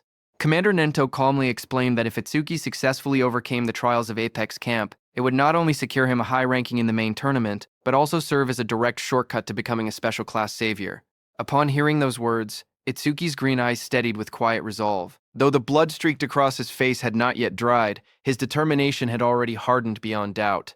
Without a moment's hesitation, he declared that he understood, and that he would join Apex Camp. Commander Nento gave a slight nod and added that, before anything else, they needed to address the state of Itsuki's injured body. Soon after, Choa gathered a soft green energy between her palms and poured the healing light over Itsuki's battered form, wrapping his wounds in a warm, radiant glow. As the pain gradually eased and his strength began to return, Itsuki's gaze sharpened. He turned slightly and asked Choa if she knew anything about Apex Camp, even as the green healing light continued to flow from her hands. Choa looked at him and replied that she did know about Apex Camp. However, she asked why he was suddenly bringing it up, and she warned him not to say that he was planning to join. Itsuki calmly asked if there was something wrong with that, adding that Sensei had said it was the perfect place to sharpen one's abilities. Choa's expression turned serious. She explained that only the most exceptional geniuses were permitted to enter Apex Camp. As the green light continued to envelop Itsuki's body, she went on to say that this was precisely what made it so dangerous. She elaborated that people who had been hailed as geniuses their entire lives often realized, after joining Apex Camp, that they were nothing extraordinary, and when that realization hit, their minds would shatter. She had witnessed many such cases. Her voice grew firm as she finished her warning. Apex Camp was a training ground for prodigies, but it was also their graveyard. Choa continued her warning, her voice steady yet weighed down with gravity. More than anything else, she explained that the training at Apex Camp was brutal, and the difficulty of each stage was exceptionally high. Because of that, fatal accidents occurred every single year. Itsuki listened without a trace of fear. A faint smile curved at the corners of his lips as he remarked that this actually made it perfect. The green light around Choa's hands flickered as she stared at him in disbelief. Itsuki explained that against half-hearted disaster beasts or mediocre awakened ones, his over-mimicry would not even activate. He admitted that he had once worried he might never find a worthy opponent, but that concern had turned out to be unnecessary. His gaze grew sharp and resolute as he declared that he could only grow stronger by confronting powerful disaster beasts at the very brink between life and death. He told Choa that fighting formidable disaster beasts was the sacred duty of the awakened. Hearing that, Choa's eyes widened and her breath caught as she realized that he had already made up his mind. Noticing the flush on her cheeks, Itsuki looked at her and asked if her face was red because she had exhausted herself from healing him. Choa froze for a second, then hurriedly denied it. Flustered, she waved her hand and insisted that it was not like that at all. She quickly explained that using a skill for a prolonged period naturally caused the body to heat up. Then, in an embarrassed tone, she added that he really ought to know that. Her heart pounded loudly in her chest. For the first time, she could hear her own heartbeat so clearly, and the warmth spreading across her face only deepened her confusion. She wondered what she was even thinking. After a moment, Itsuki steadied himself and told her that his wounds were almost completely healed. He thanked her, then turned and began walking toward the door. She asked where he was going. Without looking back, he replied quietly that he was going to say goodbye. Under the quiet sky, amid the shadows of tall trees, Josuke and Itsuki stood before a grave. The gravestone bore the name Iberia Hiss, with the dates 2000.1.18 to 2018-18 carved into the stone. A bouquet of yellow roses rested at its base, and a sword lay carefully placed in front of it. Josuke lowered his gaze and apologized softly, saying he was sorry for making Itsuki do such a cruel thing. Itsuki, standing beside him, replied calmly that it was fine. He had chosen it himself. After a moment of silence, Josuke asked if he was leaving already. Itsuki confirmed that he was. He said he would join Apex Camp and hone his skills so that, one day, he could kill that disaster beast with his own hands. He then asked what Josuke intended to do. Josuke answered quietly that if he had not met his master, he would have been killed by a disaster beast long ago, and would never have become an awakened one. His hand tightened around the hilt of his sword as he gazed down at his armor and weapons, reflecting on the path that had brought him to this point. Josuke lowered his head and gripped the hilt even more tightly. In a hushed voice, he said that even his very life had been given to him by his master. No matter what happened, he would find his master before his words could fade into the night. Itsuki extended his fist toward him. Seeing that, Josuke looked shocked. Standing before him, with eyes burning with determination, Itsuki declared that he would become a savior. One day, he would rescue Aiden together with Josuke. Until then, he pleaded with him not to die. Josuke looked back at him, a faint, almost helpless smile forming on his lips. In front of Itsuki, he felt utterly pathetic. As the wind rustled through the trees, golden petals scattered across the grave.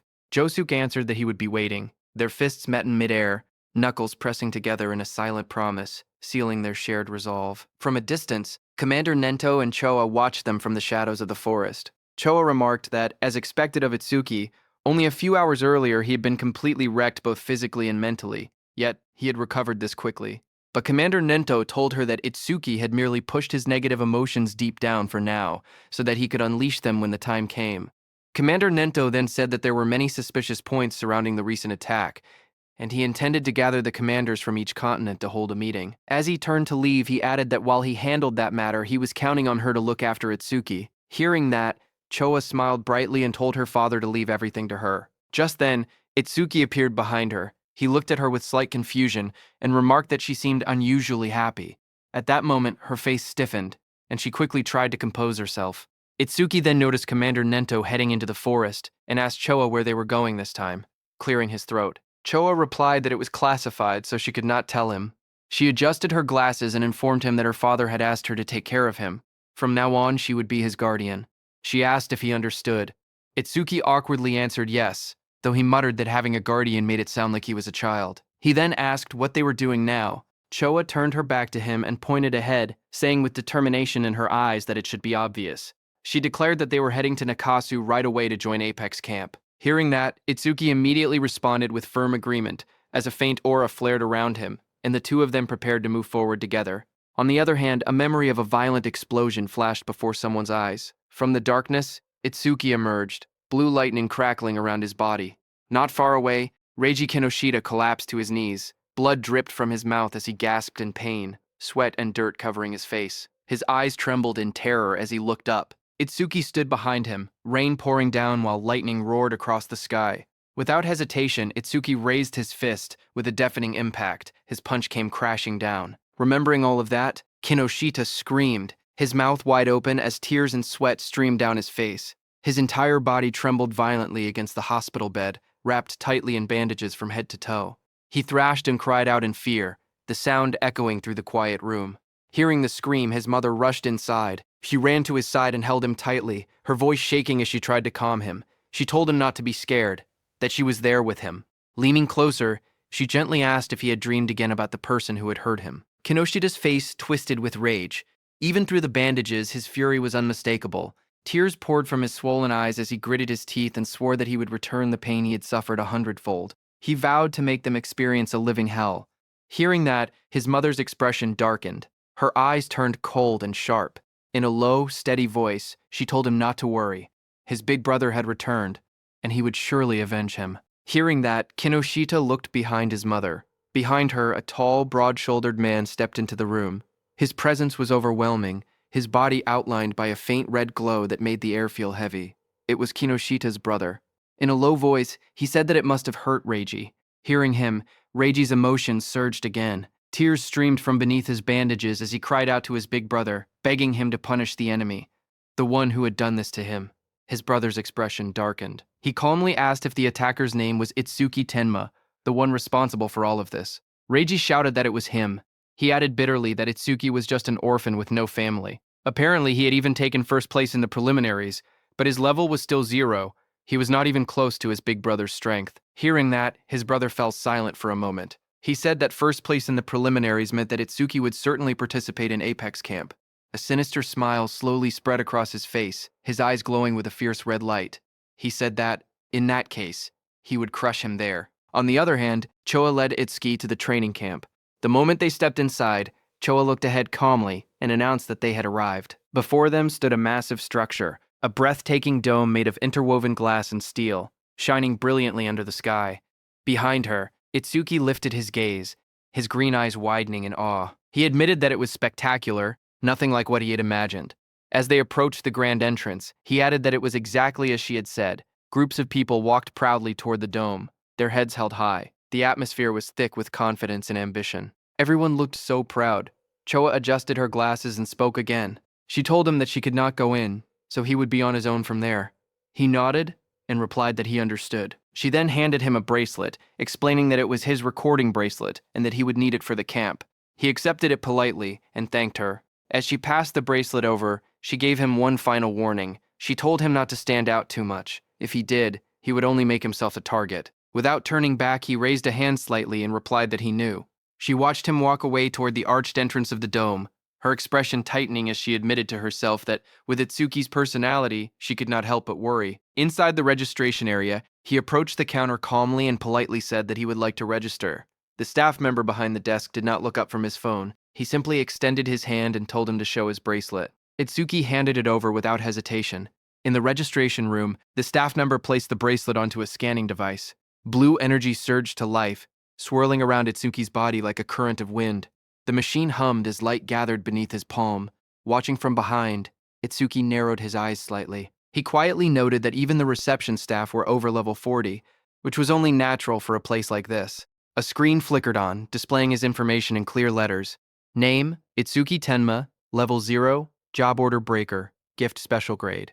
The staff member's expression darkened as he read the data. He muttered that Itsuki had gotten in at level 0 and guessed that he had probably pulled some strings in the qualifiers. However, he added that tricks like that would not work there. Without the strength to back it up, it would only be a matter of time before he broke. Itsuki remained calm, offering no reaction. After a brief pause, the staff member waved a hand dismissively and told him to pick a room and then pay the fee. Itsuki's eyes widened in disbelief, a bead of sweat sliding down his cheek as the realization struck him. He blurted out that it actually cost money to stay there. The staff member shot him a flat look and replied that it was not a charity. Of course it cost money. Hearing that, Itsuki lowered his head slightly, his expression darkening. He quietly wondered why Choa had not told him. In an embarrassed voice, he admitted that he did not have any money. The staff member frowned and reminded him that he had passed the qualifiers, so he should have earned some points. Itsuki blinked in confusion and asked what points were. The staff member raised a finger and began explaining that all resources there were based on the points earned during the qualifiers. For example, if someone earned 1,000 points in the qualifiers, they would have 1,000 points the moment they entered. He continued that participants could also earn more points by completing missions. And those points functioned as currency. They were used for food, daily necessities, and even for paying for a room. Itsuki nodded slightly and admitted that he understood now. So the points really were that important. Resting his fingers against his chin, he thought it through. He had earned quite a bit during the qualifiers. It should be enough. The staff member, growing impatient, slammed his stamp onto the desk and barked at him to hurry up and choose a room, because he was still waiting. Itsuki lifted his gaze calmly and asked how much the most expensive room cost. The staff member was surprised to hear that. He then told him that a normal room of 35 square meters cost 100 points per month. A luxury room of 75 square meters required 500 points per month, and a villa of 200 square meters demanded 2,000 points per month. Itsuki considered it carefully. If it were just him, a normal room would have been fine. But he also had Deathhound with him. There was no way the large beast would fit inside a small space. After a brief pause, he made his decision without hesitation. He stated that he would take the villa. The staff member's eyes widened in disbelief. He stammered, asking what Itsuki had just said. Still staring at him, he warned that although Itsuki might have a lot of points right now, he should not waste them. Points would be needed for every little thing in that place. Itsuki remained calm and stated that he had already decided, then asked the staff member to hurry up and process it. Clicking his tongue, the staff member began typing reluctantly. He snorted and muttered that Itsuki was ignorant and should not come crying when he regretted it. After a moment, he took out a metallic wrist device and handed it over, telling him to take it. He then added that once he entered the camp, everyone's status would become private. He would no longer be able to see other people's names or their gift levels. Itsuki accepted the device and replied with a brief acknowledgement. As he walked away toward the camp entrance, the staff member watched his back and muttered to himself that Itsuki had really chosen the villa. He wondered just how many points Itsuki had earned during the qualifiers. The staff member clicked the mouse casually, expecting nothing unusual. A second later, his eyes nearly popped out of their sockets. Sweat rolled down his face as he stared at the screen in disbelief. He muttered to himself, wondering if this was some kind of bug. His gaze trembled as he focused on the number of points displayed. The screen clearly showed points, 106,600. His voice cracked as he shouted that it was over 100,000. He could hardly believe it. He slumped back in his chair, dazed. In a low voice, he admitted that he himself had only managed to earn 1,600 points. Watching Itsuki walk away toward the camp, he could only sigh bitterly. Kids these days were truly terrifying. On the other hand, Itsuki, who was going inside, suddenly came to a halt. A cold realization struck him. Sweat slid down his face as he ran a hand through his hair. He had forgotten to ask where the villa was. Letting out a quiet sigh, he decided it could not be helped. He would just head back to the reception and ask again. But as he turned to leave, he noticed two figures nearby. Their eyes glowed faintly red as they watched him in silence. He paused, looking at them with his green eyes. He asked if they needed something. The two men immediately broke into wide smiles. They introduced themselves as awakeners from the southern continent, saying they had just arrived the day before. From the looks of it, they said he seemed to be lost. With exaggerated friendliness, they offered to guide him and asked where he was headed. He calmly told them that he was trying to get to the villa and asked if they knew where it was. The large, armored man stiffened slightly and said the villa was over there, pointing vaguely into the distance. The blonde man quickly chimed in, agreeing and repeating that it was over there. But when they understood that Itsuki had asked for a villa, both of their expressions froze, and their eyes widened in shock at his sudden reaction. He looked at them quietly and asked if something was wrong. The blonde man immediately waved his hands and forced a laugh, telling him to wait a second because they were just trying to remember exactly where it was. The two of them then stepped aside and began whispering to each other in panic. From a short distance away, Itsuki observed them calmly, wondering why they needed to whisper just to remember a direction. A faint suspicion crossed his mind. Were they up to something? At that moment, a woman with long silver hair and sharp cat ears appeared nearby. A small black cat sat comfortably on her shoulder. She was the North Sector qualifier, 5th place, Shion Akagami, where Itsuki had also qualified from. Shion tilted her head slightly, letting out a soft sound of curiosity. Looking toward the two men, she remarked that those guys were scamming newbies out of their points again, using guiding as an excuse. The black cat on her shoulder let out a small mew, as if agreeing with her. Shion watched from a distance with a faint, amused smile. She casually wondered which idiot was foolish enough to fall for that obvious scam. Then her eyes shifted toward Itsuki, standing calmly before the two swindlers. Her expression changed instantly. Her purple eyes narrowed sharply in recognition, as realization struck her like lightning. She immediately recognized that he was the monster who had scored over 100,000 points in the qualifiers. Meanwhile, the two scammers were still hunched over in panic, whispering to each other without realizing who they were dealing with. Shion slowly brought a finger to her lips, her smile deepening with intrigue. She murmured to herself that this was going to be interesting.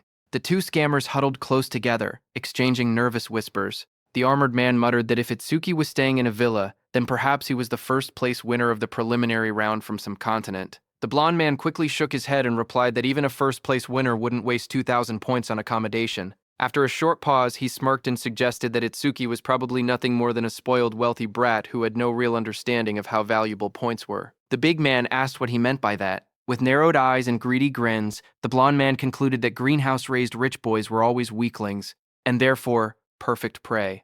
They decided together that they would take every last point he had. Meanwhile, Itsuki stood calmly behind them, observing their exchange. Seeing them hesitate, he remarked that if they couldn't remember the way, then he would simply find it himself. Instantly, the two men broke into wide smiles once again. The blonde man laughed and claimed that his memory had suddenly returned. He insisted that he would personally escort him there. In the distance, the academy grounds stretched out beneath the setting sun, with large, futuristic dome-shaped buildings surrounded by walkways and clusters of awakeners moving about. Some students stood at a distance, watching the scene unfold under the fading light of dusk. One of them recognized the pair leading Itsuki and asked if those weren't the outcasts from the southern continent, Fumiya Futaki and Ichitora Sano. The other nodded slightly and remarked that it looked like the kid in the middle had fallen straight into their trap. With a dismissive tone, he added that the boy already appeared weak, and now he would probably lose all his points. He even muttered that it was a pity.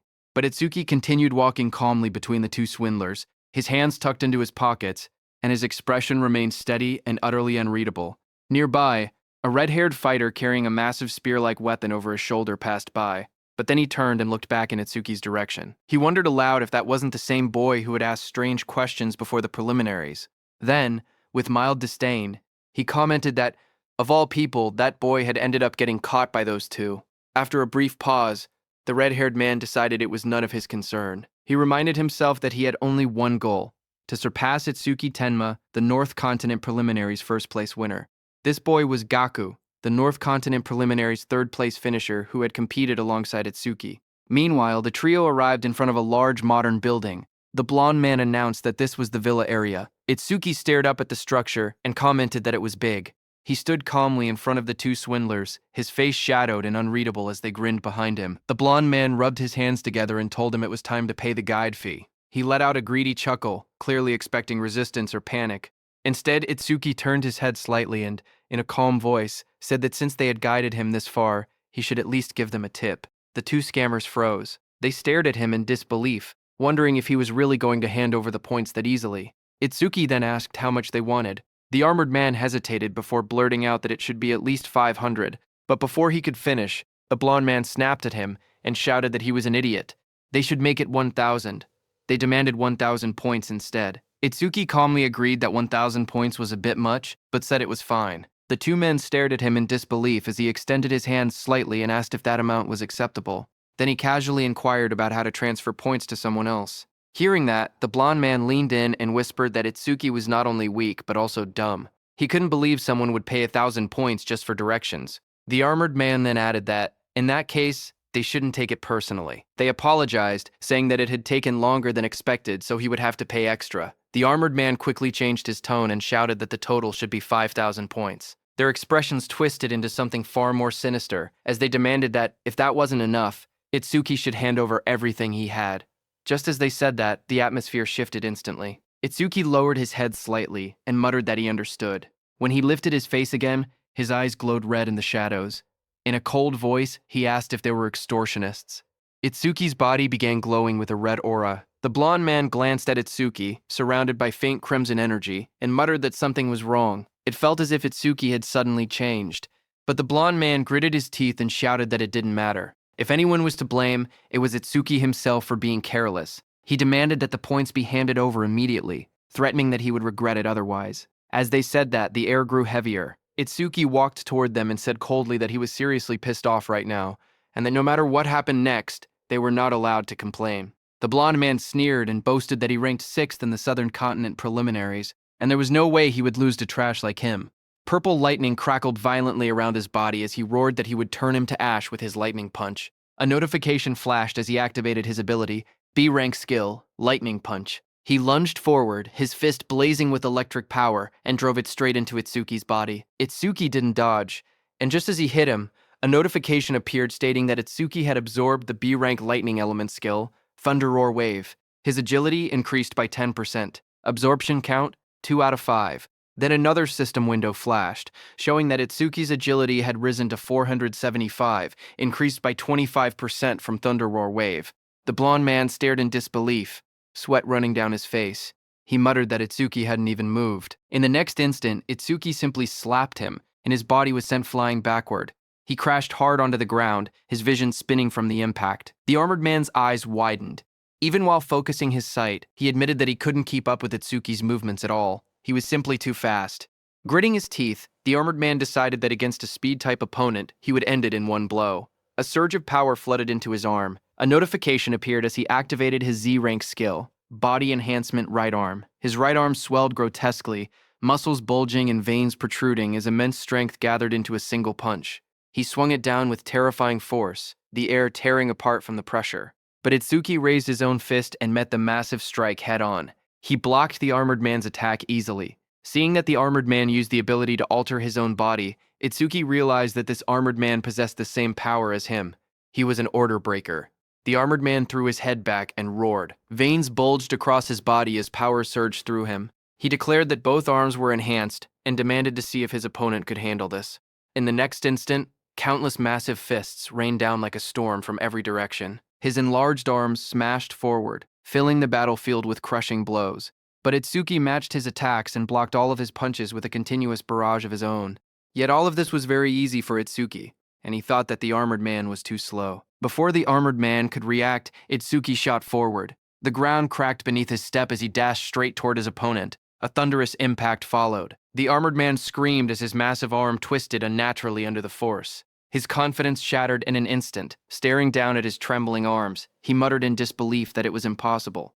His enhanced arms possessed nearly 300 attack and defense. He looked at Itsuki standing before him and demanded to know what he was. Itsuki looked down at him and calmly stated that even after enhancing himself, his stats didn't come close to his own. The armored man was hurled backward, crashing violently against the ground.